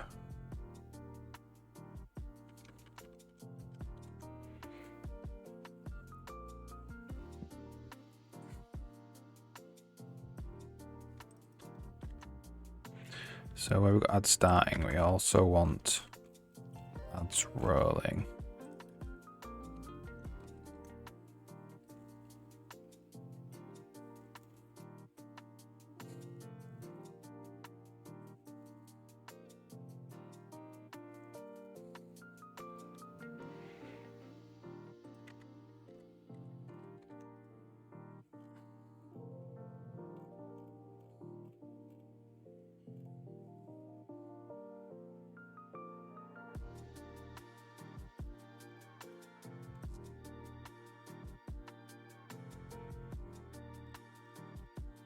So ads rolling apply to 2 classes.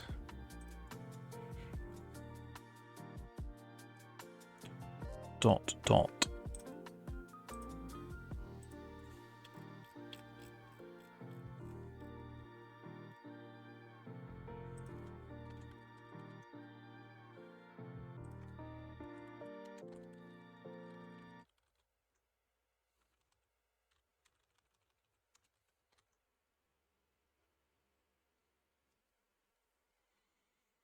Doesn't seem to work.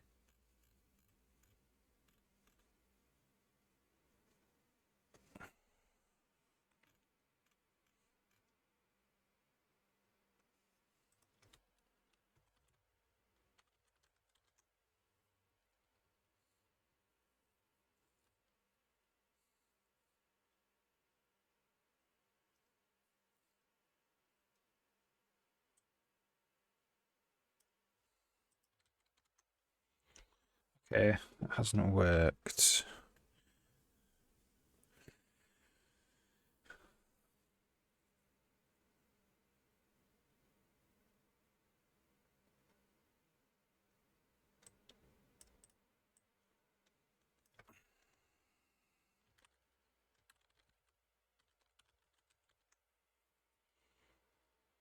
Somehow broken it.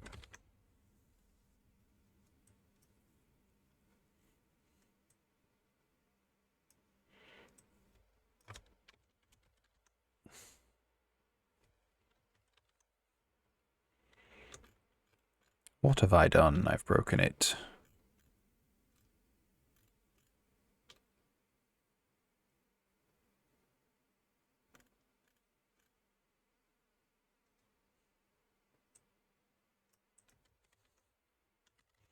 Let's go back.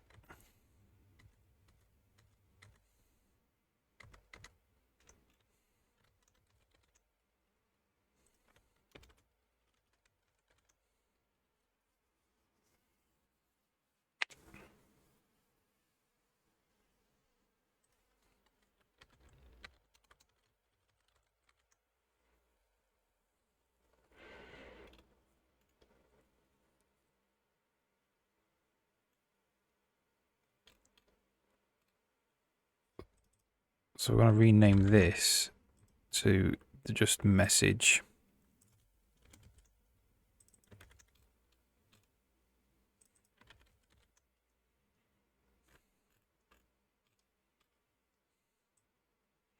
And we're going to get ID.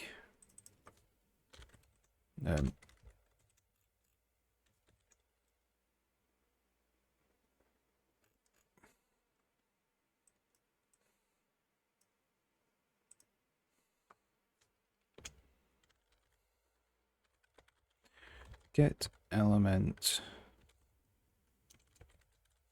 by ID message dot inner HTML.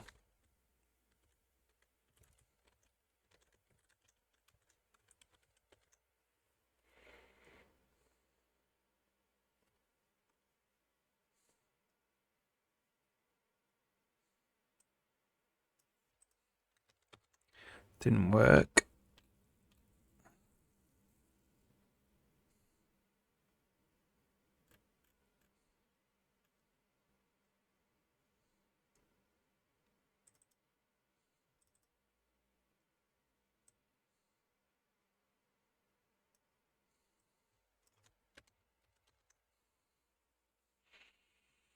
Music's turned off.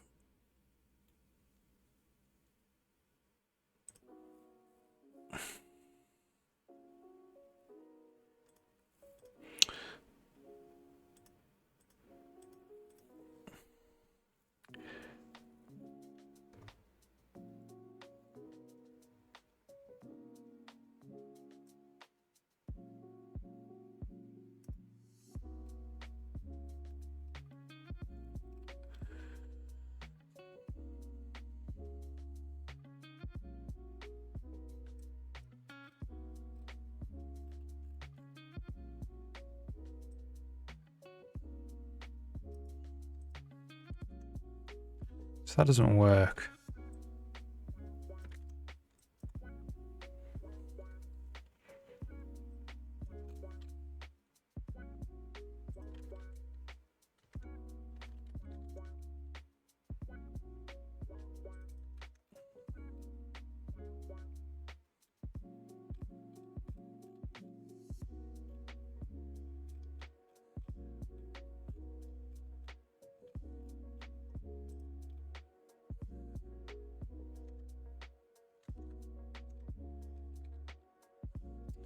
Well, the marquee is not working. Uh-huh.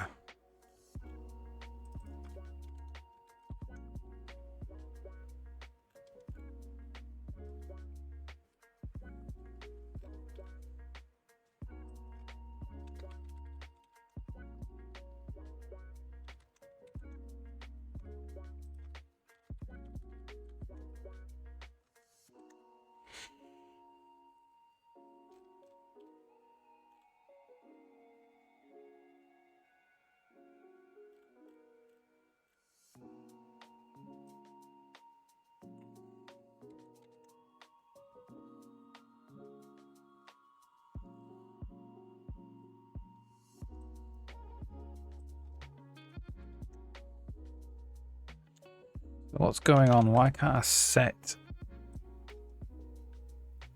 element, the inner HTML?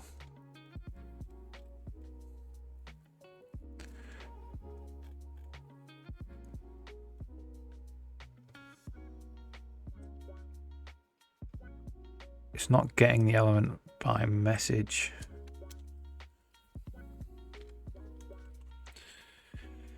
Getting the element ID with message is not, doesn't seem to be working.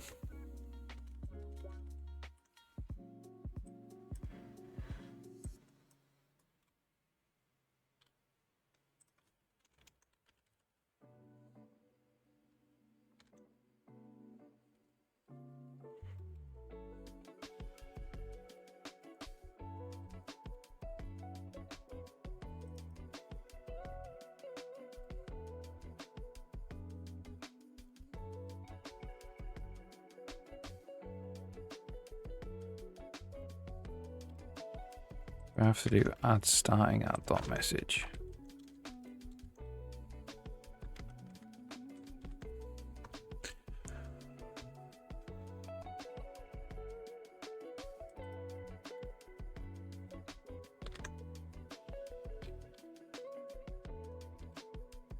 Okay, let's get rid of that animation.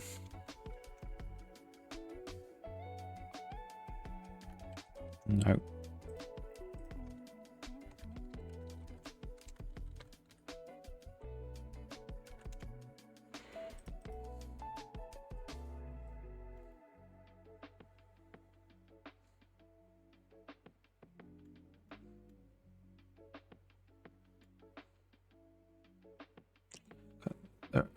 The rest of the page is not rendered.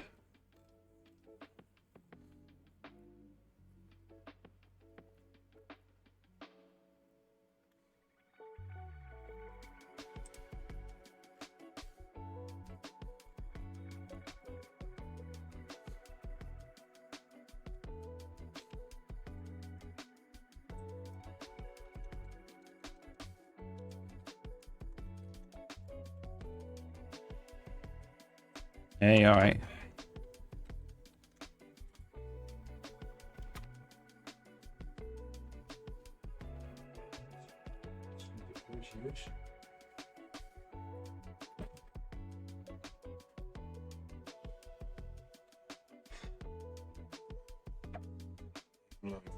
Yeah, yeah.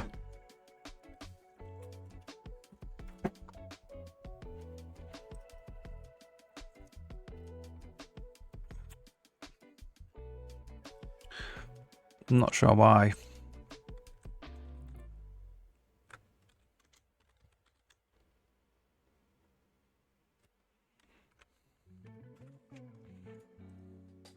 There we go. Element by ID is not a function. So we do have debugger output. Now look, spelled it wrong. There we go.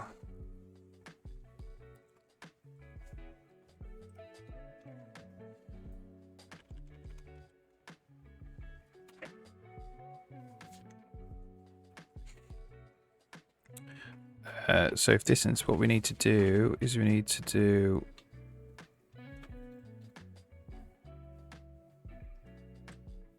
ads rolling.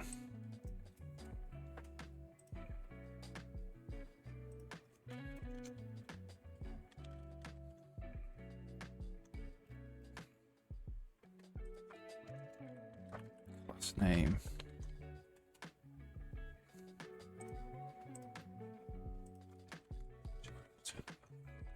Yeah, it's fine, yeah.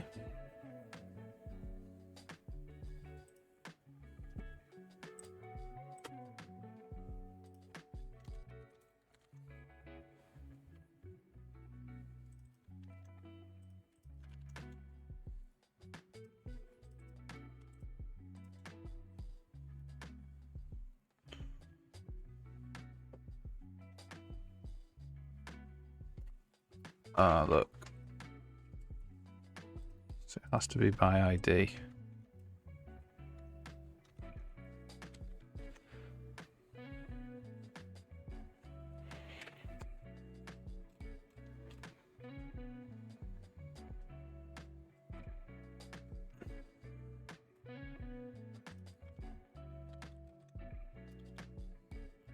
So this has to be... What can this go here?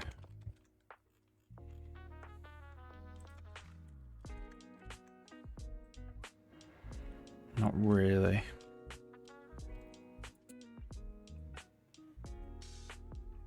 Take off the line height.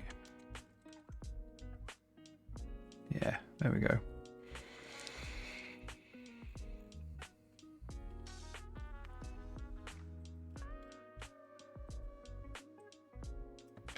So we want this.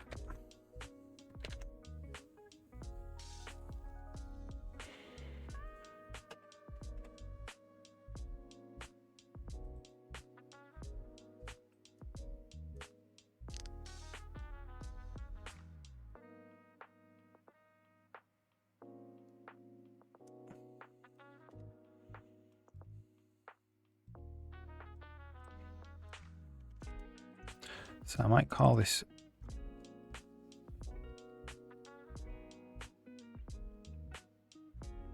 spinner.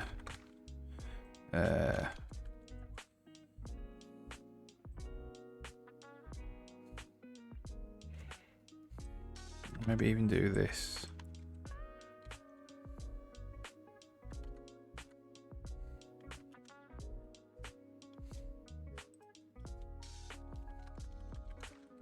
Add spinner.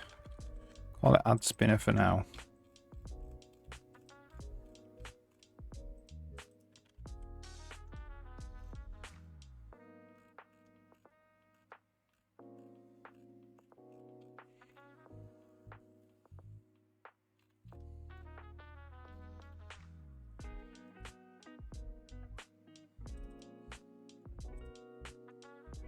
Type error, cannot read properties of null. Okay, that's adds spinner now.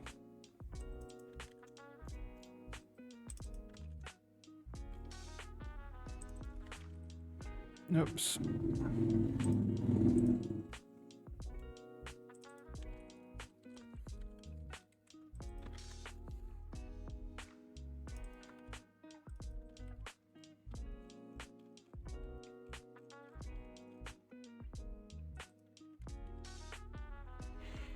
Okay, that's the add spinner. So what we actually want to do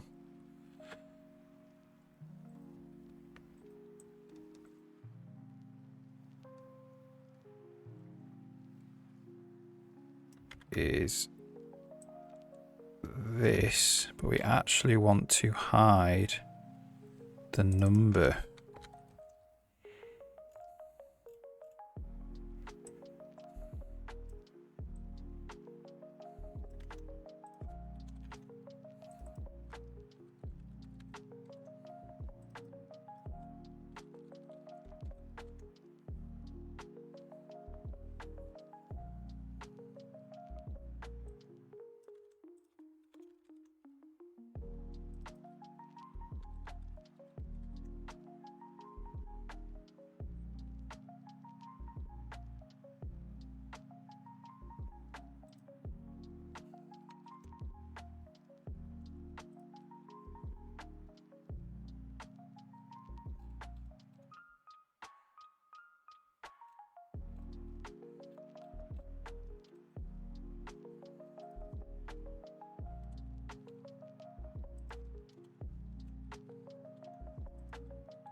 Right. So we've got add starting 399 seconds. So let's go, say 380.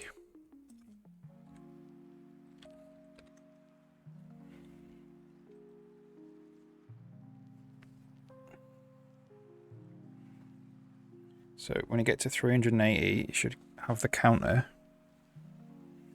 And the counter should disappear after 10 seconds.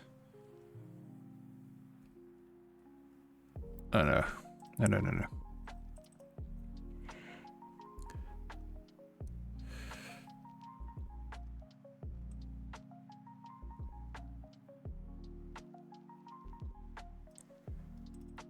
So that's hidden.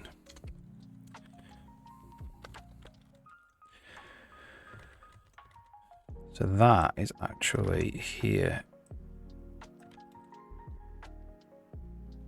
And this is hidden.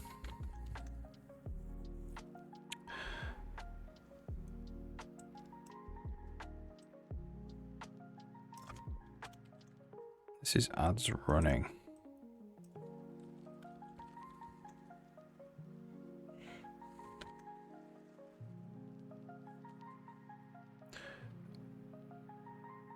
So we'll say 300.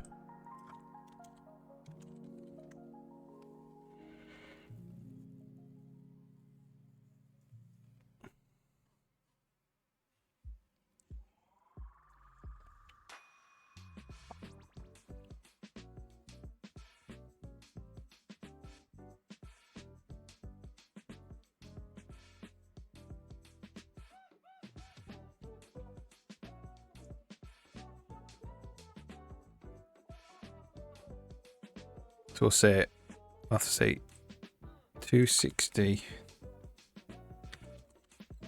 to 240.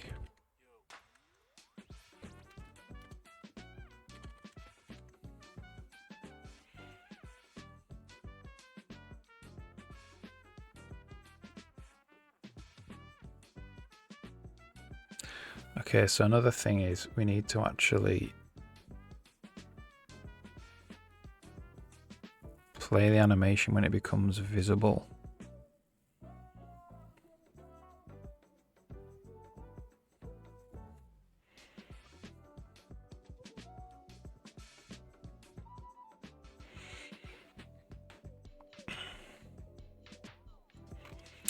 Okay, so this is not infinite.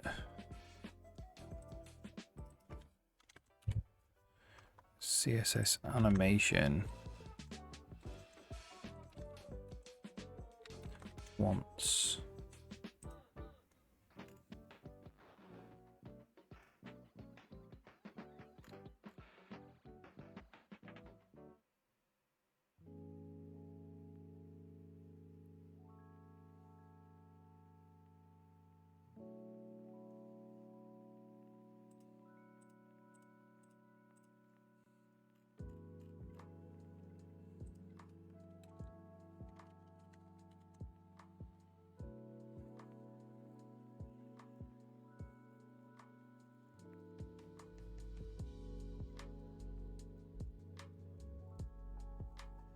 No.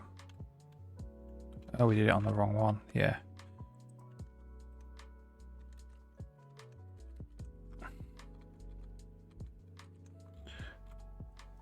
Infinite there. It's on the actual numbers.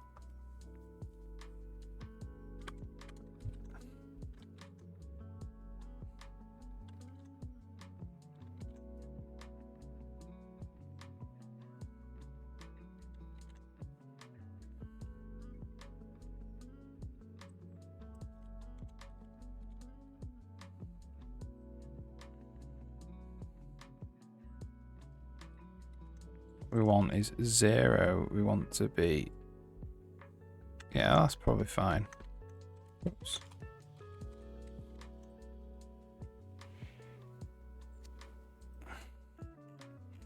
So let's do between 90 and 80.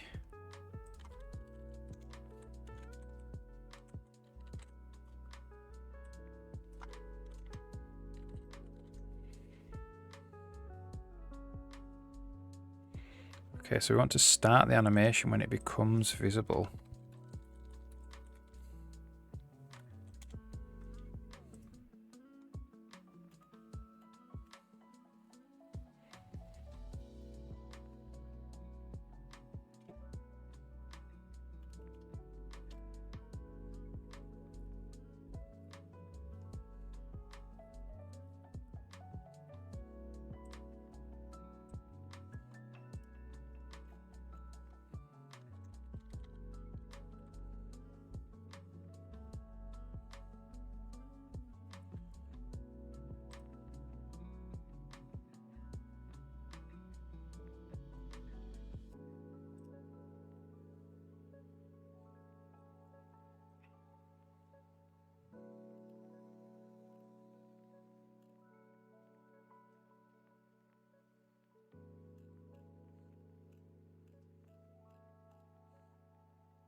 Do it on the observer, really. Maybe we do.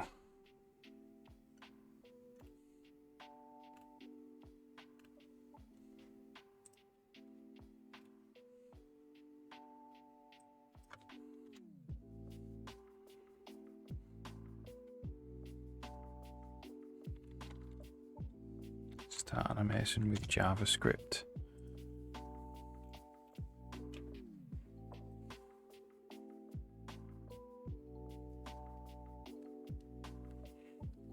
Add class, remove class.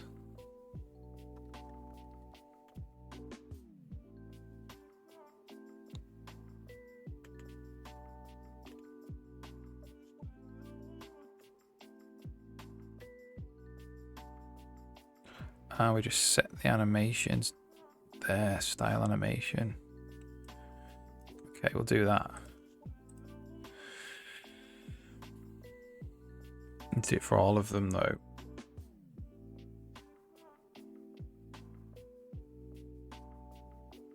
No, just for the numbers. It's just for the numbers.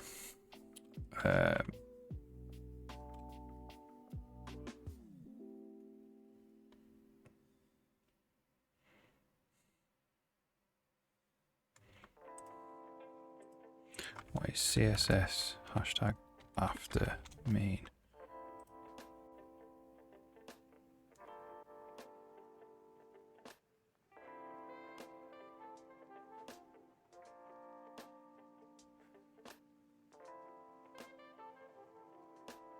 Okay.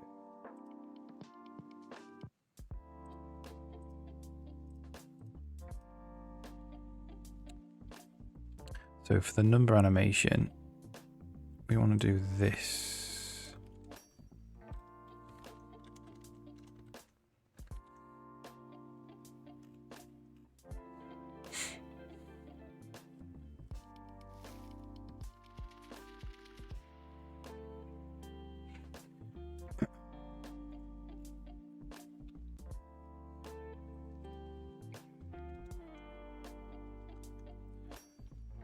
Document, get element, ID, number, style, animation. Is that?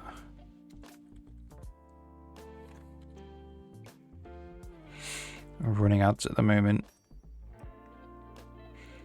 Let's just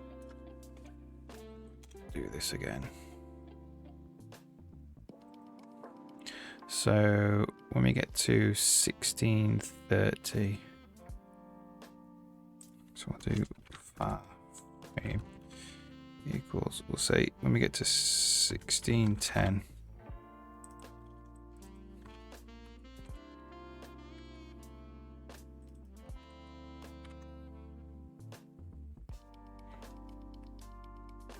so at 1610, didn't set the animation though.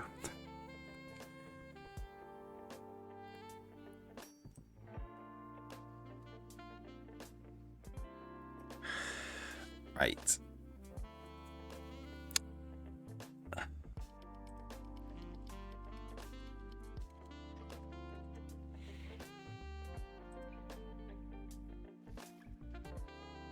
Animation equals analog. So we'll say at 1560.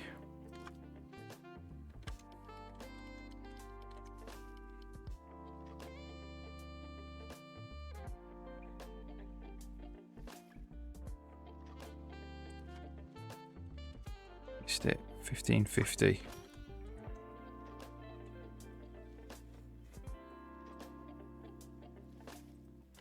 Didn't do it. So I spelled it wrong as well.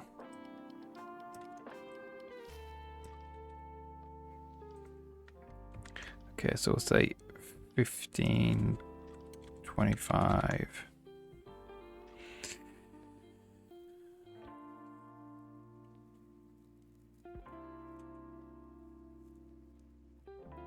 Nope.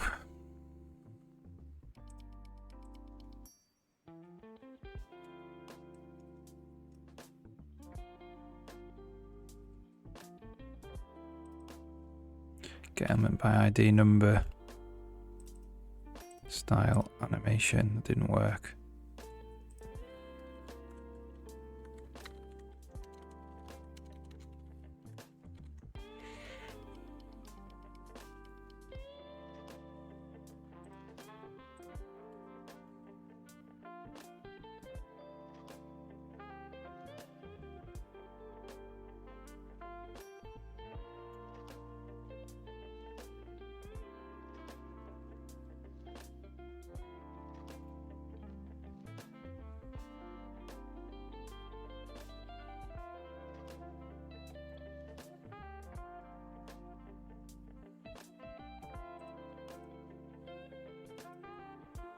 So that didn't work to set the animation there.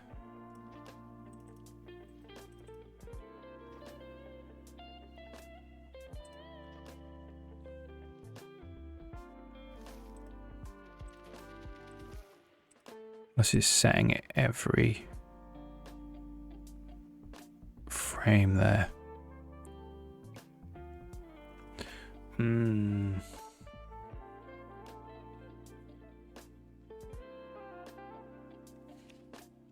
So we're going to do possibly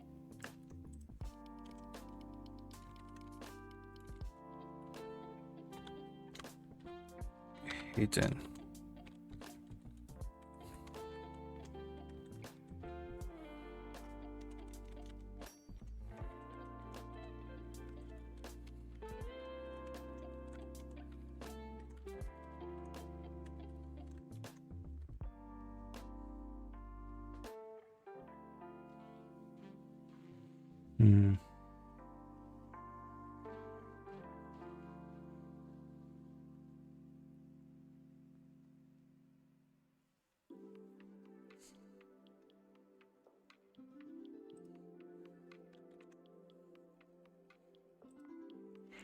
No.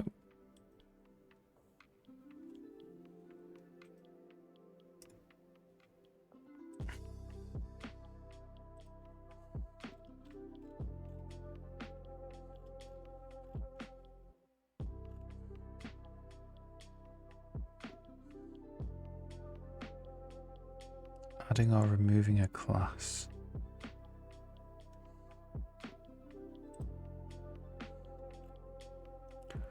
Classes, class list, add, class list removes. Maybe we can just remove the number.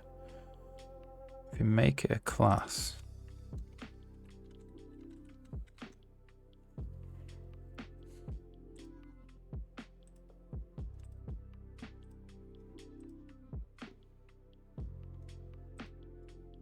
Again.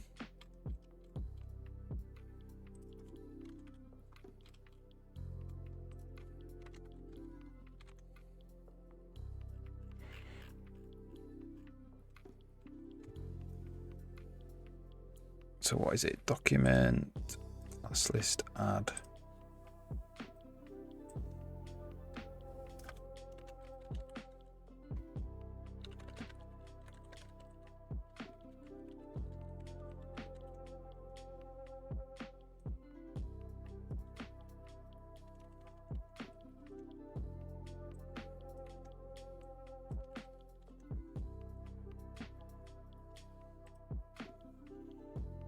Cannot read properties of undefined.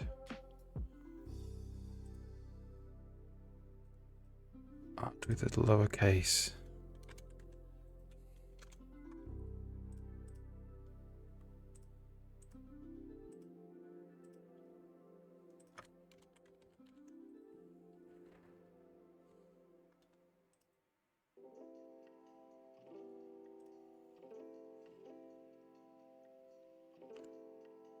Document class list add doesn't work.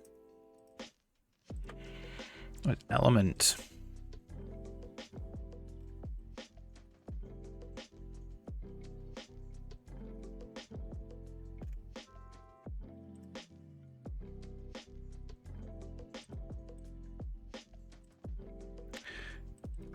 Okay.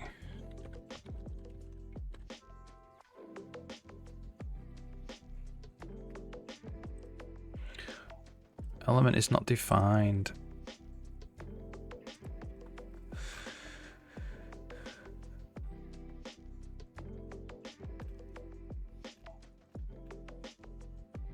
Oh, right. Let's get the element first.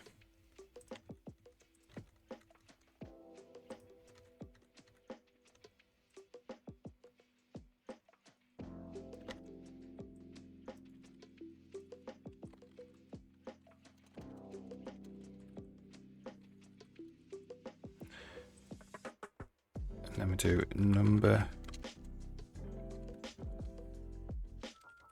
class list add. Right, so it is an ID. Oh god.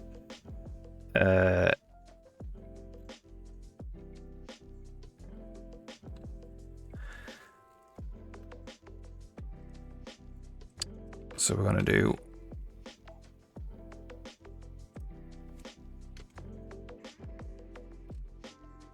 so that is an ID. I'm gonna do dot number animation,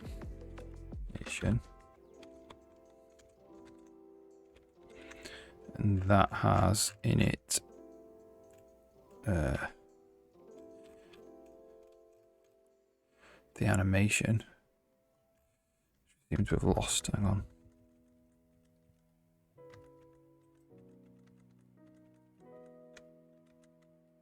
Let's go back.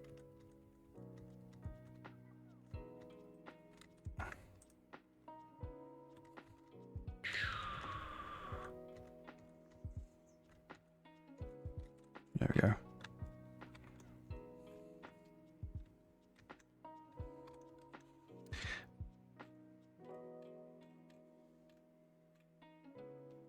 So I'm going to put this in a class.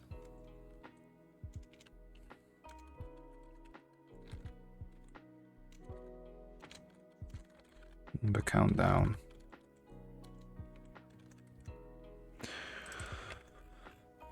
And then we're going to go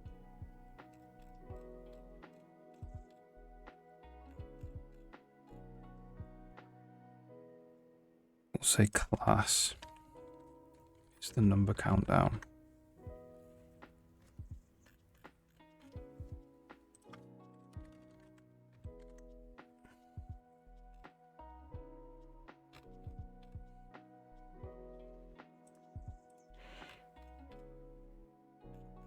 Okay.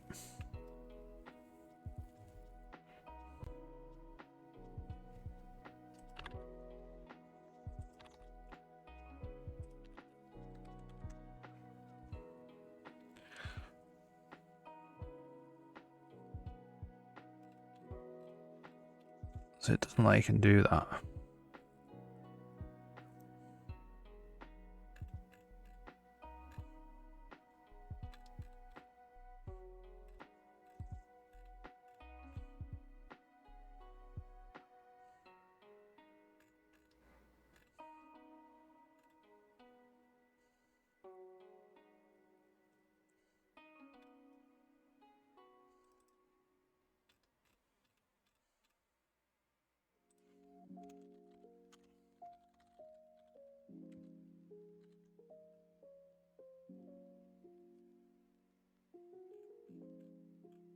Hmm.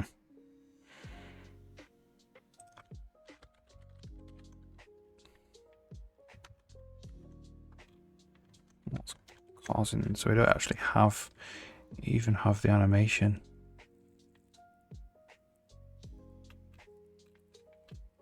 Let's put this back then.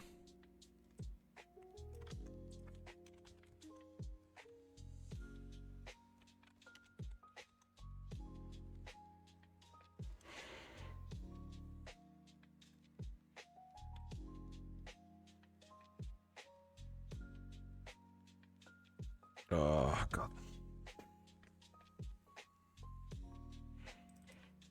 So what is the after?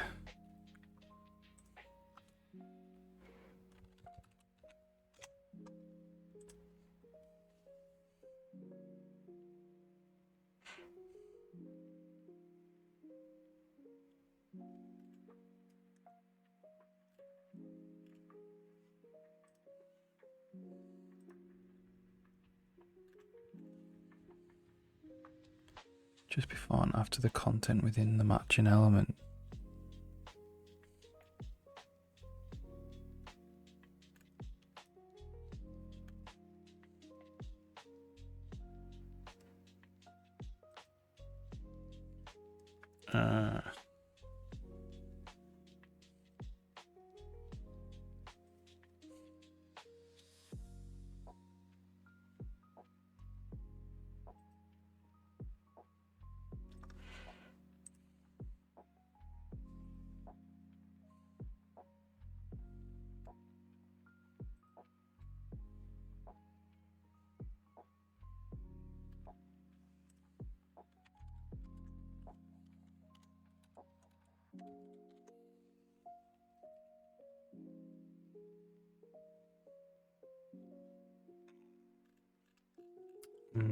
So how am I going to do this then?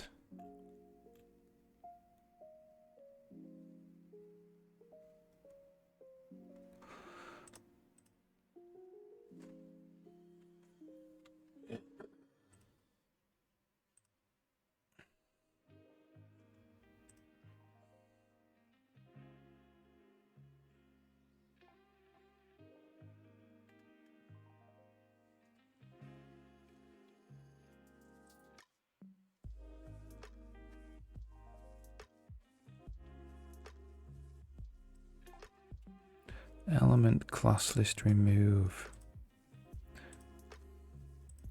It's not in a class though.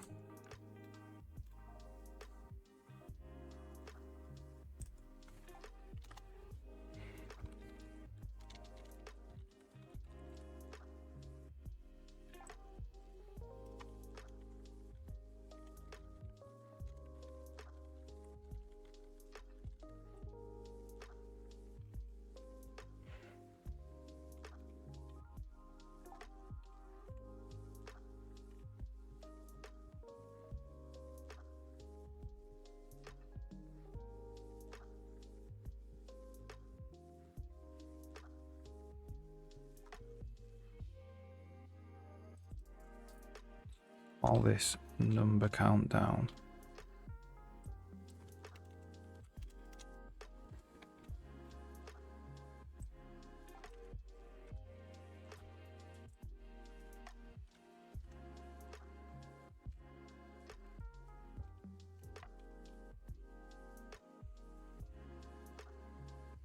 So the ID is number. The class is number countdown.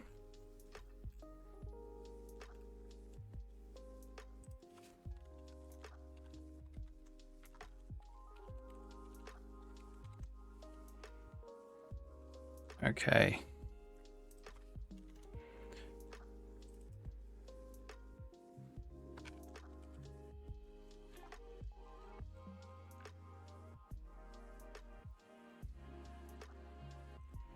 So I'm going to get element by number and add number countdown. All right, take a 2-minute break.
Right, sorry for the delay.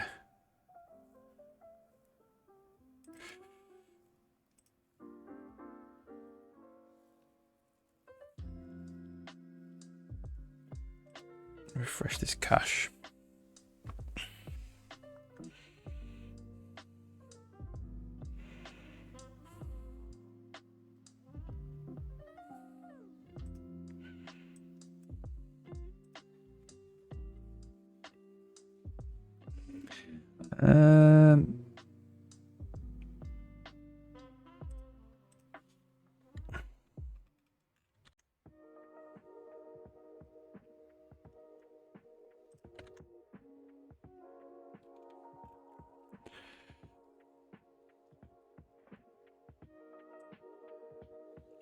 So I think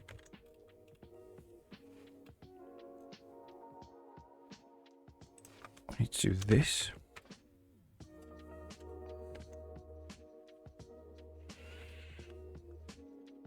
And forget the ads counter and refresh that. There we go. So that should appear in 18 minutes.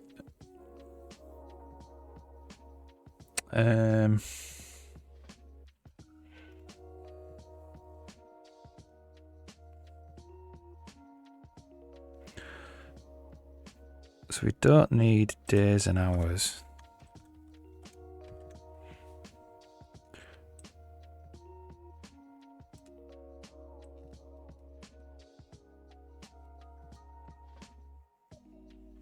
We might need hours.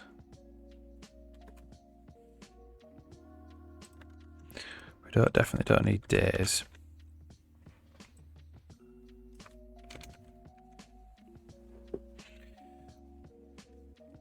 And we don't need this distance anymore.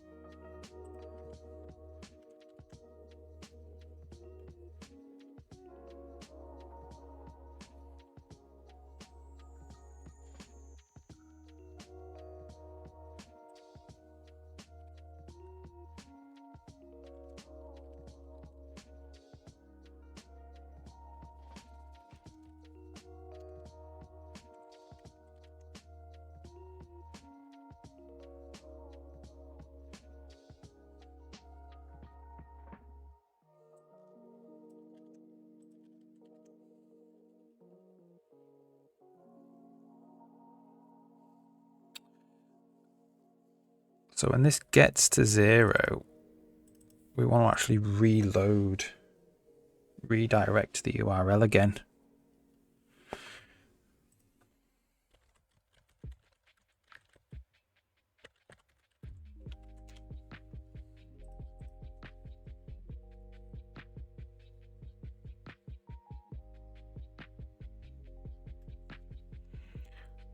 Window location replace. Okay.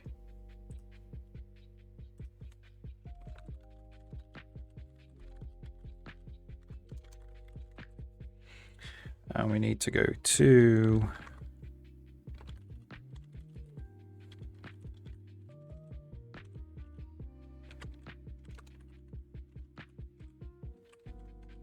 that one again.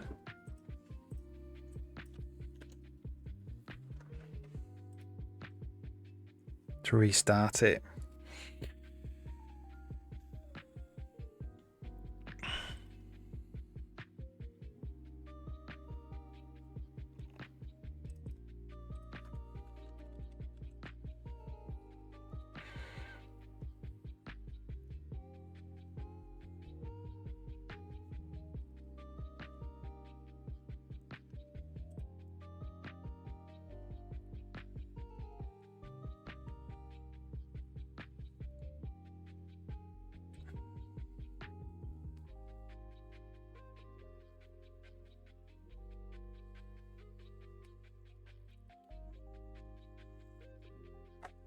So that will do that.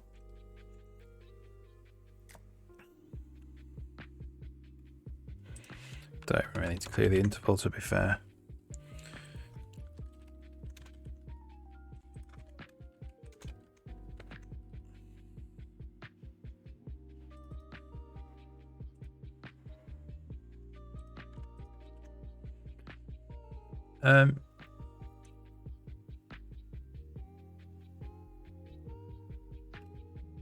So we're just going to go var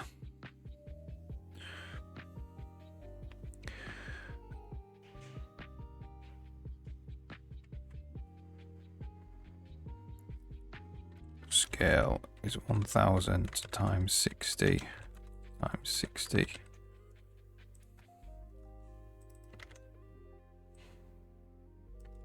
It's happening everywhere, that.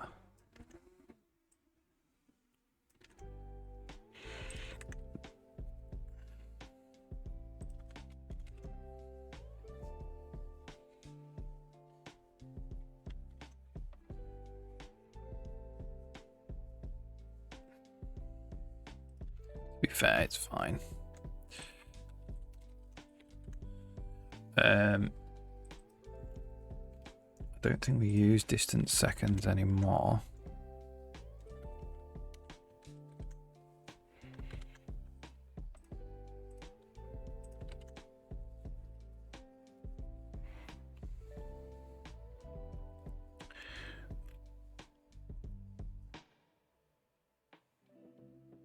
So let's have a quick look at what I'm going to do is keep this going.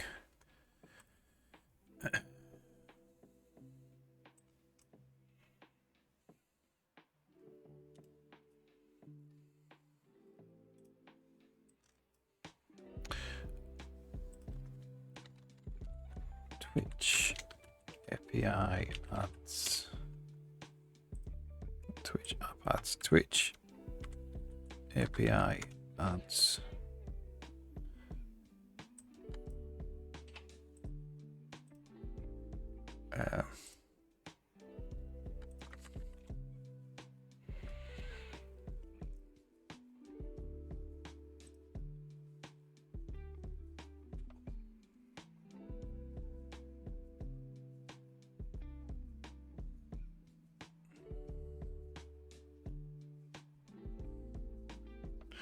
So it doesn't always basically. There's a bunch of time it like goes. There's gonna ad start now, and then it might take 20 seconds for the ad to kick in on YouTube. I want to know where that information is.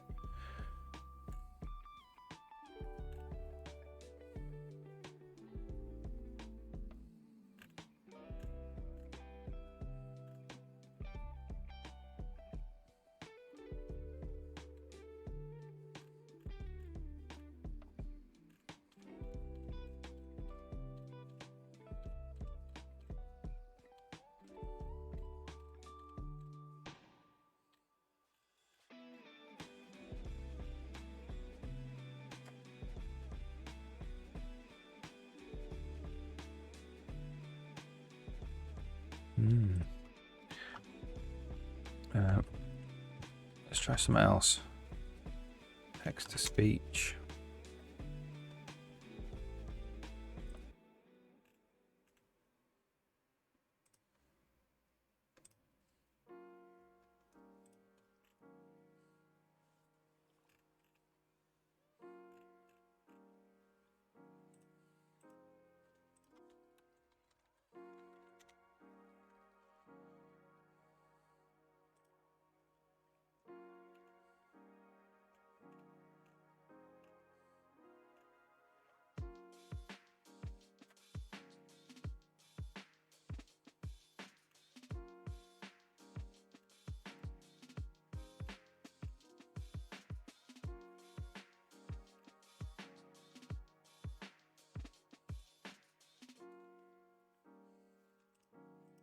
Speak this text.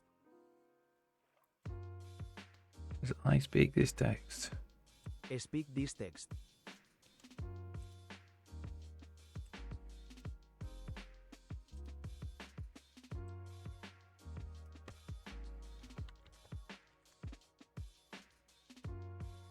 Hello. Ah. Hello.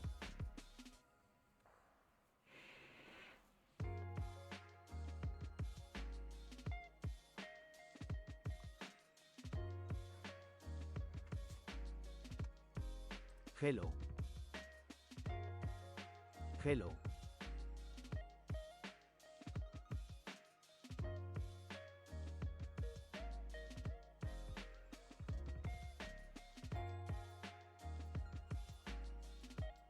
Popular voices. Okay, let's try this then.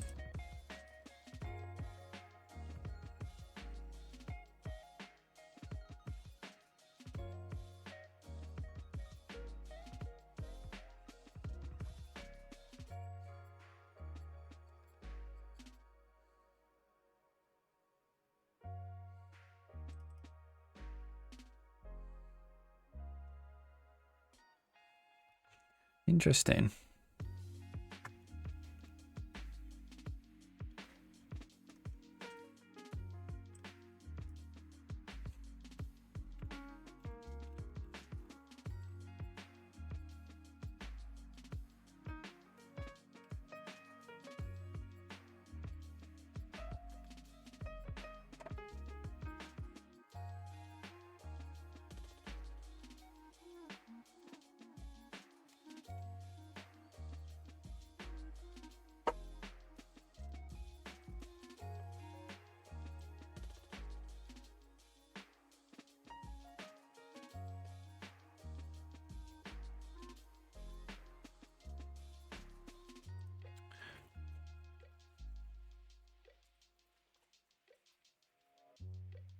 Windows or synth on voices.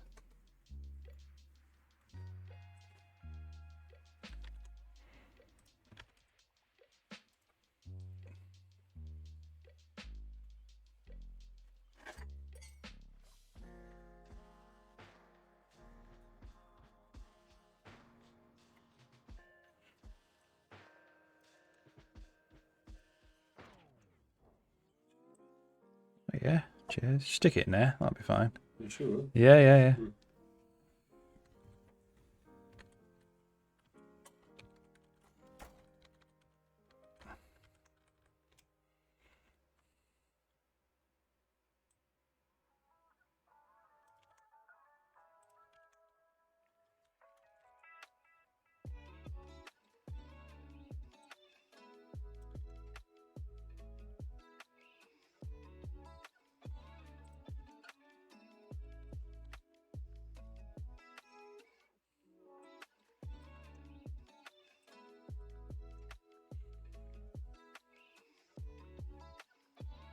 Interesting.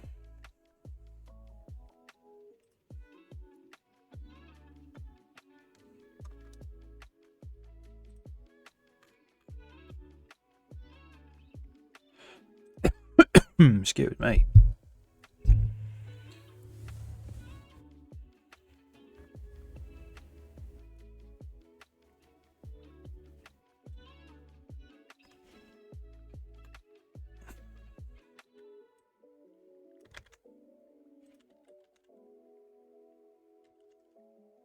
Ads running soon.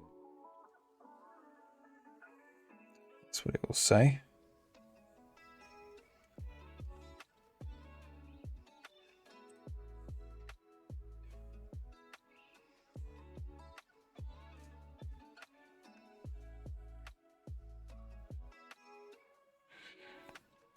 So hopefully when there's 10 seconds to go, I should get a little ads running soon thing. I should say it and it should display this pop-up.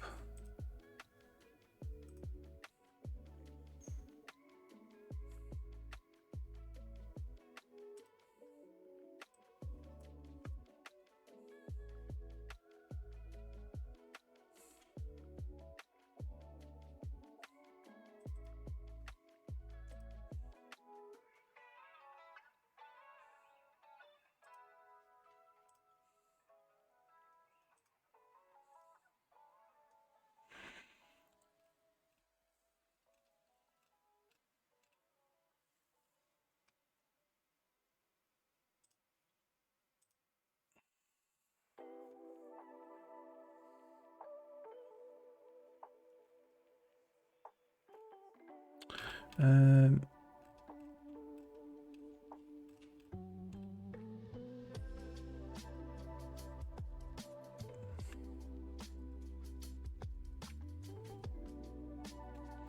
so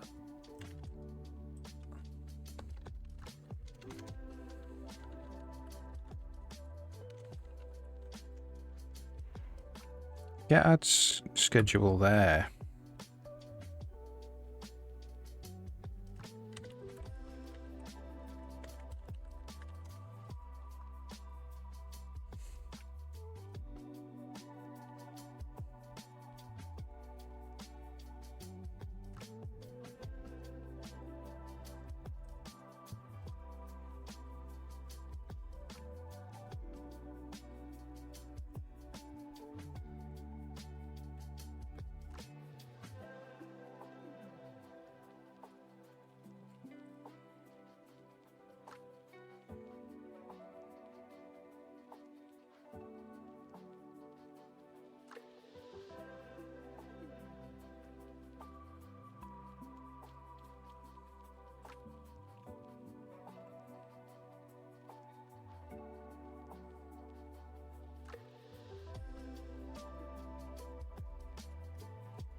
Oh.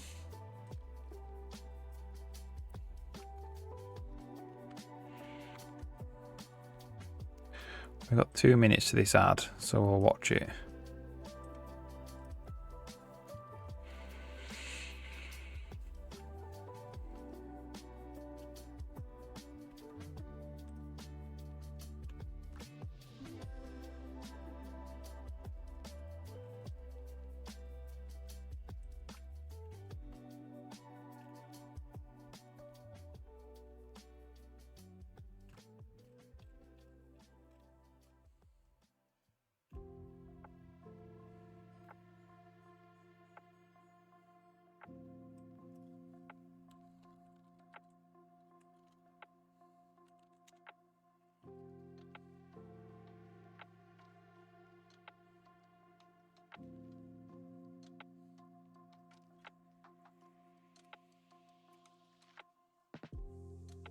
Very much. That's great.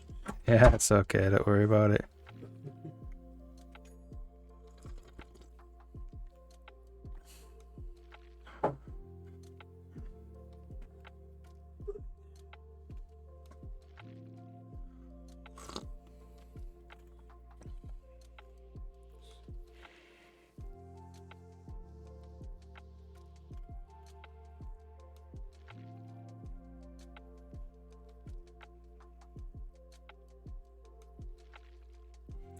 So what I want to see is how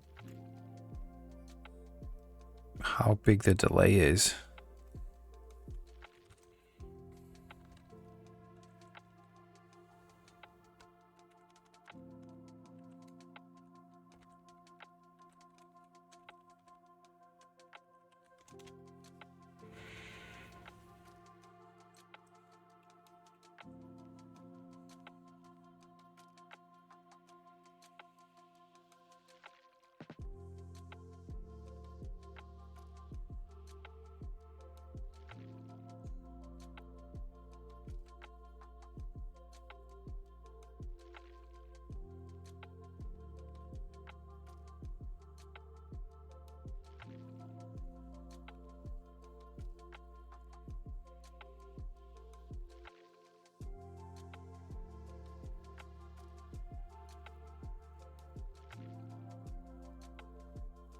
See if this works.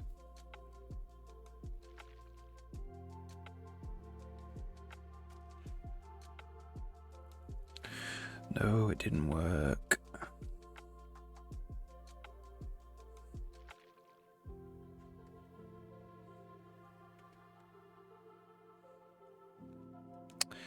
That's a shame. Why didn't that work?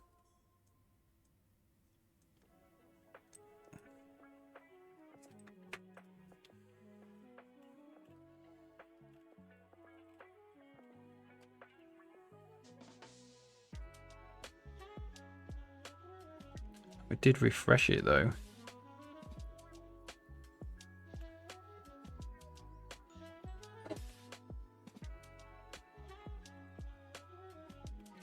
So we need to set it up. We need to set up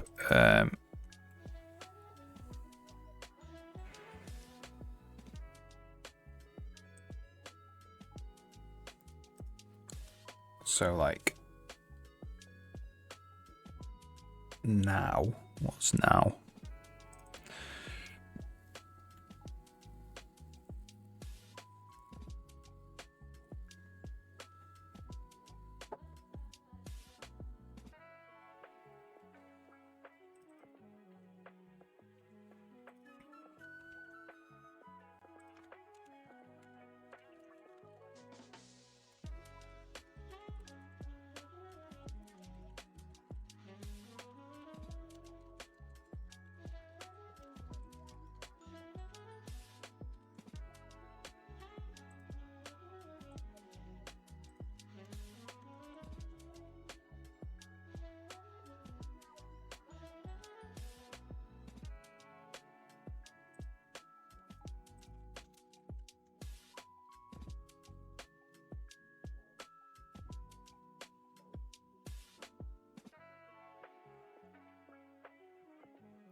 There we go.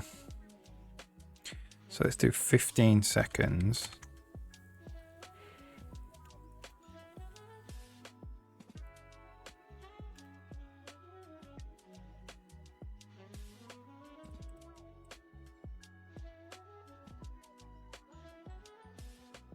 Okay, that worked.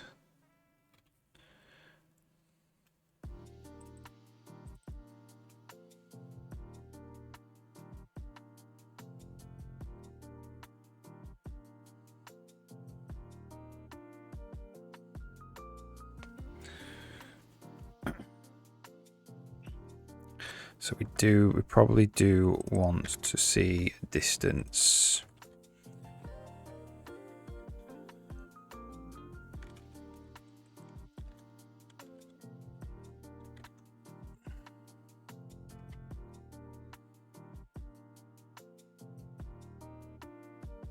Divided by 1,000.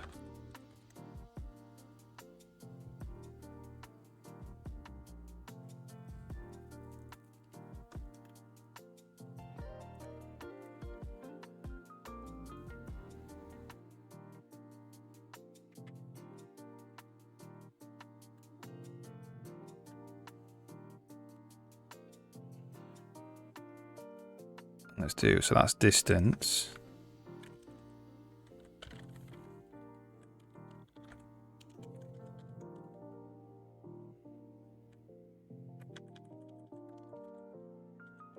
Duration.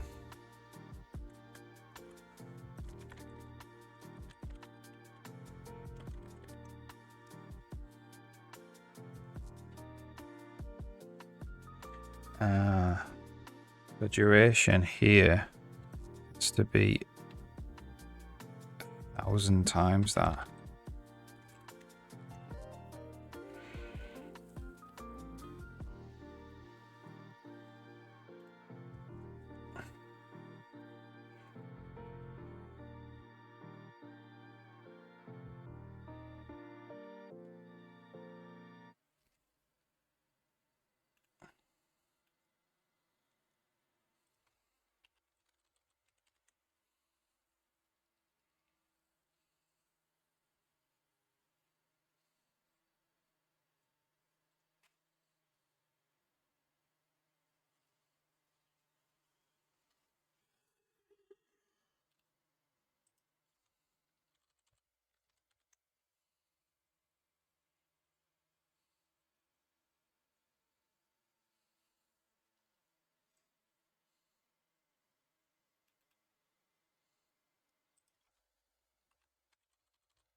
So the speak didn't work.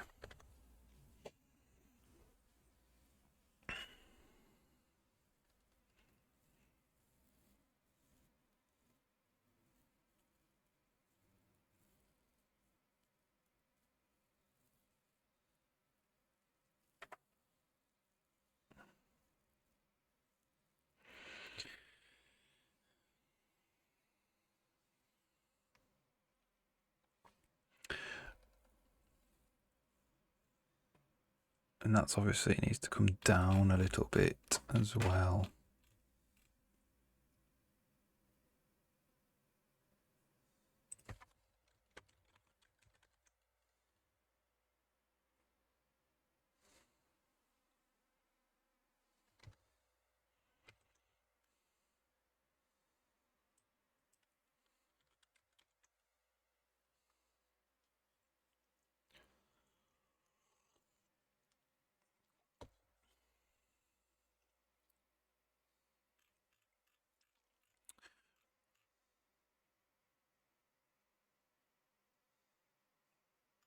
Okay, so we need to do the synthesis.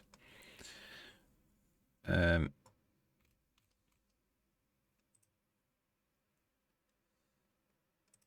I think we need to do var spoken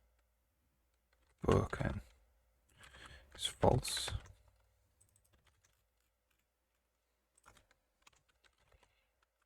If not spoken, spoken is true. And we do the actual speak.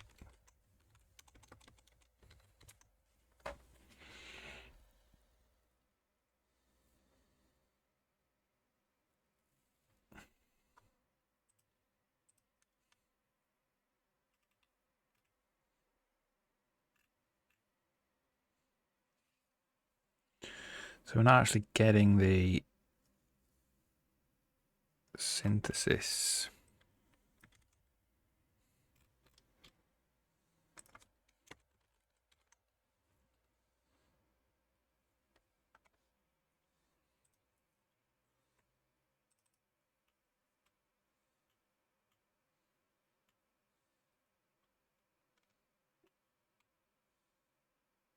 So it's saying it's deprecated. Speech synthesis speak.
Let's just do this.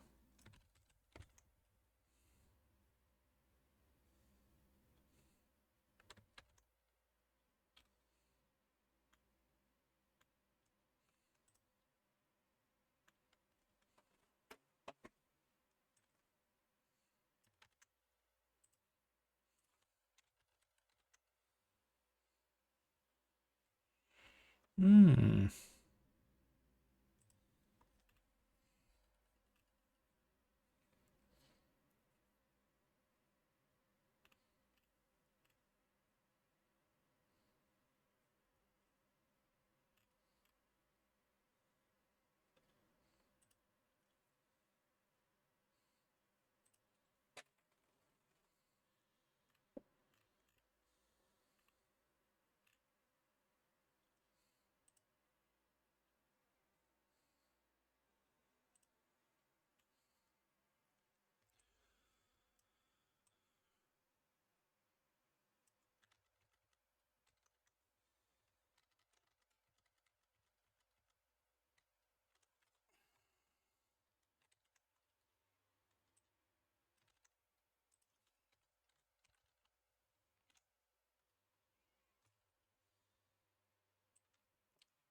So let's do this.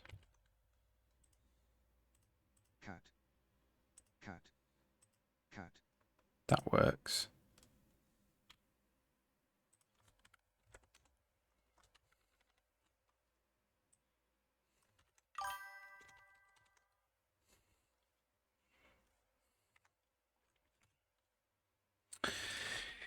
BMOS X, hey, how's it going? Hope you're alright.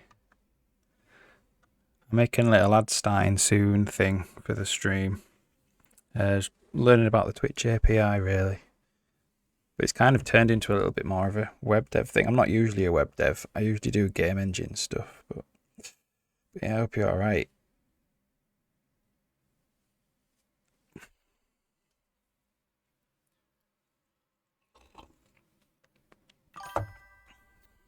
Yeah, thanks. Yeah, so this will be an overlay on the Twitch stream. Cat. Oh, that worked. Ads running soon. Ads running soon, it says. So it's actually working.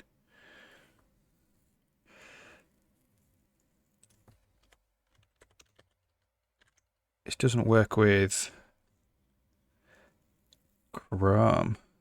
If I refresh the actual thing in the browser.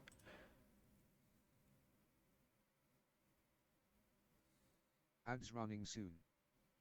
There we go. That's cool, that's good. Obviously, I've got ads running every like 10 seconds, like fake ads at the moment. So my next ad break is due in 16 minutes. Oh, thanks for the follow. Yeah, I usually make game engines, so if you log on tomorrow to watch me, I'll be making game engines. But I'm just having a quick go at this because I don't know, I just wanted to learn the Twitch API so I could basically like make my own stuff, you know.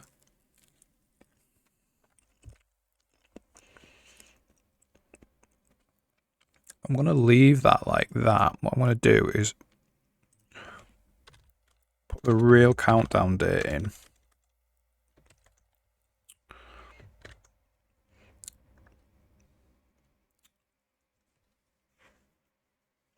And then what I want to do with these as well is we'll get rid of distance and duration.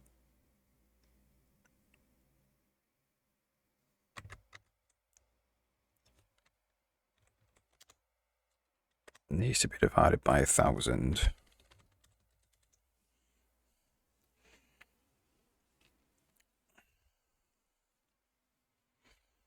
Yeah, I stream at like 9:30 in the morning till about 3 o'clock in the afternoon. That's English time, so you do some game development for Roblox. Oh yeah, nice one. Yeah, like tune in. It's engine development, so it's not quite game development. It's like make the tools to make the games. That's what I kind of do. So like make more interested in engine development. Yeah, so I'd make like the Roblox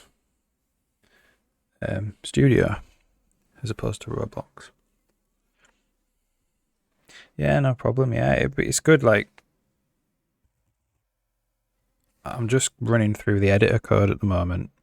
I'm making a game with the engine as well. And that's right at the end of pre-production.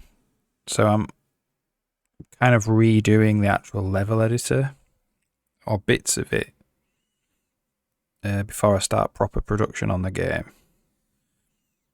So I'm just going through that at the moment, and then once that's done, actually making a game with the engine. So it'll be like building out the engine at the same time. But the engine's kind of like about there to be able to make a game now.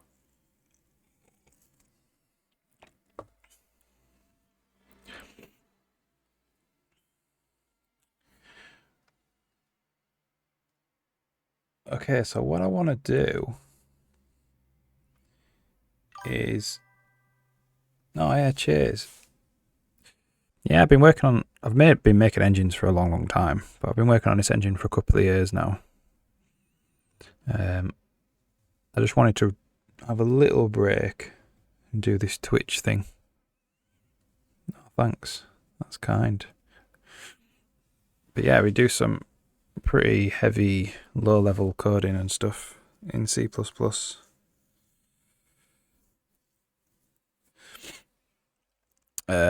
Okay. Got 12 minutes for this ad. And that's a real ad. My actual Google Ad Manager says it's 12 minutes. One of the main problems I'm having with this is it doesn't play ads straight away. It goes preparing ads or something like that. And then it plays them.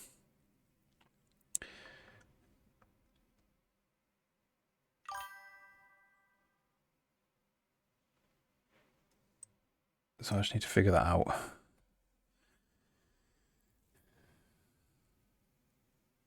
Oh, nice one. Yeah. Yeah, these game engine people or game tech people are very, very, like, really great coders. These professional guys. Absolutely awesome. The core of gaming. Yeah, it's right. Yeah. Totally right. Yeah, this is just JavaScript that I'm doing now. I think it's kind of there.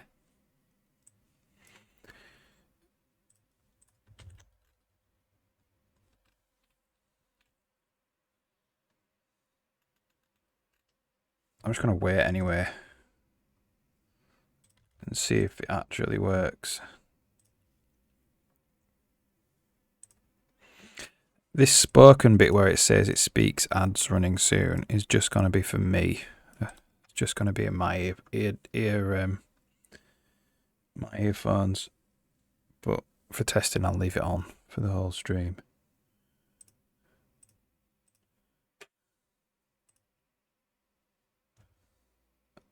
So are you wanting to be a game dev or anything like that? Or is it just a hobby?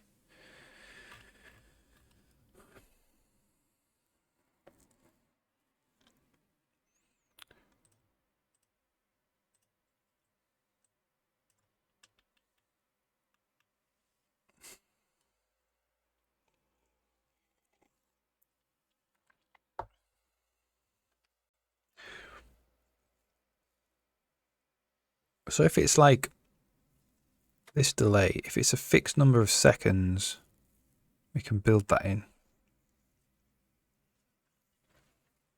I want to know what it really is though.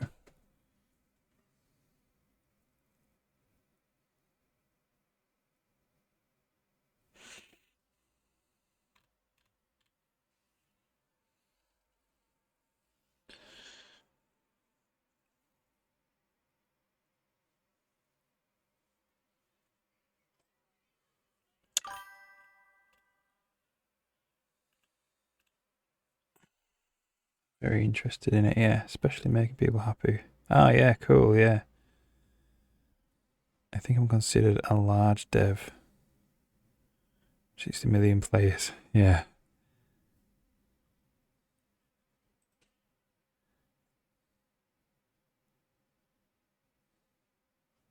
Yeah, I mean, that's the player base of Roblox, is it? 160 million. Yeah. It's kind of a different skill, I suppose, making the engine is to making the game. The game is, you got to write fun. It's got to be fun, the things that you make. Whereas game engine tech has to be fast, and then you build the fun on top.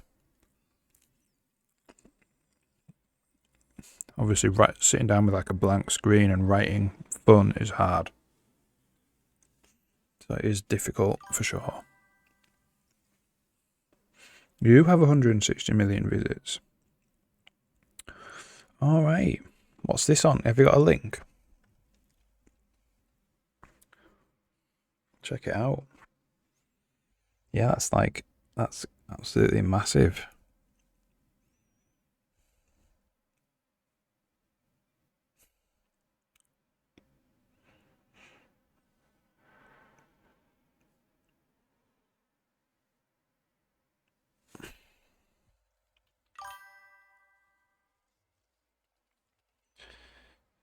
These models X in the search bar.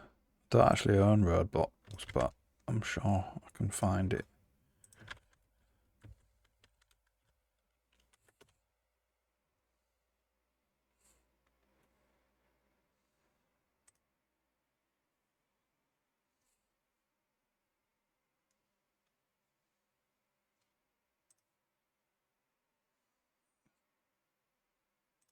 BMO ZX. Is that you? BMO. BMO. Look at this. That's mint, that.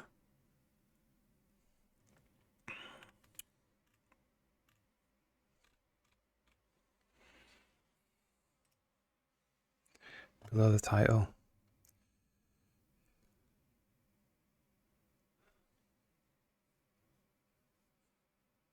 Click the name.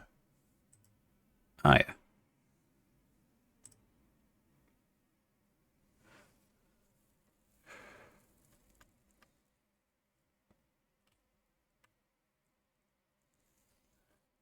Yeah, awesome.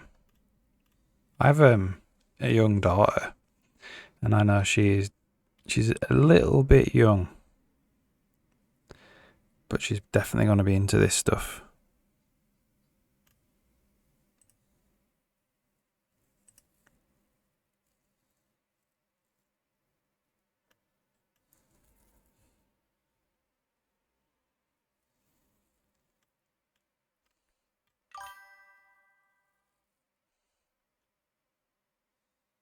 Absolutely awesome. This might not gone well. Oh, really?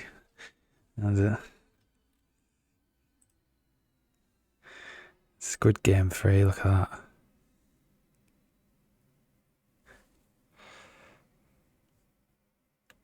Yeah, look, 44.8 million.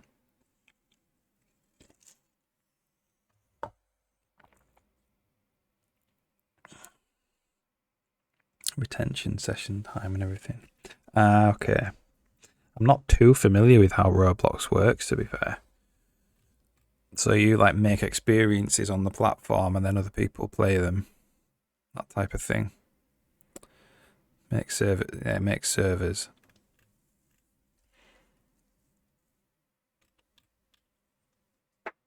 You have a store as well.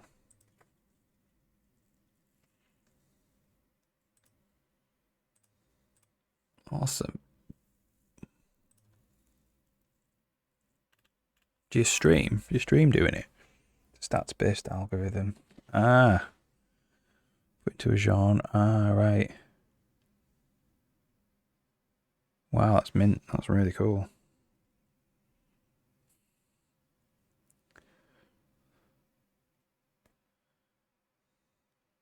Yeah, do you stream doing it? So I'll follow you. I'll follow you and try and get a stream. Watch a stream.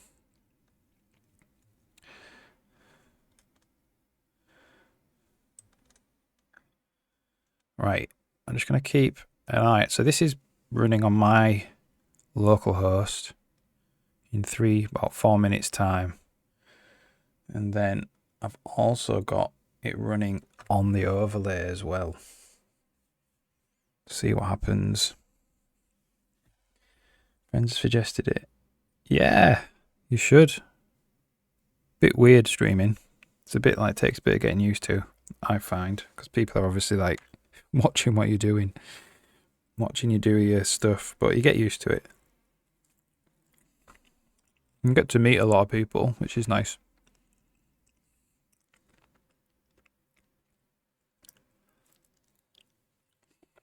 If this works, then that's it, it's done. Yeah, it's been quiet today, but it's probably because I'm not doing engine stuff. I don't mind it when it's quiet because I get more work done, but I also like chatting to people about coding and that. But yeah, I do get like people coming in every day usually, seeing how things are going. Yeah, it's good.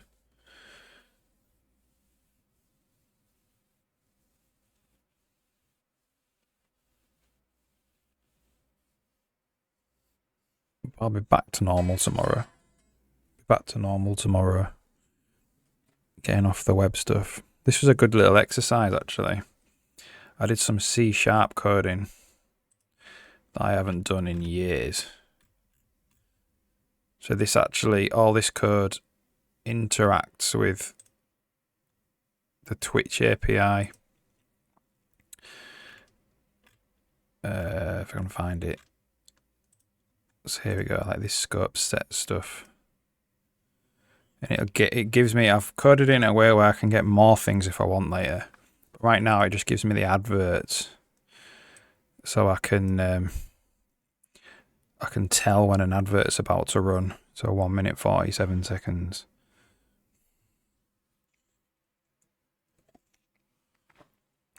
Nice to see you. Ah, yeah.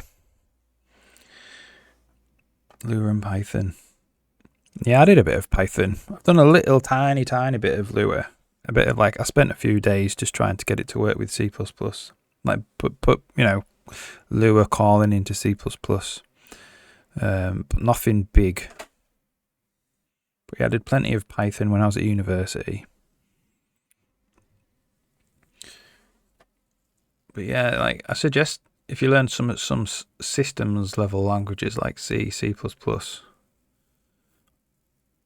or Rust, or one of these newer ones, it teaches you about the computer as opposed to just programming. It teaches you actually about how computers and programming work together.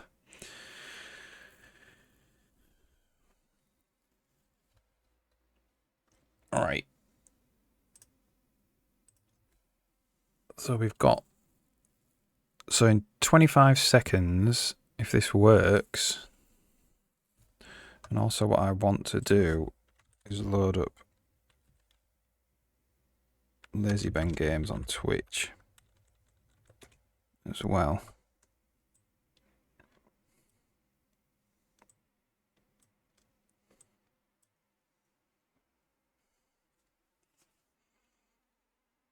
Ads running soon. Look at that.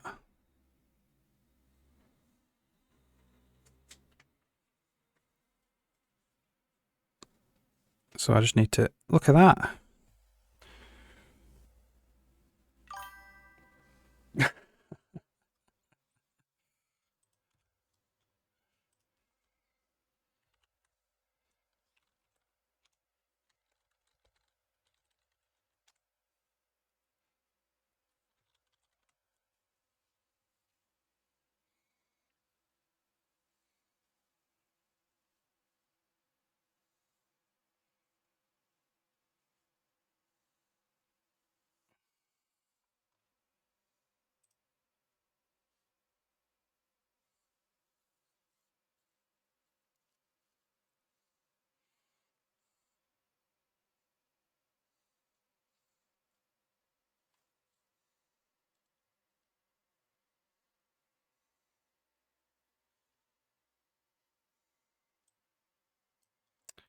Okay, so I think I'm back. So it didn't run. I don't think it ran for the duration that I said it was going to run. That's done. So I've got 15 seconds on my timer left. I don't think it quite run for the duration. But it's working at the same time as the Twitch one. So what I need to do now... Oh, there we go. We got a crash there as well. It says queue is not present. Okay, but that did work. It didn't refresh itself properly. I mean, queue is present.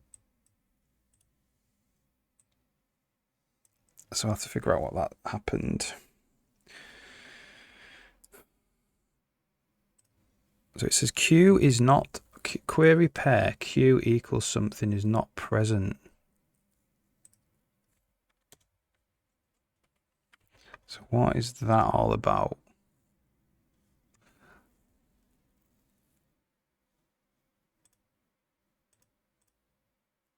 All right. That's in query.ca. No, it's in query controller. It says query pairs not present. So I think what I need to do, so that it is a replicatable bug. So I'm going to try it again.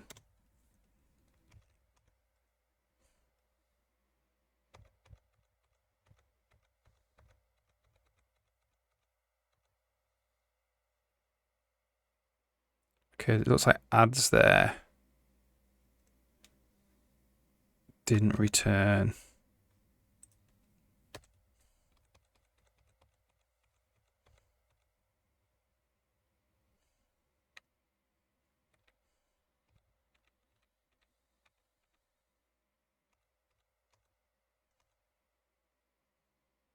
Unauthorized.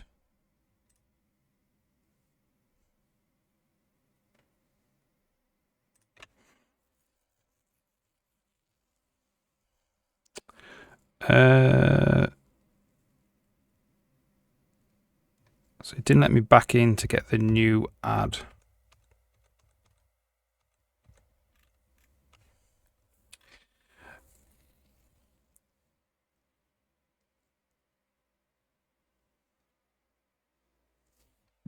For some reason.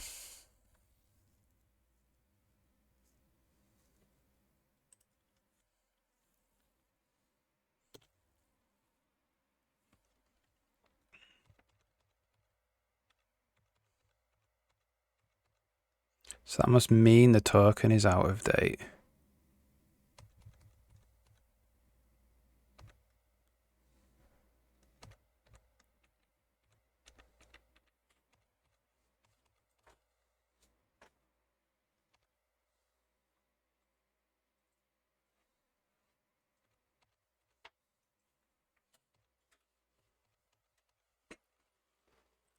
So if we just refresh the token by deleting it.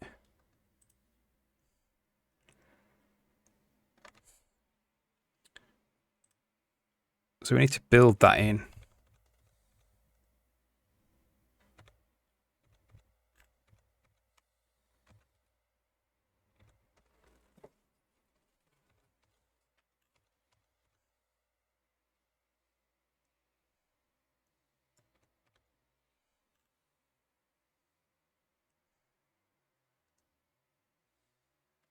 Queue is null, so it's coming from the wrong endpoint there.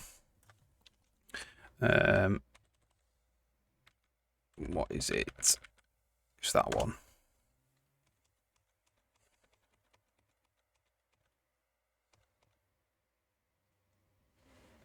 So we needed a new token for that to have worked. So all the JavaScript worked though,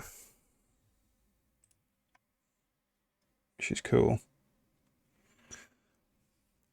So unauthorized, if we get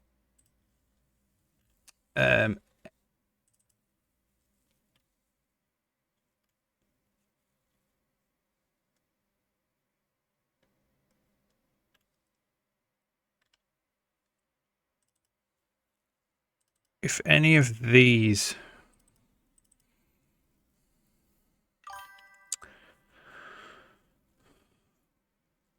we need to basically return like a fail, which will delete the token and refresh the page. Yeah, it's cool. So what's happened there is that I ran the ads and then it refreshed to try and get a new schedule for the next one. And it wouldn't let me get it because the token, which is the basically the password that Twitch gives you to access that data, was denied. But then when I got a new one, it allowed me to do the new one. So if any of these fail, so we're saying they're not equal to null, it might come back as null.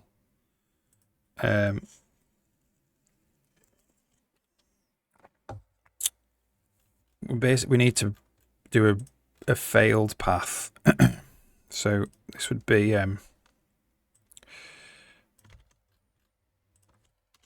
public eye action result fail. And that will just be file system IO file delete. Well, we'll have to do token delete, which we don't have.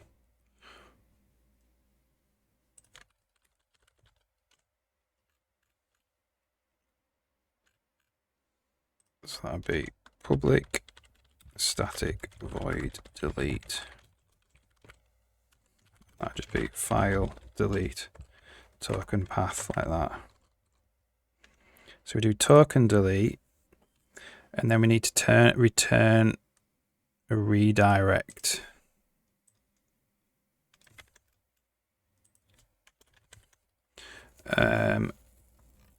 Which is queue.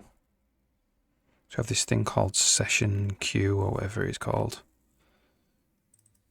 Session get string.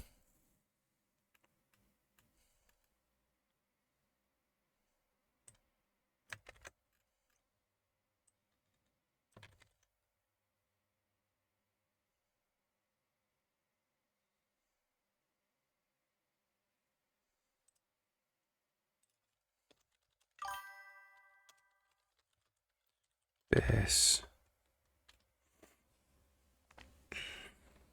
So delete the old token if the new request fails. Yeah, so if the request fails, it's probably because the token's it's too old, or I don't know. They can revoke. Twitch can revoke tokens at any time. Would you say breakpoints are very helpful in all coding? Yeah, definitely. Yeah, I use them all the time. We actually want to do content.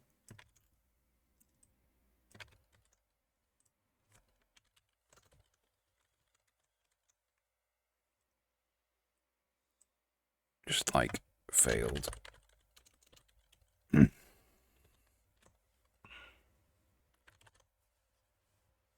So now I have a fail path.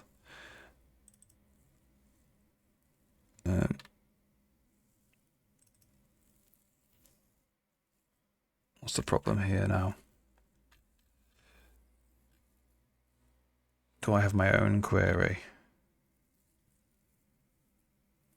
Debug logger.query.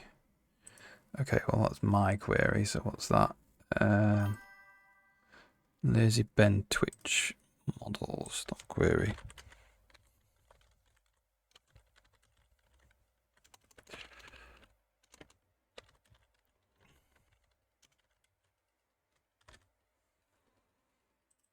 Oh no, all these blooming things are ambiguous. Why? What's going on there?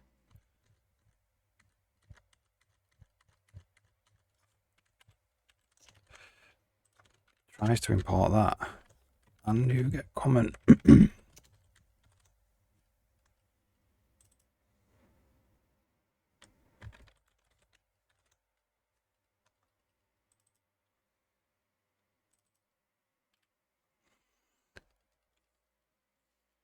So we need the actual query as well.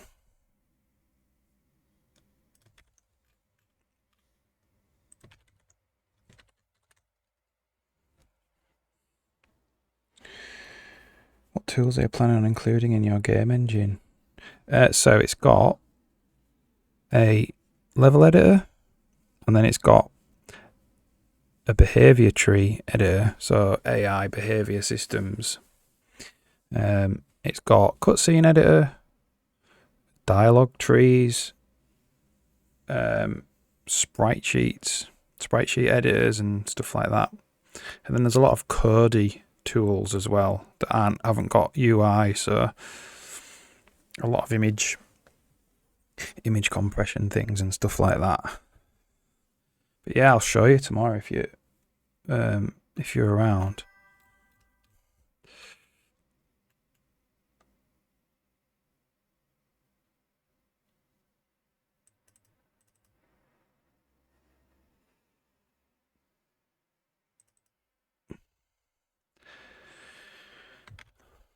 So,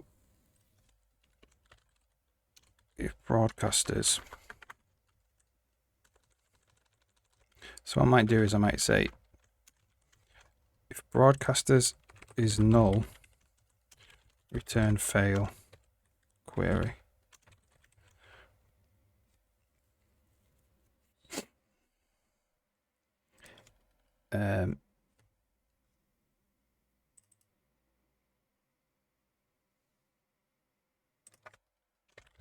Else return fail query, like that. So what that means now is if this fails, it'll go down to here, and then that'll delete the token, and it'll request a new one.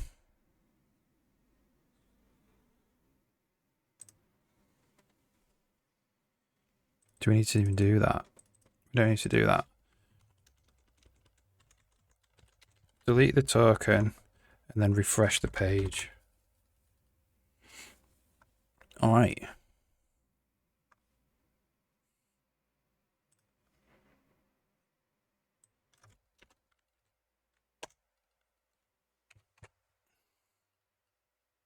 Got 16 minutes to ads. Unfortunately, I've got to go in that time.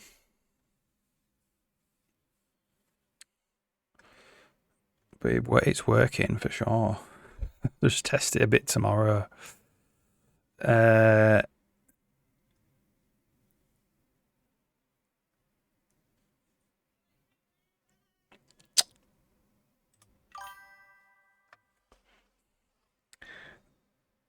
long has the project been going on for? So for the engine, it's about 2 years old now.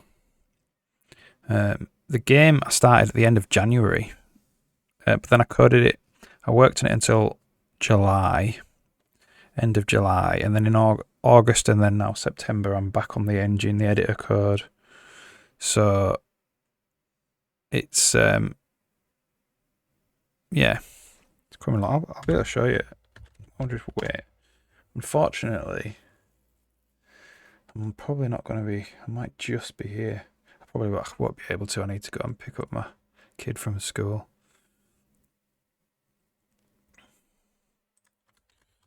So this is the engine.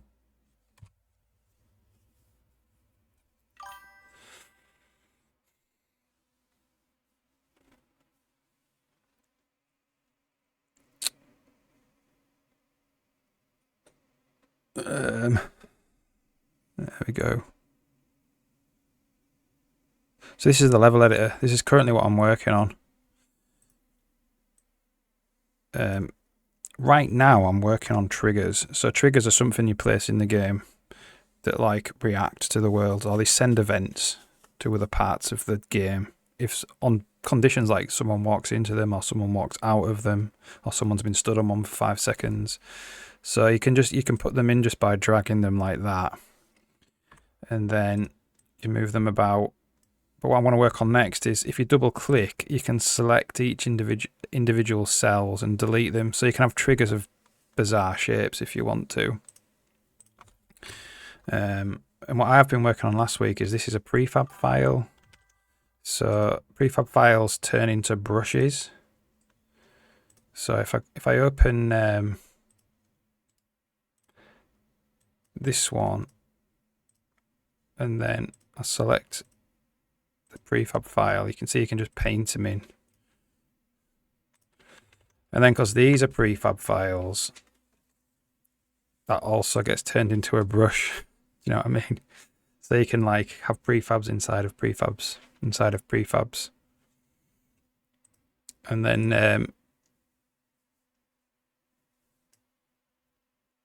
what else is there?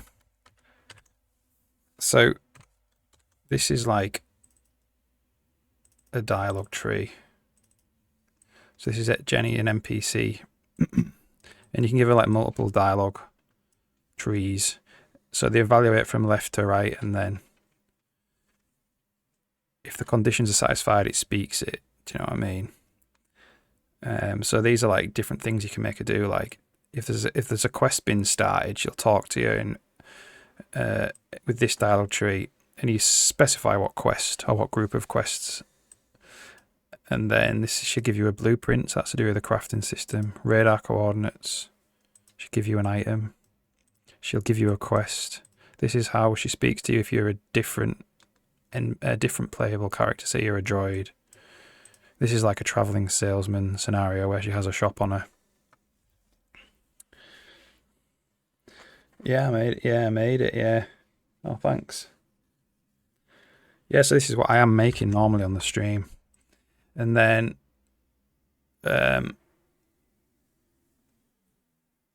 what else is there? You have brain. So this is how the AI is done.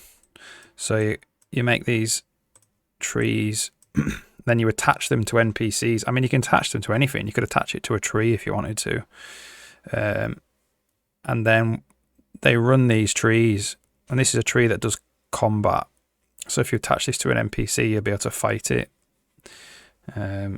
Unfortunately, I can't really show you any of it in action because part of this overhaul that I'm doing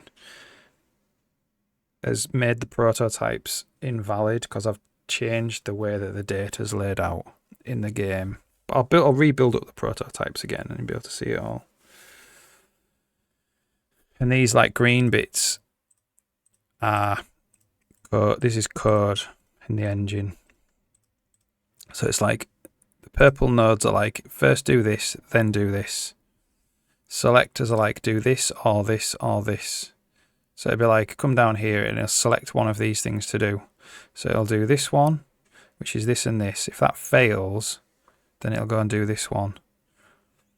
If that passes, then that's it. So you like do that. For some reason this fails. So this is like set combat state. So if you couldn't set the combat state, it would fail. And then you'd go and do this. And then you basically build up AI out of it. But yeah.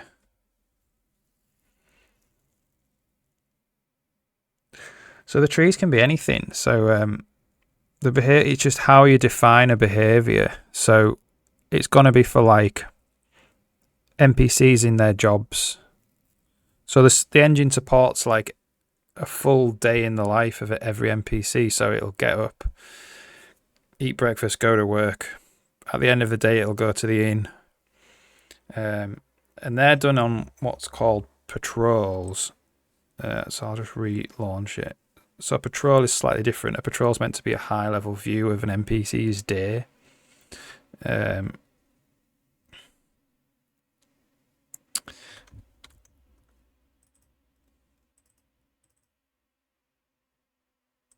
So this is a Spideian, which is a creature. So they start there, and then they go there, and then do an activity, and then they move, and then they do an activity, and then they move, and then they do an activity. So the travel is like where you're traveling to, and then the activity is what you do when you get there. The activities, you can give them custom behaviors if you want to.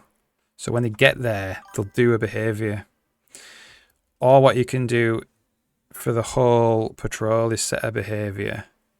And they're kind of reactive behaviors. So the combat one is like it's set on the entire patrol.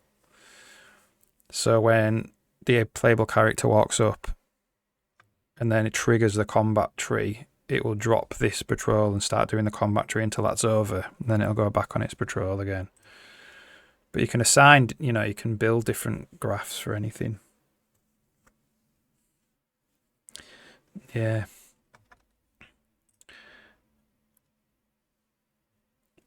Right. Unfortunately, I'm going to miss this ad by 2 minutes. Got to get my kid from school, you see. She finishes school at 4:15.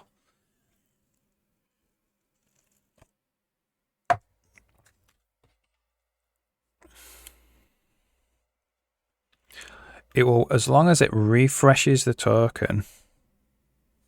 I imagine the token's going to work most of the time, but I've had this token all day, so it probably did run out.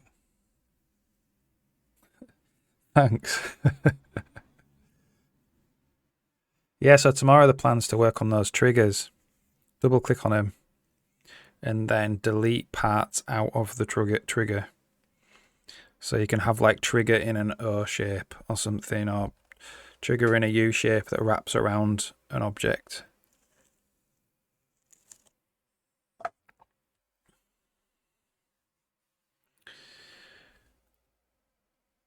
All right.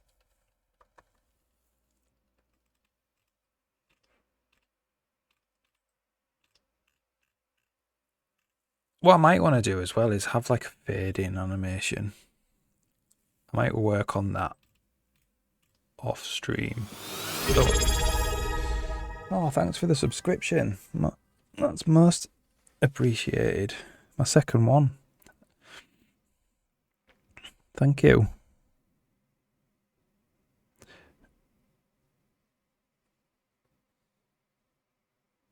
Yeah, I mean, I've only just become affiliated with Twitch. That's why I'm building this ads thing. The idea is that I want, so when the computer speaks and says ads starting soon, that's just going to be in my earphones, and then I'll be able to be like, oh, ads are starting soon, and then I'll be able to coincide that ad break with me making a cup of coffee, so it's like less downtime in the stream. That's the idea. So the ads run for 90 seconds, and I can run quickly and go to the loo or make a cup of coffee or something. Yeah. And I did, like, you can kind of hack it together with the Twitch tools, but it's like terrible resolution. Like, you have to basically like zoom in on some text, and like the text's really tiny, so the resolution's awful when you zoom in on it. So I just thought, yeah, I want to learn the Twitch API, because then I'll be able to do more interesting things in the future if I have like a base understanding of it. So I thought this would be a good reason to do it. Audience first, yeah. And it's like, you know, it gives me regular breaks as well, because they run ads every 1.5 hours, I think. And I stream like 5 or 6 hours a day, so it makes sure that I get up and go and do something. Yeah, no problem. I stream like Monday to Friday. I'm not on Thursday this week. Most of the time, Monday to Friday, yeah. So yeah, I'm sure I'll see you around. But yeah, I've got a 7 PM to 1. Oh, you're in Australia. Yeah, perfect then. Yeah. So hopefully see you around. I mean, I'm going to have to head off because I have to pick up my kid. But yeah, it was nice meeting you, and really thanks for subscribing. Perfect. Yeah. Yeah, and if you're wanting to like learn a bit about coding, just ask me anything. Like, I love talking about coding. I can't teach you much about this stuff because this is not my field of expertise at all.